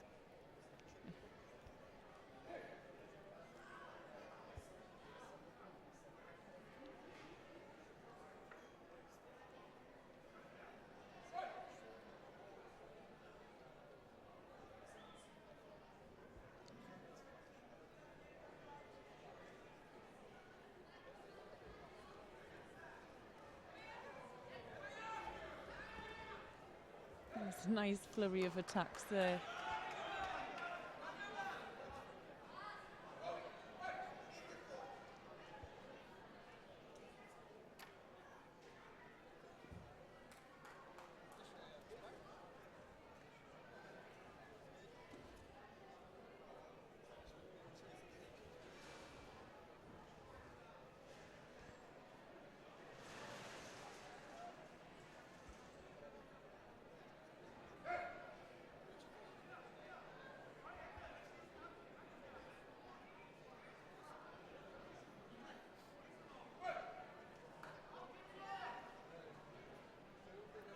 Right, whatever storm it was that Yashuev had in mind for Onufriev, the German has weathered that now, and he's into the last minute and a half and down only by that single score. He's just got the Yuko against him. All right, he's picked up the one penalty, but, you know,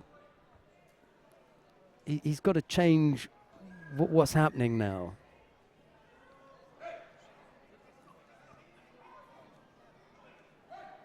Right, there was no false attack there for Yashuev. And he's just going to try and keep as busy as he possibly can to avoid picking up a penalty. He's not going to try and open Onu Friev up and look for the big finishing score. He's got the score on the board already. A Yukov to the German won't do it because he's still got the penalty. So Yashuev knows now inside the last minute that it's got to be something big. And he's just going to keep him away. He's not going to risk anything. And he hasn't picked up a penalty. He's not going to pick up 4 in 44 seconds. So he's simply just attacking off the grip. Yeah.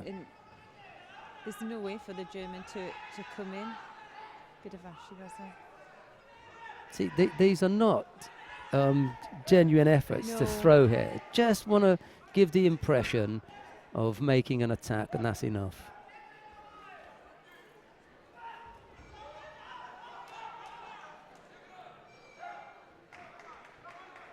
And now it's time for Onufriev to say, okay, risk everything, go for it.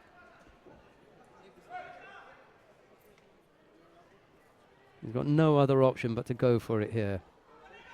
Woo! Oh, that was nice. And then he gets countered. Yeah. Well, I wonder what Gershon is going to say to him now.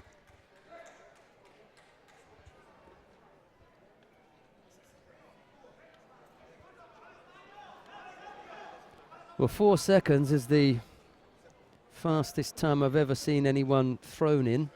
He had 6, and he'll take a penalty for a false attack there.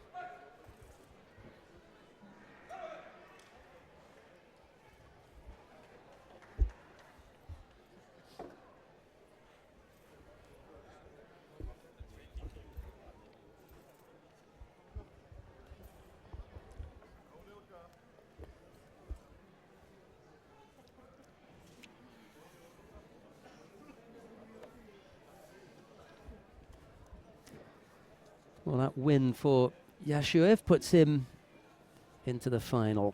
We will take a break now, and we'll be back in an hour to bring you all the medal matches.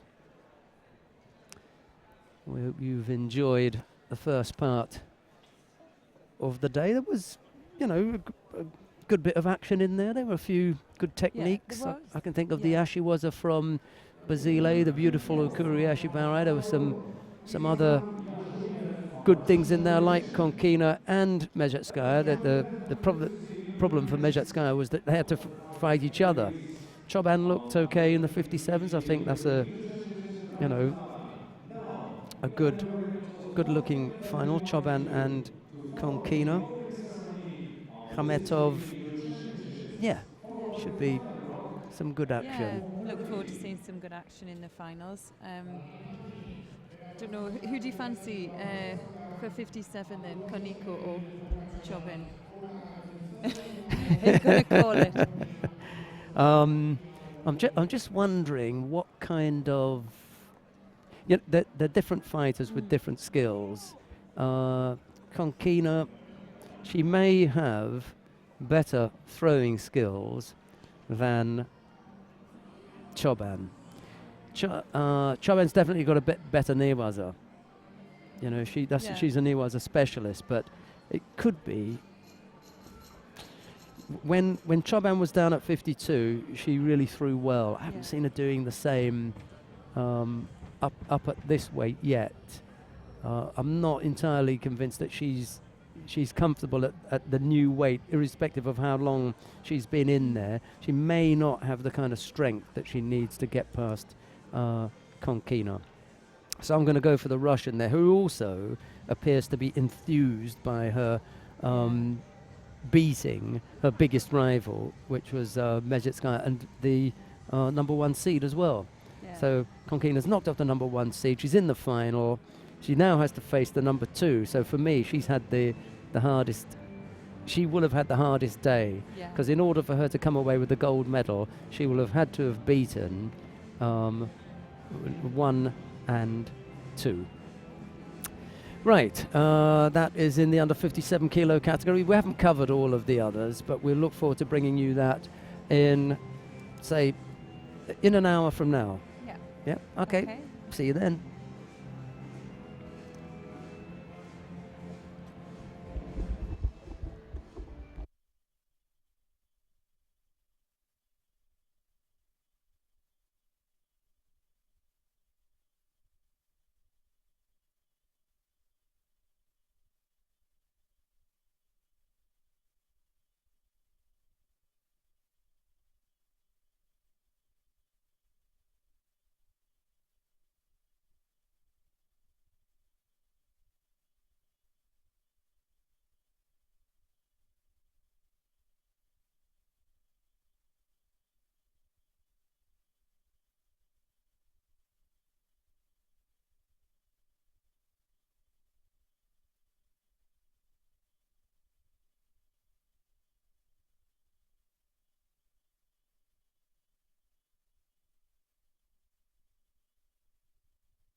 Well, welcome back to Bratislava. We're about to get underway with the final block on the opening day of the Under-23 European Championships 2015. And very good afternoon to Chloe Cowan-Vickers. Good afternoon, Chloe. Good afternoon, Sheldon. Sup? Some judo. Leila Aliyeva of Azerbaijan faces Cinta Garcia Mesa of Spain. It's Aliyeva in the white judogi and Garcia Mesa in blue. If you want to see the contest between Pop Reker and Alexandra Pop of Romania, that's on the adjoining mat on mat 2. Just click mat 2 and you'll get that. We're going to settle back and watch Aliyeva and Garcia Mesa. We were talking about the growing and developing women's program in Azerbaijan, and here is Aliyeva with a chance to medal.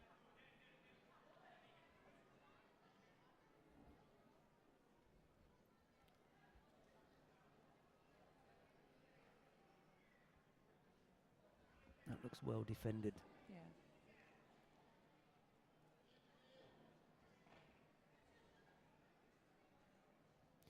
Wriggled free of that one, and now she's going to have a go.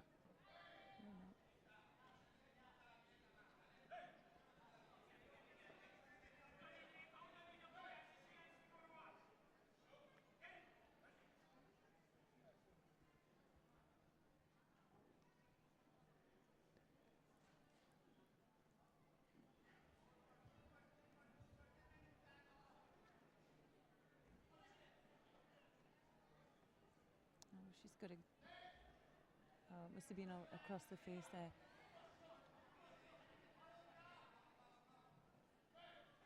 I think Aliyeva had a really disappointing semi-final before. She had a leg infringement, didn't she? She kind of. Yeah. So it put her into this match. So she really will be wanting to try and rectify a mistake, get on the rostrum. Oh, that was a nice little touch there.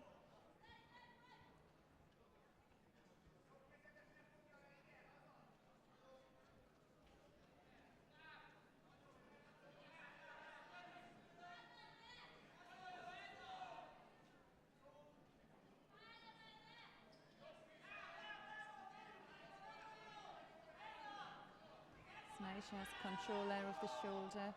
She's going for the roll, and it's lovely done.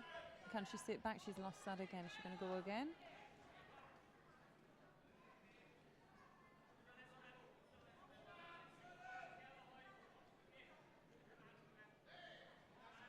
That's a nice bit of nuance there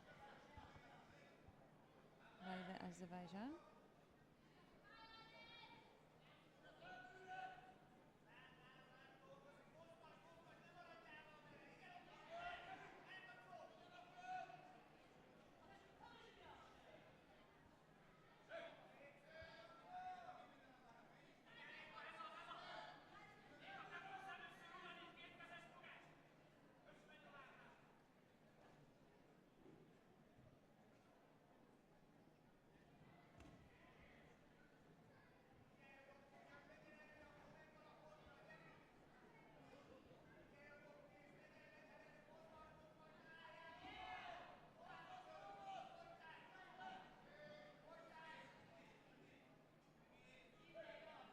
So just over a minute to go in the bronze medal fight here.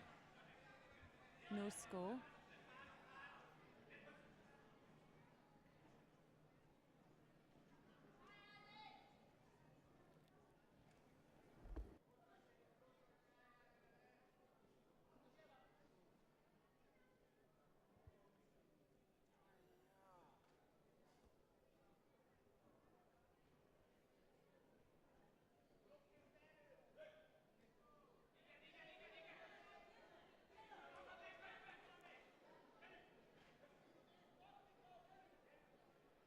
A nice attempt.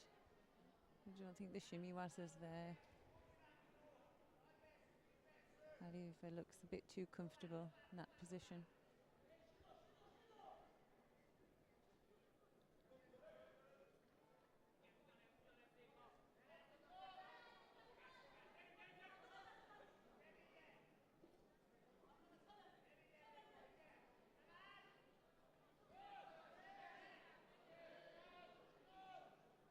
Okay, so first bronze medal fight Looks like it's going into golden score.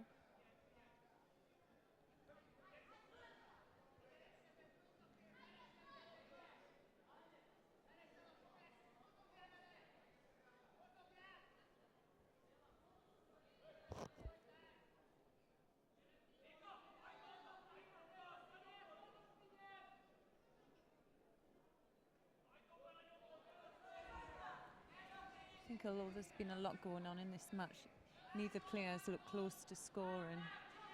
Sometimes going into golden score just really upsets that and come out and you'll see you score really quick. So let's fingers crossed here.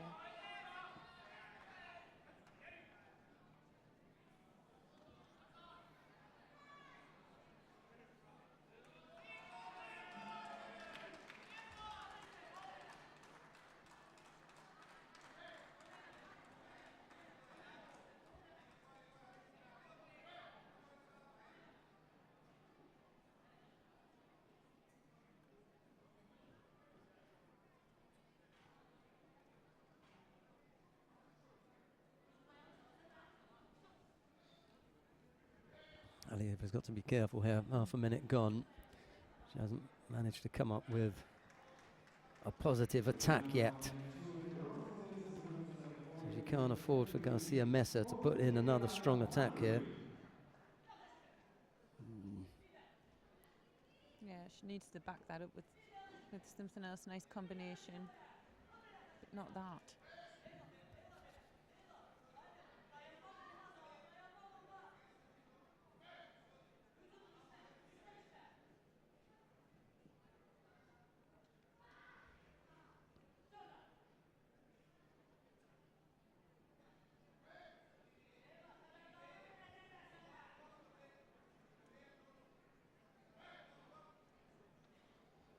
He's looked already, the referee, at his contest judges.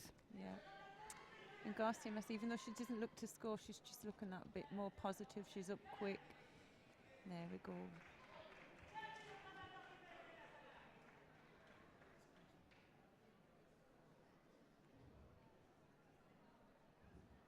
She's not hanging around, is she? No, I've seen that quite a lot recently. Oh. You know, they're giving the score, Yeah, they're not giving them time to tidy up. tidy Yeah. up.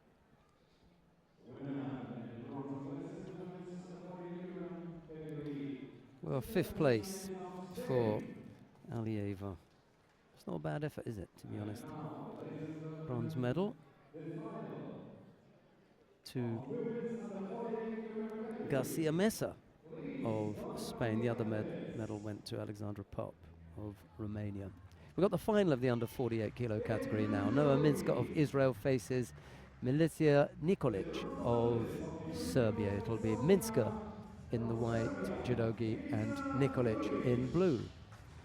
And in the white judogi, the gold medalist of the European Open in Sofia, from Israel, Noah Minska.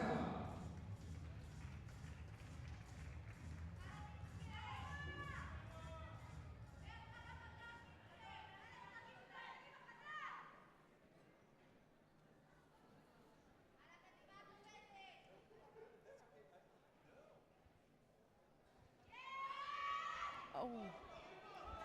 Now, what score were they going to give for that? Rosari? Yes. Oh, they haven't changed it to a Nikon. No. Yeah. Ambushed. That's nice.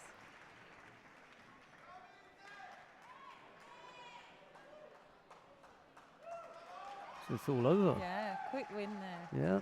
For Nikolic. Coach was still sorting out her photography. It's all done and dusted.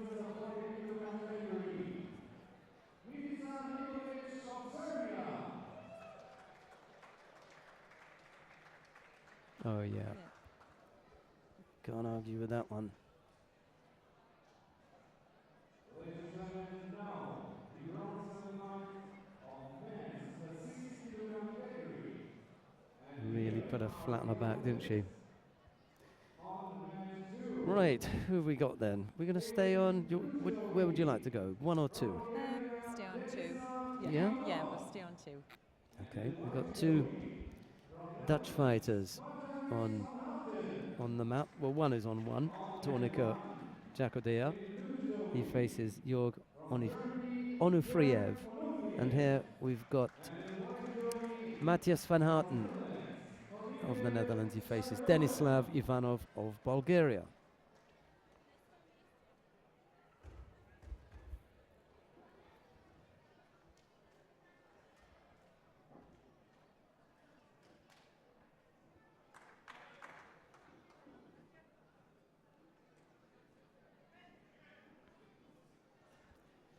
We were wondering how long the final block would take.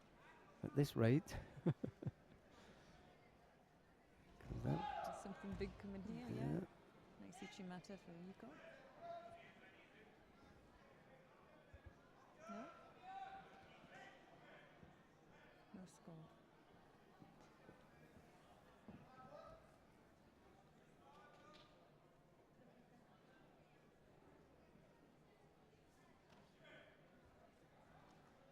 I'm going to go get my specs on. Put my glasses back on.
Well, Yeah. do you want to have a look Yeah. and see whether there was, as we'd said before, any bridge? He did look to land on his front, but whether there was a bridge or not, I'm not sure.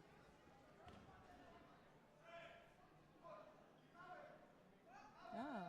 Right, so no bridge and just landed on his side. Okay. Good score. Yeah.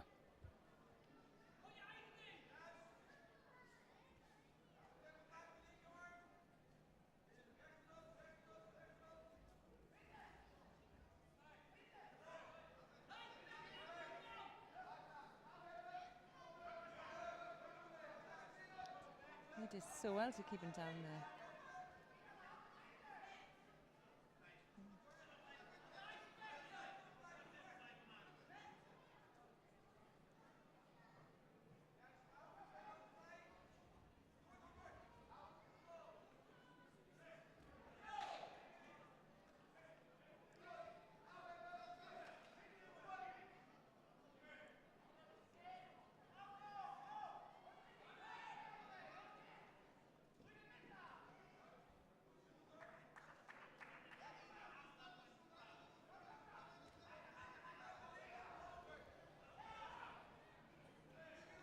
Van Harten's extremely confident in his nuasa.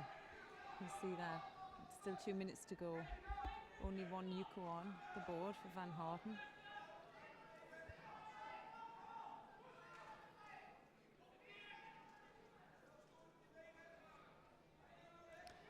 Everything's going his way at the moment.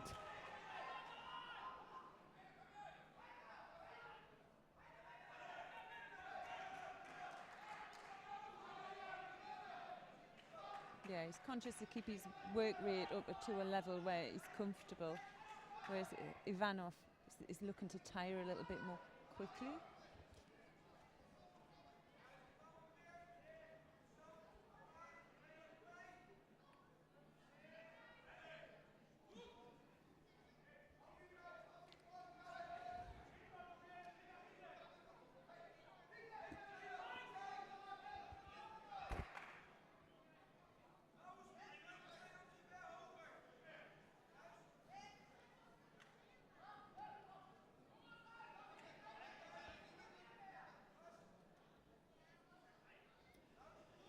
Picked up a second penalty there.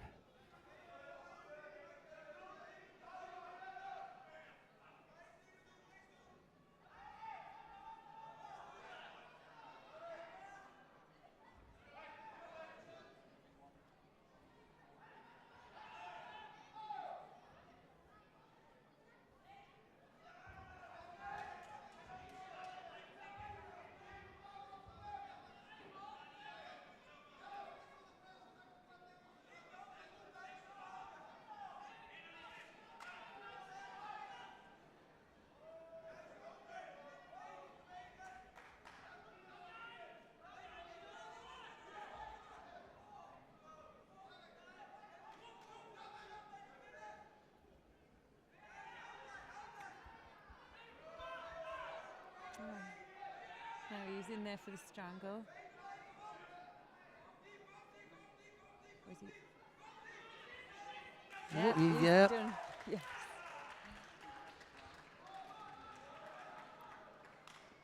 Couldn't block that out. Ivanov got tied up there. Yeah, it's a nice finish as well. Picked Yeah, him up. yeah.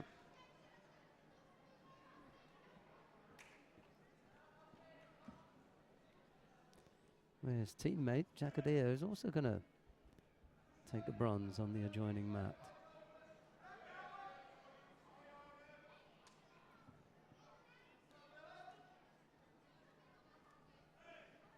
He really did make the opportunities for himself in the US, didn't he? He really worked hard at keeping him down there.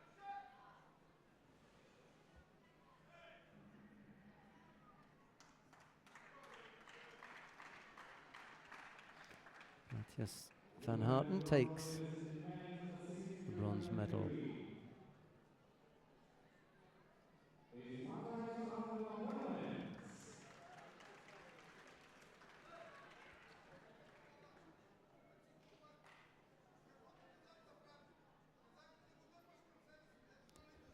We've got the final coming up shortly. I want to leave you with Chloe Cowan for this one. Davud Mammadov of Azerbaijan faces Islam Yashuev of Russia. Take it away.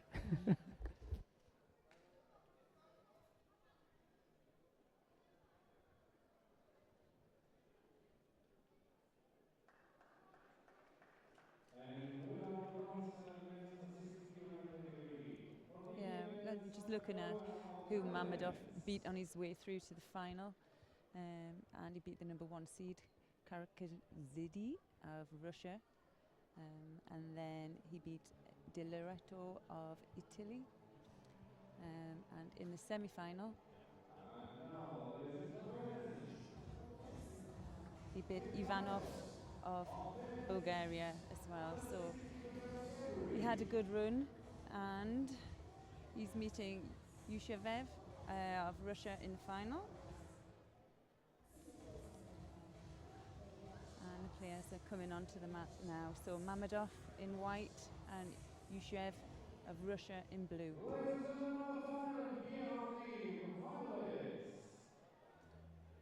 In the blue judo gi, the current European champion under 23 years, from Russia, Islam Yashuyev. And in white judo gi, the U23 winner of the piano, from Azerbaijan, Davud Mammadov.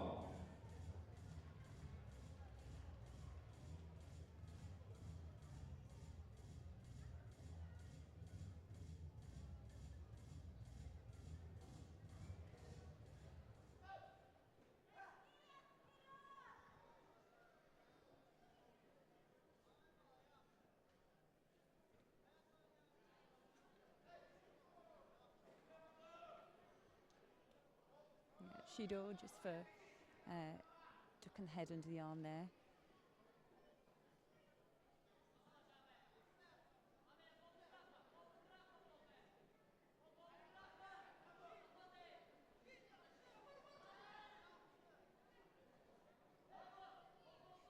Strong gripping from Mammadov.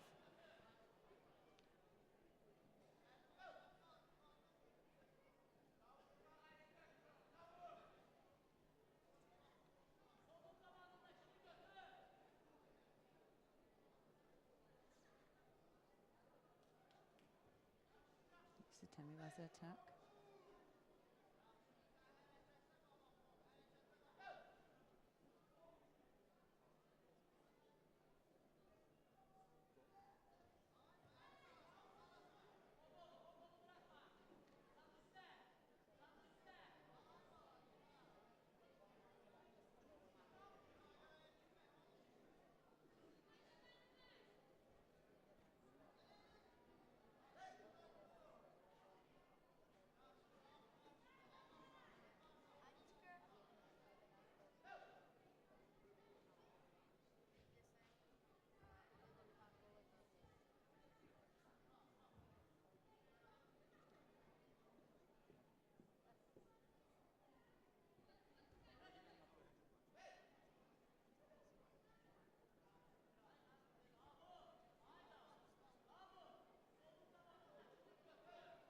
Yeah, so Judo for Mammadov there for false attack.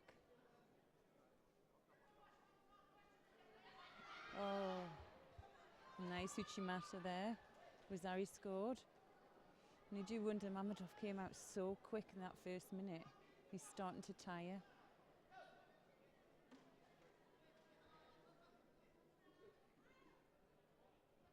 So that score's just been downgraded to a Yuko.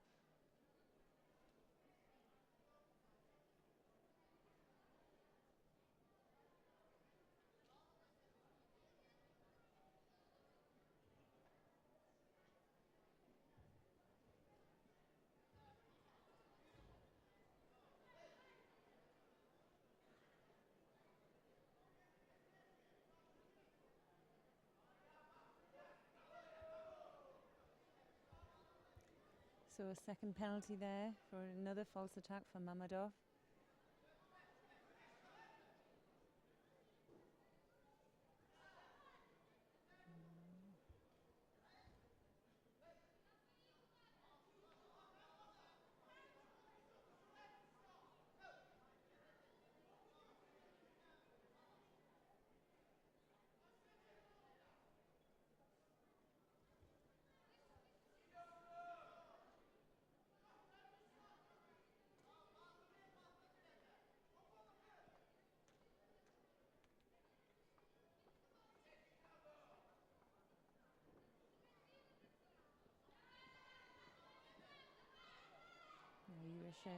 Yushev just going to be working on the arm there. He's going to tie the top of the head up. He's going to really try and finish it off here.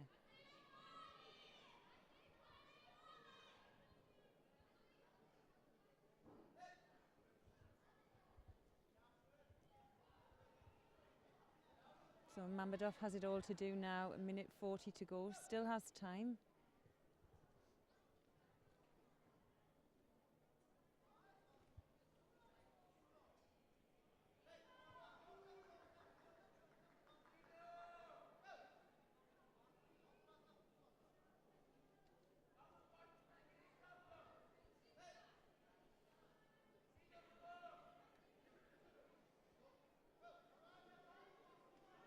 So a second penalty for Yashuev.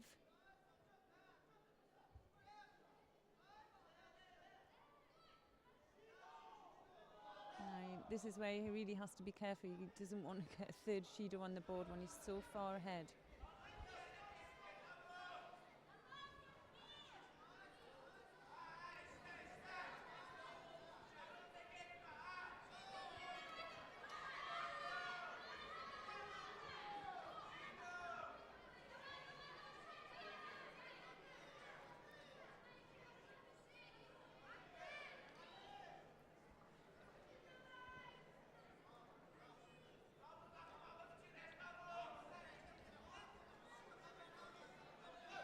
So just under a minute to go.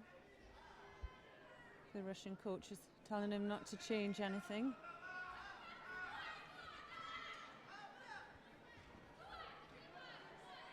And he's on top of it. He has the hand in there for the koshi. It's across the face, so he's going to probably just try and buy some time.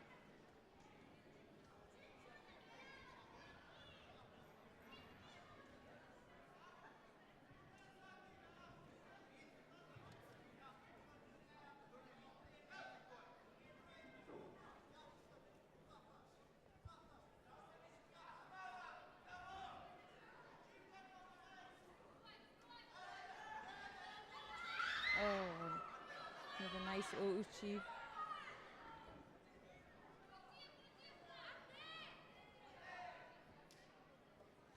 It's good to see that right at the end, Yashuev is still attacking, still looking for a score, because there was a period when he was kind of backing off a little bit. He picked up a couple of penalties, but now he's come back into his own. One last roll of the dice here for Mammadov, and Yashuev puts in one more attack, and that will be enough here.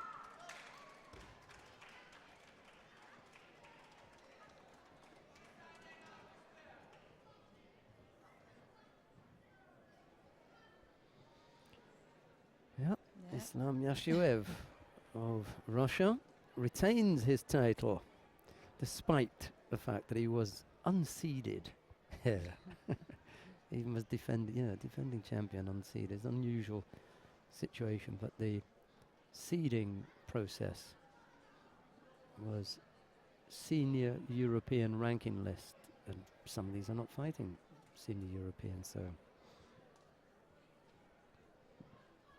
Yashuev not up there in the top 8 as far as the ranking was concerned, but he's the number 1 on the podium.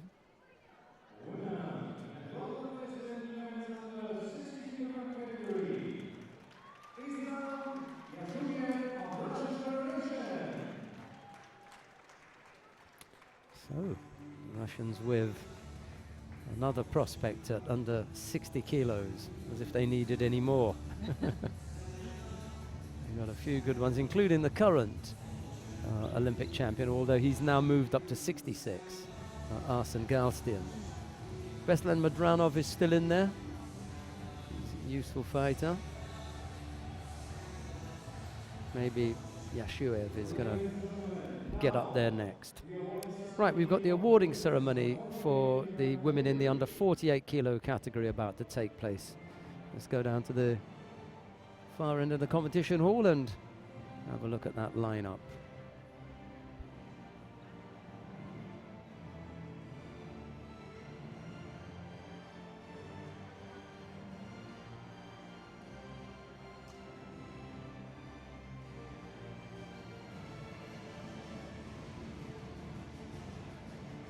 The medal will be presented by Mr. Sergei Slovenian, President of the European Judo Union. Winner of the bronze medal representing Hungary, Right, the bronze medals go to Paprika of Hungary and Cinta Garcia Mesa of Spain.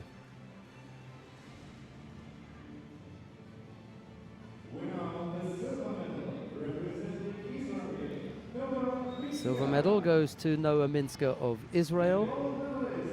And the gold medal goes to Milica Nikolic of Serbia.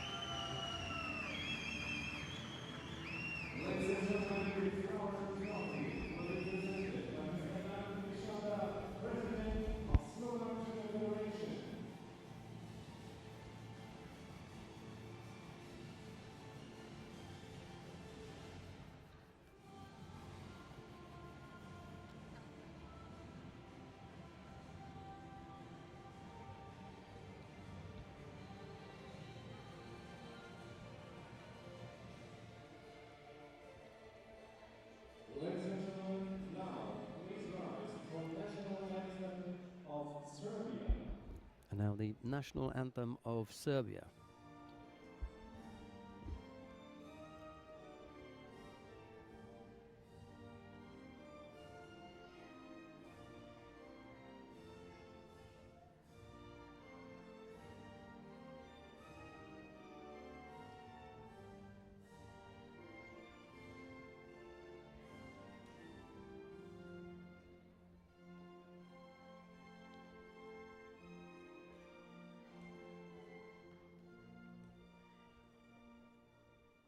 Congratulations to all the medalists. Now we are ready to come together for the final picture, please. Serbia top the medal table at the moment. Oh, dear.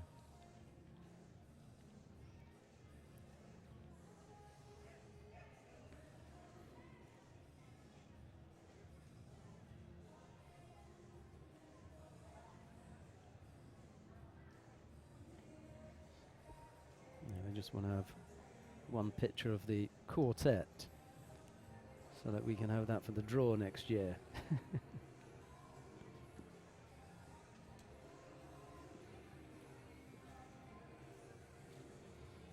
I'll go up on the EJU website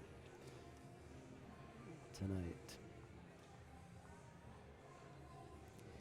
Yashuev was up there as a possible player of the day, but Basile may come and steal the show, I think.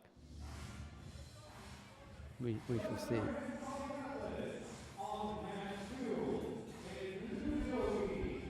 Let's take a look at the bronze medal matches in the under 52 kilo category. We're going to go to mat number 1 to see the contest between Roxana Ioanka of Romania. She faces Katri Kako of Finland. It'll be Ioanka in white and Kako in blue. We had a little look at Katri Kako earlier on. She's a Finnish girl who's got some nice newas around if she's going to be able to take advantage of Roxana Ioanka on the ground and surprise her a little bit, because I think that she's got good newas on.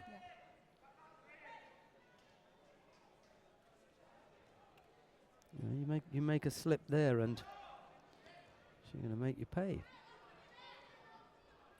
And we'll see just how keen she is to get involved on the ground when that first opportunity comes up. You know, she misses an attack or Ioanka fails in an attack. How quickly does she transition from one to another? See here, she's straight on the arm. You know.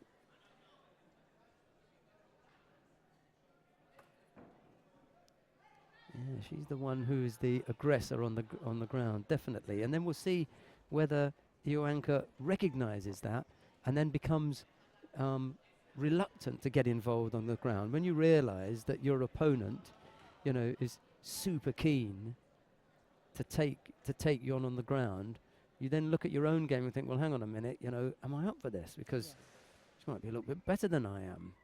In the meantime, let's go to mat number 2 because they're going to have a little bit of a break whilst they tidy up something there. So let's go to mat number 2. See what's happening there. Ana Perez-Box is up against her teammate, Sofia Ogrefa Asea. Not sure how long the break's going to be down on mat number 1, but as soon as they put Ioanka back on the mat, we'll go back down there. Mari's going to have a look at that. She'll tell us. Yeah.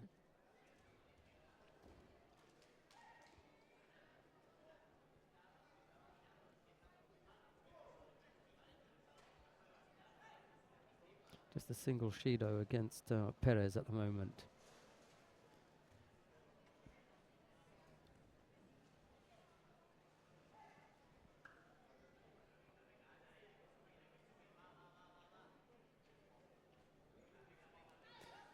Right, okay, we're going to get back down to mat number 1. See what the action is like back down between Roxana Ioanka of Romania in white and Katri Kako of Finland in the blue judogi. No score yet. Thought about that little sumigei. She was trying to work it, wasn't she? But didn't have the movement. Ioanka wasn't moving as quickly as she would have liked. And yeah, kind of needed just a better reaction. Yeah. The first attack wasn't quite in line for that throw.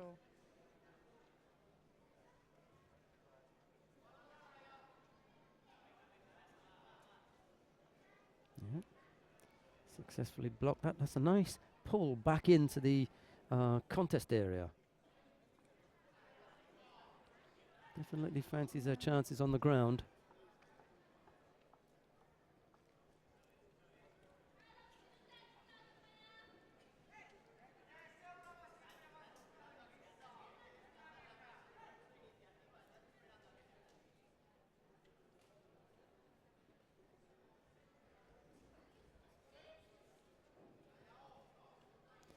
Really, I think, you know, I'm impressed with Kako. They're not known, the Finns aren't known for producing that many high quality players. There she is battling it out for a medal at the European Championships for under 23s.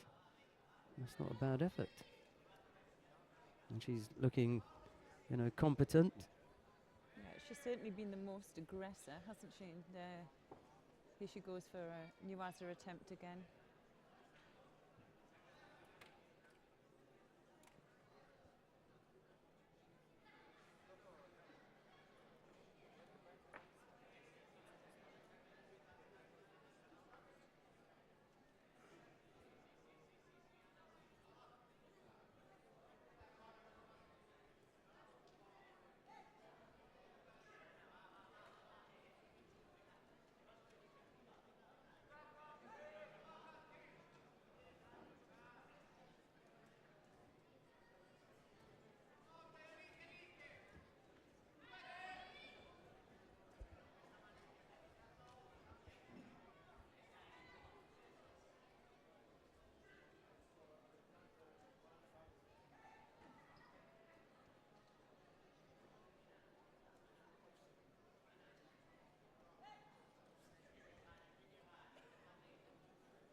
That's the first time she's been unsuccessful with bringing her partner down into Nuwaza, but she just has to be a little bit careful with that again if she tries it. If she doesn't get penalised for false attack.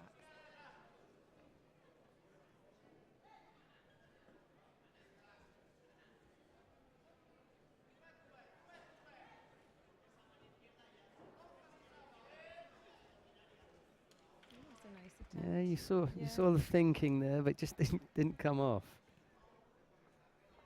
So I think she's going to have to tighten up if she wants to get to the next level. She's banging her opponents over. She's definitely competing. She's right up there. It's now a question of putting them away. Oh, that was a nice good little switch in shape. direction, Yeah, just took the Nice step one. there and It's moved. just Yeah. commitment, isn't it? You've got to really commit to something like that. She did well there. The late Judo on the board. Let's see if she can keep this.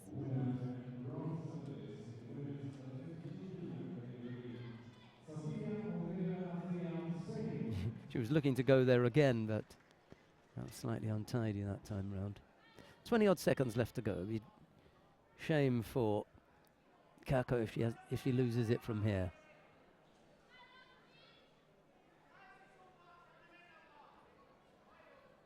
She's going to take it now.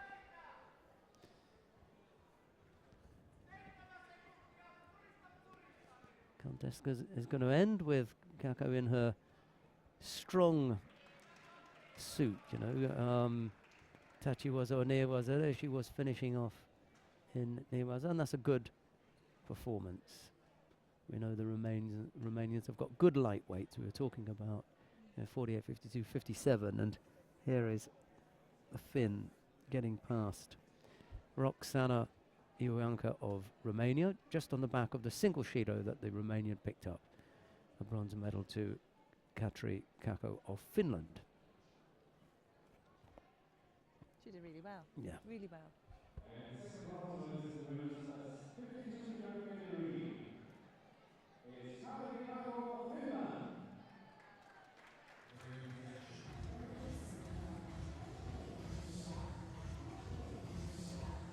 Well, we come now to the final of the under 52 kilo category.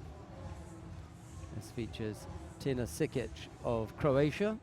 She's up against Karolina Pienkowska of Poland. It'll be Sikic in the white judogi and Pienkowska in blue. And here are the other players. In blue judogi, representing Poland, Karolina Pienkowska. And her opponent, the ranking is number 1 ranked from Croatia, Tina Sikic. So Andre, come on. Stop.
Struggling to find her spot. Oh,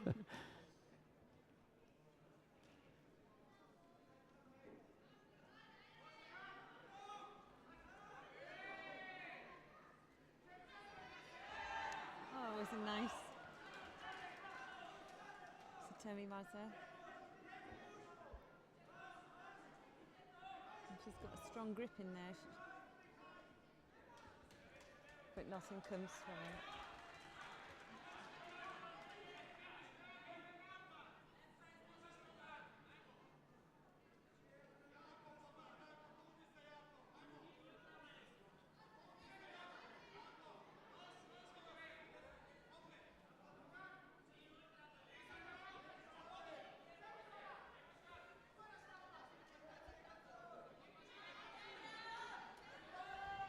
Just doing what she needs to do just to keep ahead.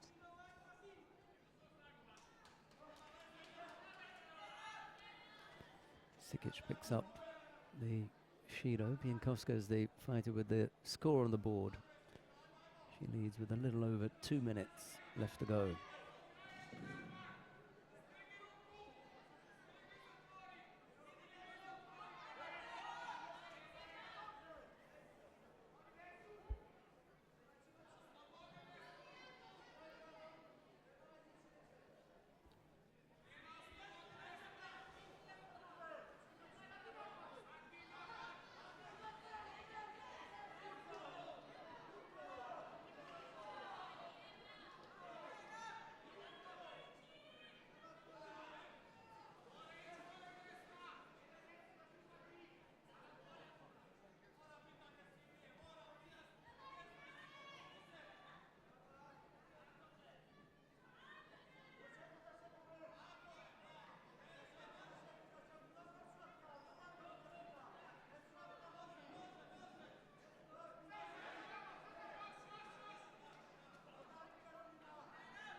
Well, Piankowska picked up that penalty for overly defensive gripping or negative gripping. She had a strong grip, nothing wrong with that. But then you've got to do something positive from it, and she didn't. She was just holding Sikic off, and she picked up the penalty. Minute left to go.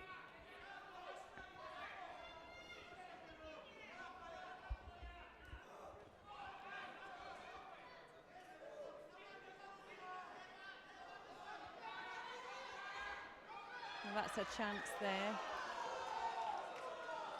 It was very close to Yuko.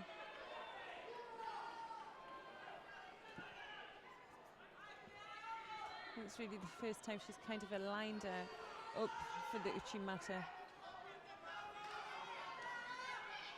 But she's had a taste of it now, so she's going to keep at her.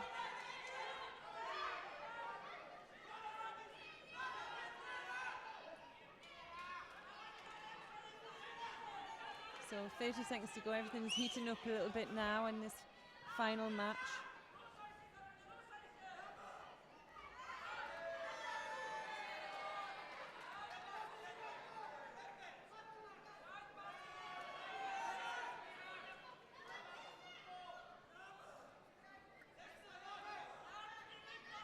Oh, And nice, this nice, occasion, yeah. Not going to worry about it now. Piankowska has a quick look at the clock. She'll roll around on the ground if she can for a bit. 6 seconds left to go. Sikic threw everything at that one, and when she missed, turn of the hands put Sikic onto a good part of the back, and Rosari was given against her.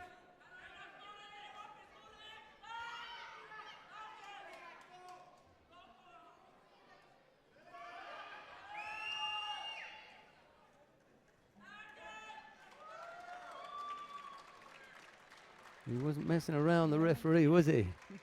Right. There's another penalty for you. She ended up with 3. 2 of them were for false attacks towards the end of the contest. He wasn't holding back. Pinkowska as well has got that little the little attack into the Jujigatami, you know. Yeah. Just as Podolak has. They both have had a go at that.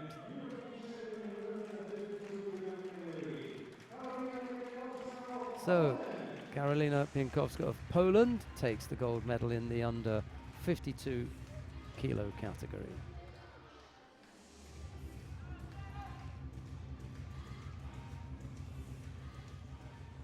Stay with us and we'll bring you the bronze medal matches from the under 66 kilo category next.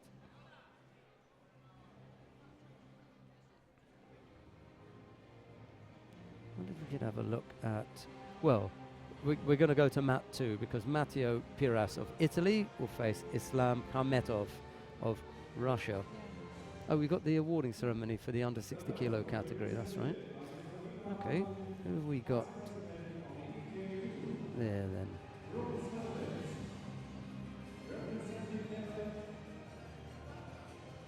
A bit early.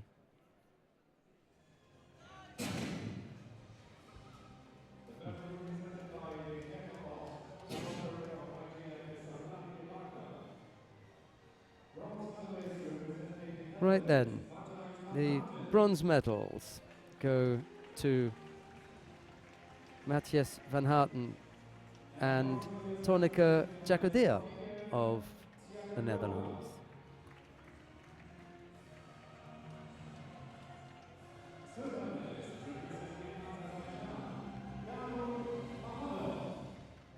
Silver medal goes to David Mamadov of Azerbaijan, and the gold medal goes to Islam Yashuev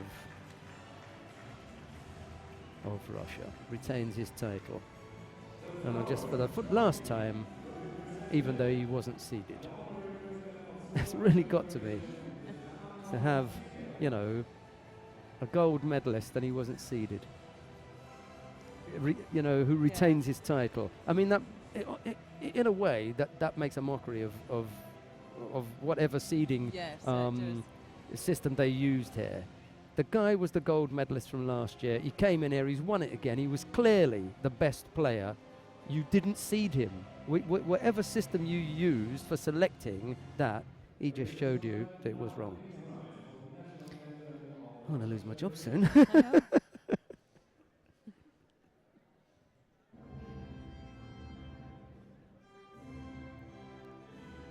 Now the national anthem of Russia.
So coming on to the match now for the under 66 kilogram bronze medal fight, we have Piras from Italy against Kamatov of Russia. So that's Pires in white, Kamatov in blue.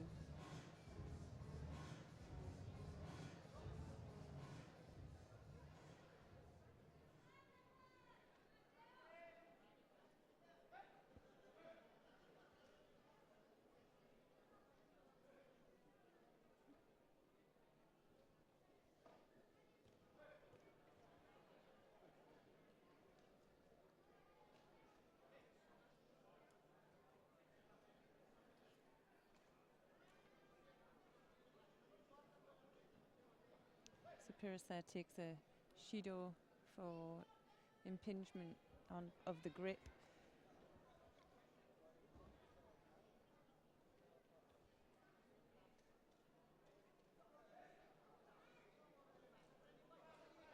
So if I remember rightly, Kamatov was caught with a shimiwaza in his previous semi-final fight against the other Italian, Fabio Basile.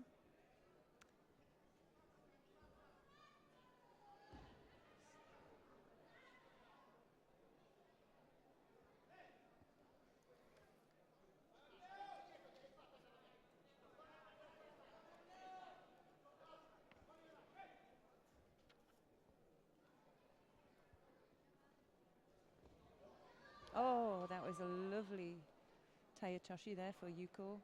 Just overspun just slightly.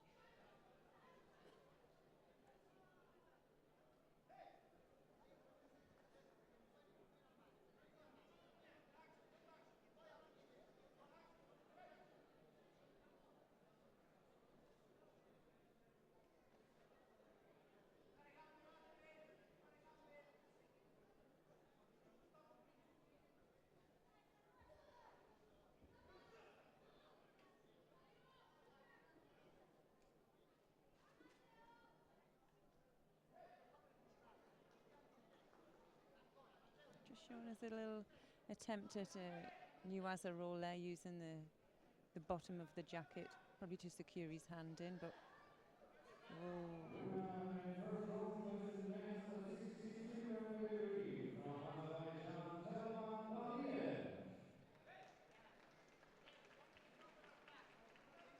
Kamatov just has superb balance and reaction, and he's extremely supple as well, just getting off that Uchimata attempt.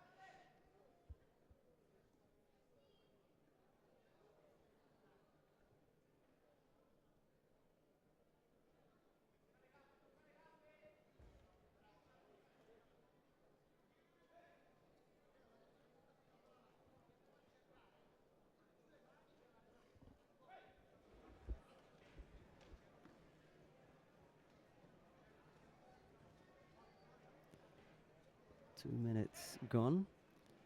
Matteo Pires. We saw a similar situation to this earlier on when there was just a Yuko on the board and there was still 3 minutes left to go on the clock and everything turned. There was then a Wazari, a Yuko, two Yukos, and then, you know, it was all up and down. So a lot can happen here, and Kamatov just leads by that single Yuko at the moment. Pires has got some nice movement, hasn't he? Yeah, he does. He looks threatening. Just Kamatov is just so supple within his legs. He's hard to throw, yeah. Yeah, he's so confident in that situation. Still think we're going to see a big score from him.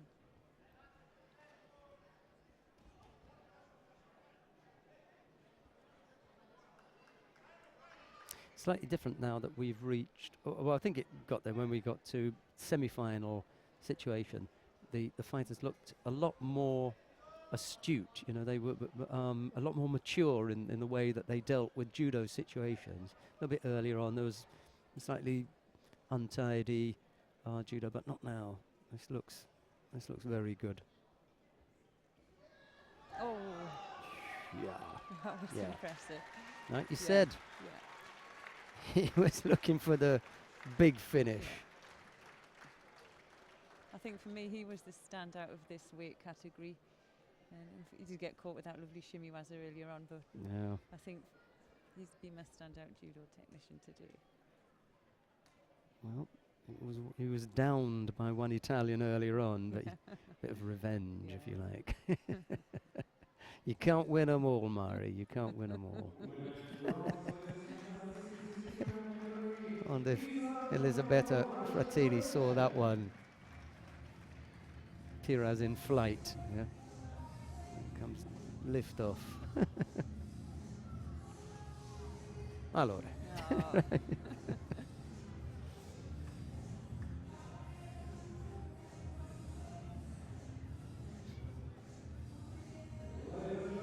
They're replaying that on the big screen, that Ippon. It's been up there about 8-9 times. Poor old Pires has had to look at it on his way out. Oh well. Right, what we've got now then. It's the final. The aforementioned Fabio Basile of Italy is about to take to the mat against Dmitry Minkov of Belarus. It's Basile in the white judogi and Minkov in blue. I mean, Piraz and gave us some interest. I mean, it was a good contest. Piraz and Hametov, that was a good contest. But I think we may be in for something special with Basile and Minkov, because Basile is not the kind of fighter who's going to try and sneak it on a Shido. No, certainly not. He's had, I think throughout today, he's won all his contests by Ippon, apart from maybe his first one. I think. Yeah. Maybe, first contest nerves. But after that, he's banged everyone over, yeah.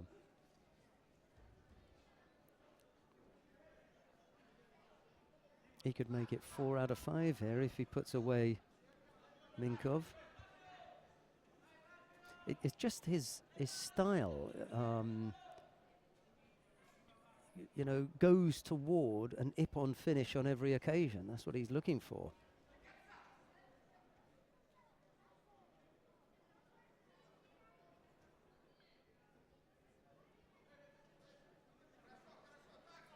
A hard workout this morning in the warm-up.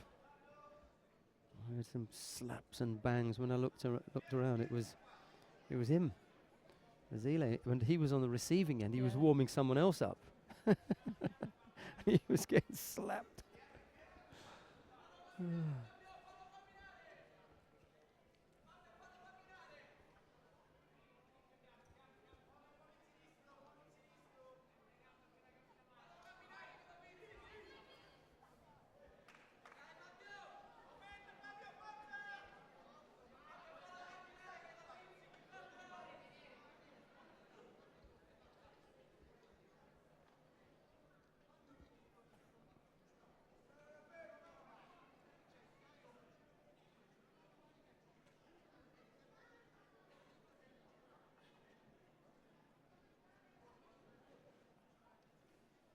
Just getting some instructions from the coach there about gripping and controlling the grip.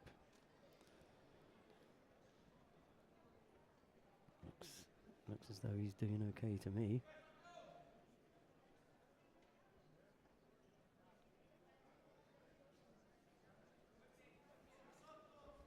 Yeah, he's great on that sleeve. Yeah.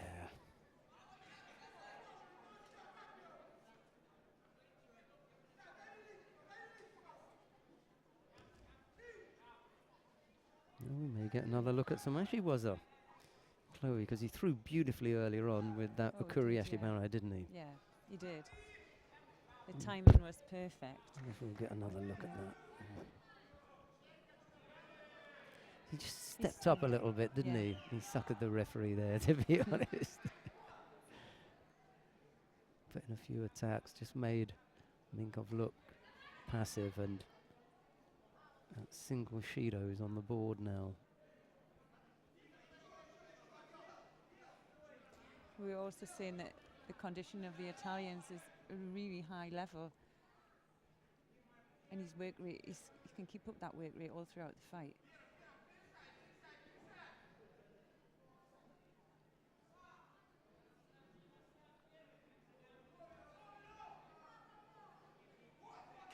He's tempting with that. Kuriashi again. Oh, we just tried. Nice There wasn't enough of the first movement to freeze Minkov and put him on his heels,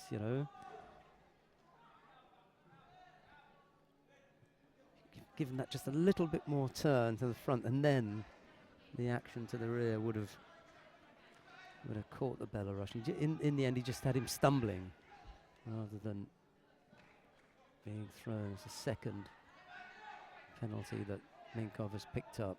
Basile just stepped it up. After that, they had the mate, got a few instructions from the coach, which were really about gripping, but in the end, he's turned out to have made his own tactical move. I haven't seen him do anything with the gripping. All that he's done is just to step up the tempo a little bit, and Minkov's off the pace. All of a sudden, he's 2 Shidos behind now.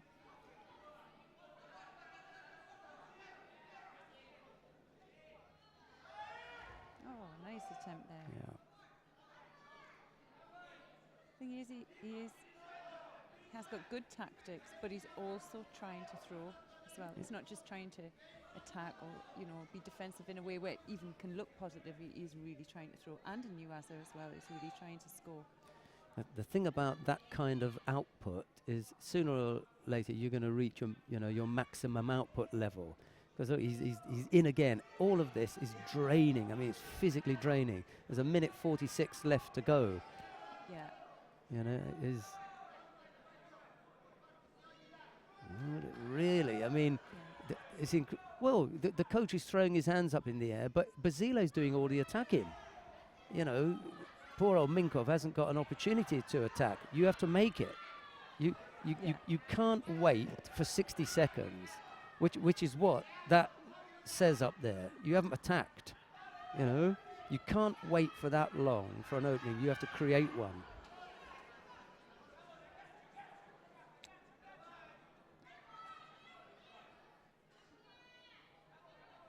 You know, if you're doing randori in the club, there's nobody checking on how many attacks. You know, you might attack once every 3 minutes and throw your opponent for ippon. You know, but you don't have that luxury in competition. You have to be able to keep up with the tempo, and the tempo says every 20 seconds. I'm surprised that Basile has still got enough energy to make Minkov look passive.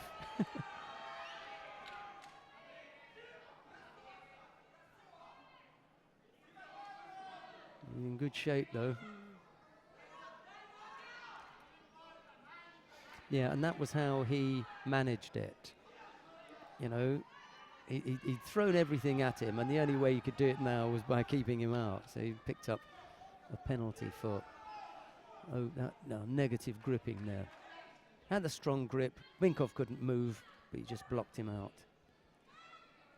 A little over half a minute left to go.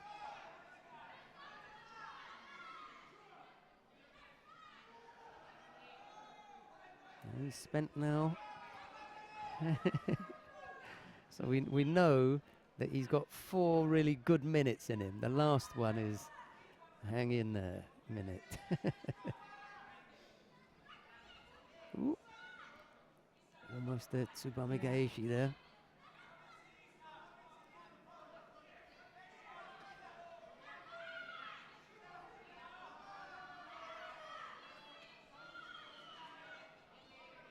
So that was the tactic, you know, blast him in the first 4 minutes and just hope that he's going to be as tired as you are.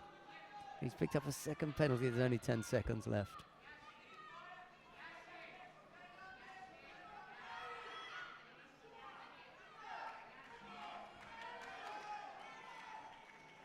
Yeah. Coach is upset. He can't be upset. Oh, okay. sorting his hair out as well. It's looking good.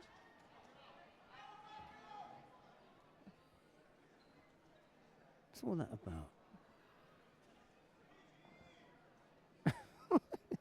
Goodness me.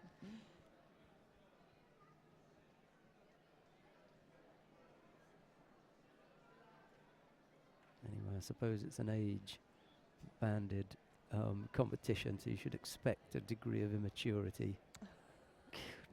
Oh, the youth of today, Sheldon. Surprised we didn't see him kissing his belt again. We haven't asked him about that, but he's one of the winners, so we will. You know? Fabio Basile Maybe didn't win that final the way he wanted to, but he has been superb today. Oh. Oh. Goodness me.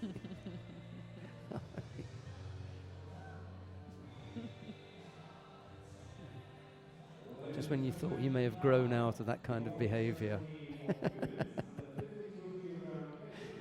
Right, we've got the awarding ceremony for the under 52 kilo category coming up. We will speak to Fabio Basile. We may have him up here tomorrow at the risk of causing problems up here. I'll warn you when he's coming up. You can avoid him if you want. Yeah, we'll find out about the belt kissing and everything. Right, the awarding ceremony in the under 52 kilo category. Let's have a look and see where the bronze medals went to. Bronze medals go to Sofia Hogrefe Asea of Spain and Katri Kakko of Finland. That's one of the most pleasing of medals I've seen today, because she really battled through, you know. Good job from her. Silver medal goes to Tina Sikic of Croatia, another success for Croatian women's judo. Terrific program they've got going there. And the gold medal goes to Karolina Pienkowska of Poland. The future looks good for Poland with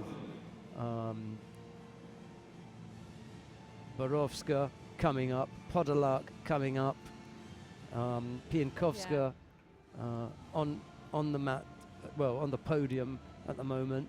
You know, they've got a good crop of fighters there.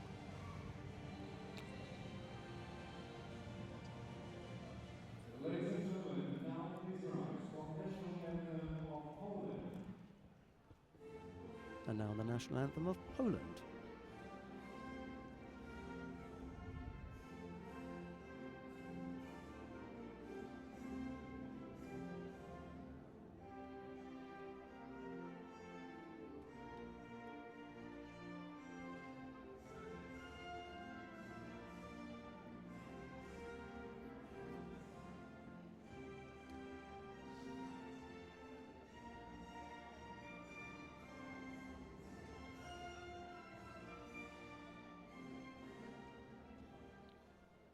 Congratulations to the medalists. I now ask our VIP guests to come together for the family picture, please.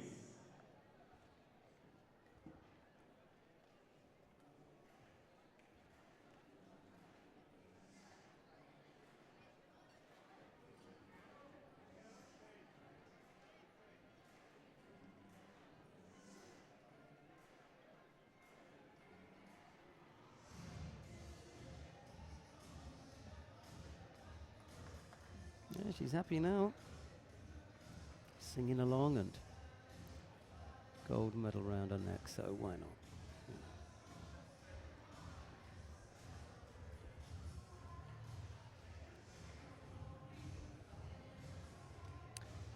Right, what have we got coming up next? We've got one more category to bring you. It's the under 57 kilo category. We've got 2 bronze medal matches. You can choose. We're going to take mat number 2. On mat number 1, it's Arleta Podolak and Tanya Bozovic. But on mat number 2, we're going to see the contest between Anna Borowska and Daria Mezhetskaya. See if she has tidied her act up yet, Mezhetskaya, after throwing her toys out earlier on. She's going to have to dig deep here.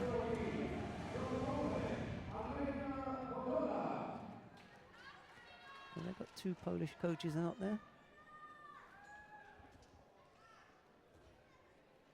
Yeah, they have. Borowska in the white judogi, Mezhetskaya in blue. The I suppose we could call it temperamental now, couldn't we? Or testy. Testing. Yeah. Oh, nice Yuko score Yeah. there. Yeah, she got mugged, didn't she? She needs to Maybe it's a bit of a wake-up call for her. She came on a bit slow, a bit jaded, I think, onto the mat there.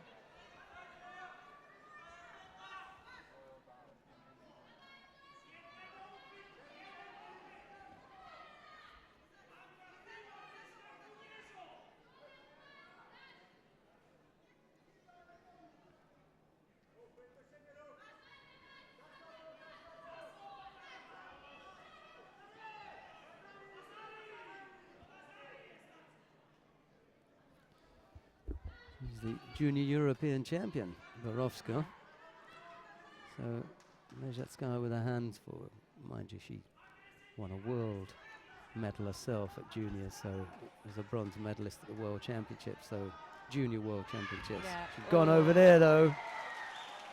Can you lip read Russian? I could take a guess. Oops. She had her hands full there.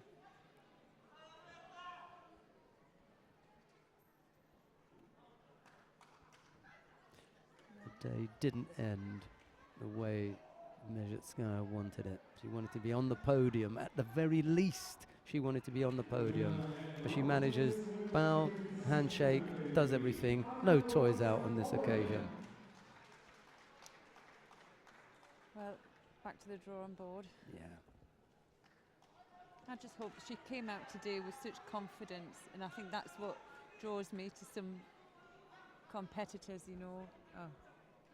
Oh, did she score it upon herself there? Right, let's go to mat number 1 then. There's another Polish fighter on there at the moment.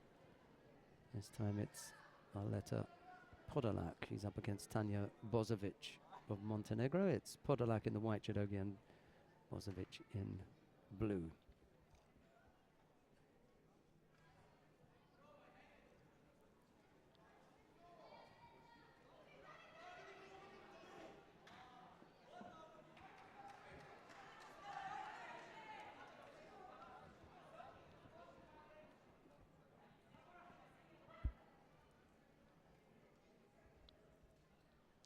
Podovic is leading by a Zari score. I don't know if I'm surprised or not. I expected Bozovic, because she's been throwing spectacular throughout today. Oh, but she got caught there. Yeah, that's it.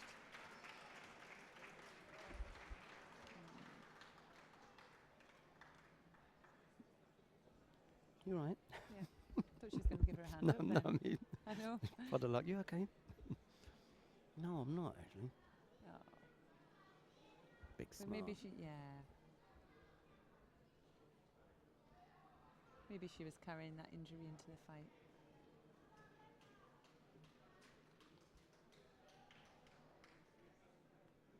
Doesn't matter how soft and timid or girly they may look when they're off the mat. When they get on there, you can get hurt. Yeah.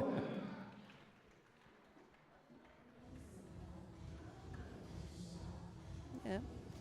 Nice. Good finish. Gets everything right. Nice and tight. Gets in close. And over she goes. Oh, So nice Uchimat. plenty of medals for Poland. They're really doing well. Right, we come now to the final of the under 57 kilo category. Maybe the Russians will get a little bit of revenge here and take a medal. Anastasia Konkina of Russia faces Safo Choban of Germany. It'll be Konkina in the white judogi and Choban in blue.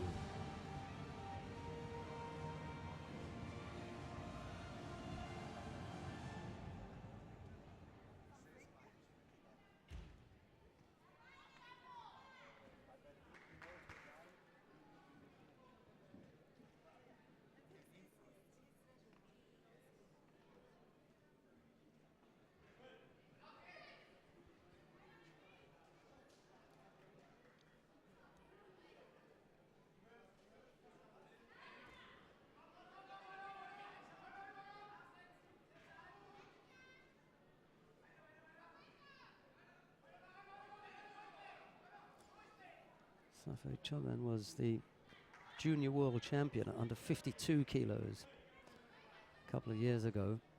moved up to 57. And still making her way in that weight category. She hasn't quite yet arrived. No, she's only 21, so. She's quite small. They're both small in frame for 57s. Yeah.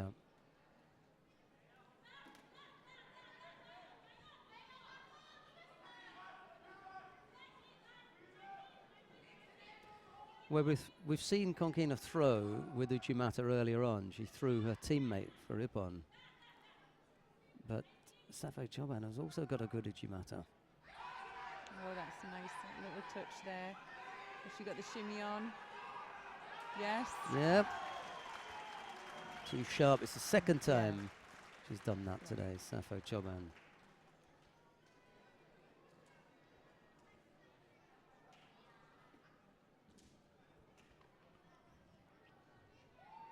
Well, it wasn't to be for No. Connie, but well done to Choban. Yeah. She did do that earlier on. It was like a really nice put. She's very sharp with that Ashiwaza. Well, But it's the continuation, isn't it, into Nuwaza that makes it so successful. At 52 kilos, she was known for her Nuwaza skills.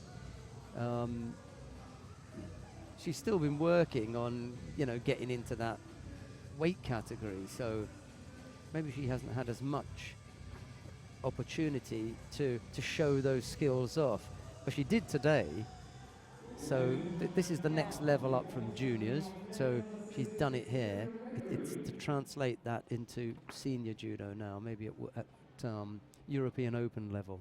That's the next spot. Well, we've got the awarding ceremony in the under 66 kilo category coming up now.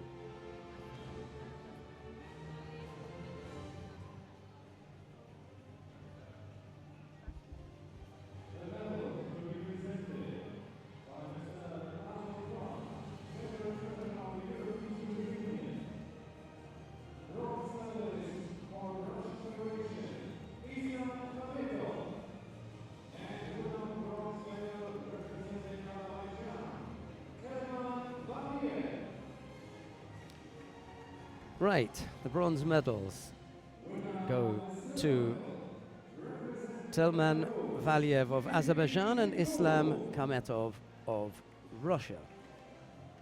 Silver medal goes to Dmitry Minkov of Belarus. Eddie, get out of the way, please, mate. And to Fabio Basile of Italy. You won't believe that he is the... Someone just pulled him out of the way. Poor old Eddie. Oh, it was Mari went down there to pull him out of the way. Oh. Wouldn't believe he's on our team, would you? But he stood right in front of the camera. Yeah, it'd make a better door than a window. Fabio Basile with the gold medal around his neck. So, your player of the day then. What do you reckon? I think it has to be Fabio. Yeah? Yeah, Basile there he is, standing on the rostrum. And now the national anthem of Italy.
Right, Yashuev had 5 fights, 3 ippons.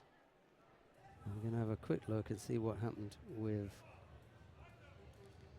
Zile. 5 fights, 3 ippons. Shaded him out by scoring 1 more. I know he had more Wazaris as well. Let's give it to Basile. Yeah, he's a good boy.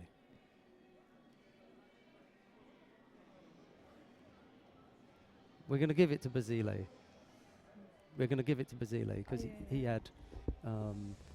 They both had 5 fights, 3 ippons. Yashuev and Basile. Yes. Basile, he did it. Right, that'll be it. We've got 1 more awarding ceremony, and it's going to happen right now. 57 kilos. That was nice and quick, wasn't it? And it's all done and dusted by 6 o'clock. Magnificent. We'll be back in the hotel by 7.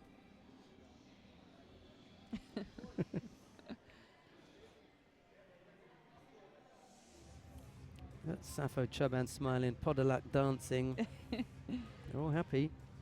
There are 3 happy people there. Borovska, Podolak, Choban. Those are the happy ones.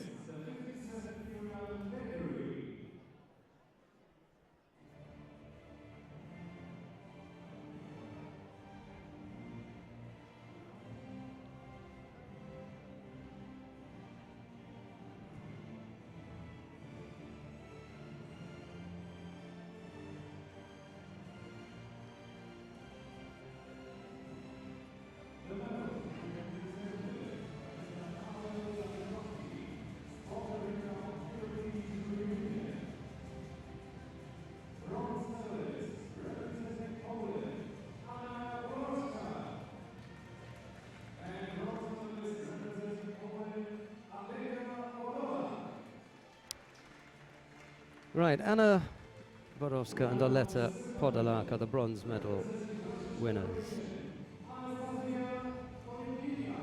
Anastasia Konkina of Russia took the silver medal. She's the one who is not as pleased as the others because they all won their medals, whereas that's the only she lost the gold. Yeah. So it's always unfortunate, isn't it, in judo? That she's had a little bit of a smile though. It's coming back.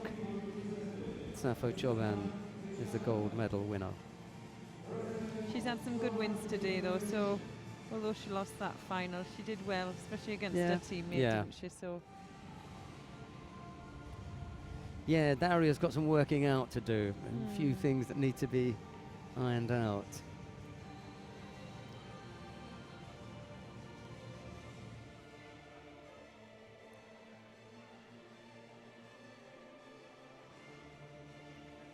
Safo Choban, I think she's in the Bundespolizei. Eddie, you're in the shot again.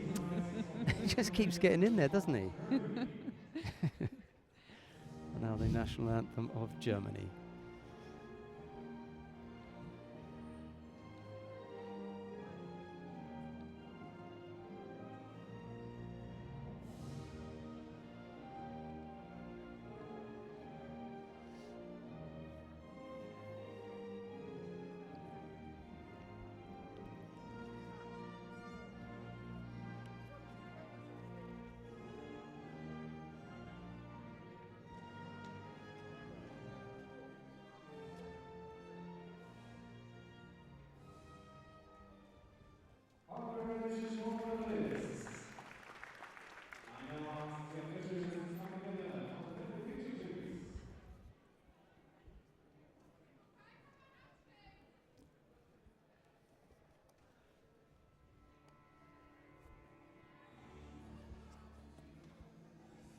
Right, we're going to be back tomorrow at 11 o'clock, but just before we go, if you haven't already heard us talking about the player of the day, Chloe's going to tell you who that is. Well, it is. I haven't got my glasses on now, but I do know his name. It's sorry about that. Sorry. Okay, it's Fabio Basile. Yeah, Fabio Basile is the boy. He's we'll try and get a word with him in a minute if he hasn't already gone to doping, and then tomorrow we'll try and get him up here. But thanks to Mari, thanks to Matthias Fischer, and to everyone else in the broadcast team from Bratislava, and in particular Chloe Cowan-Vickers. We look forward to your company tomorrow at 11 o'clock. But from everybody, bye-bye for now. Bye. Wasn't it?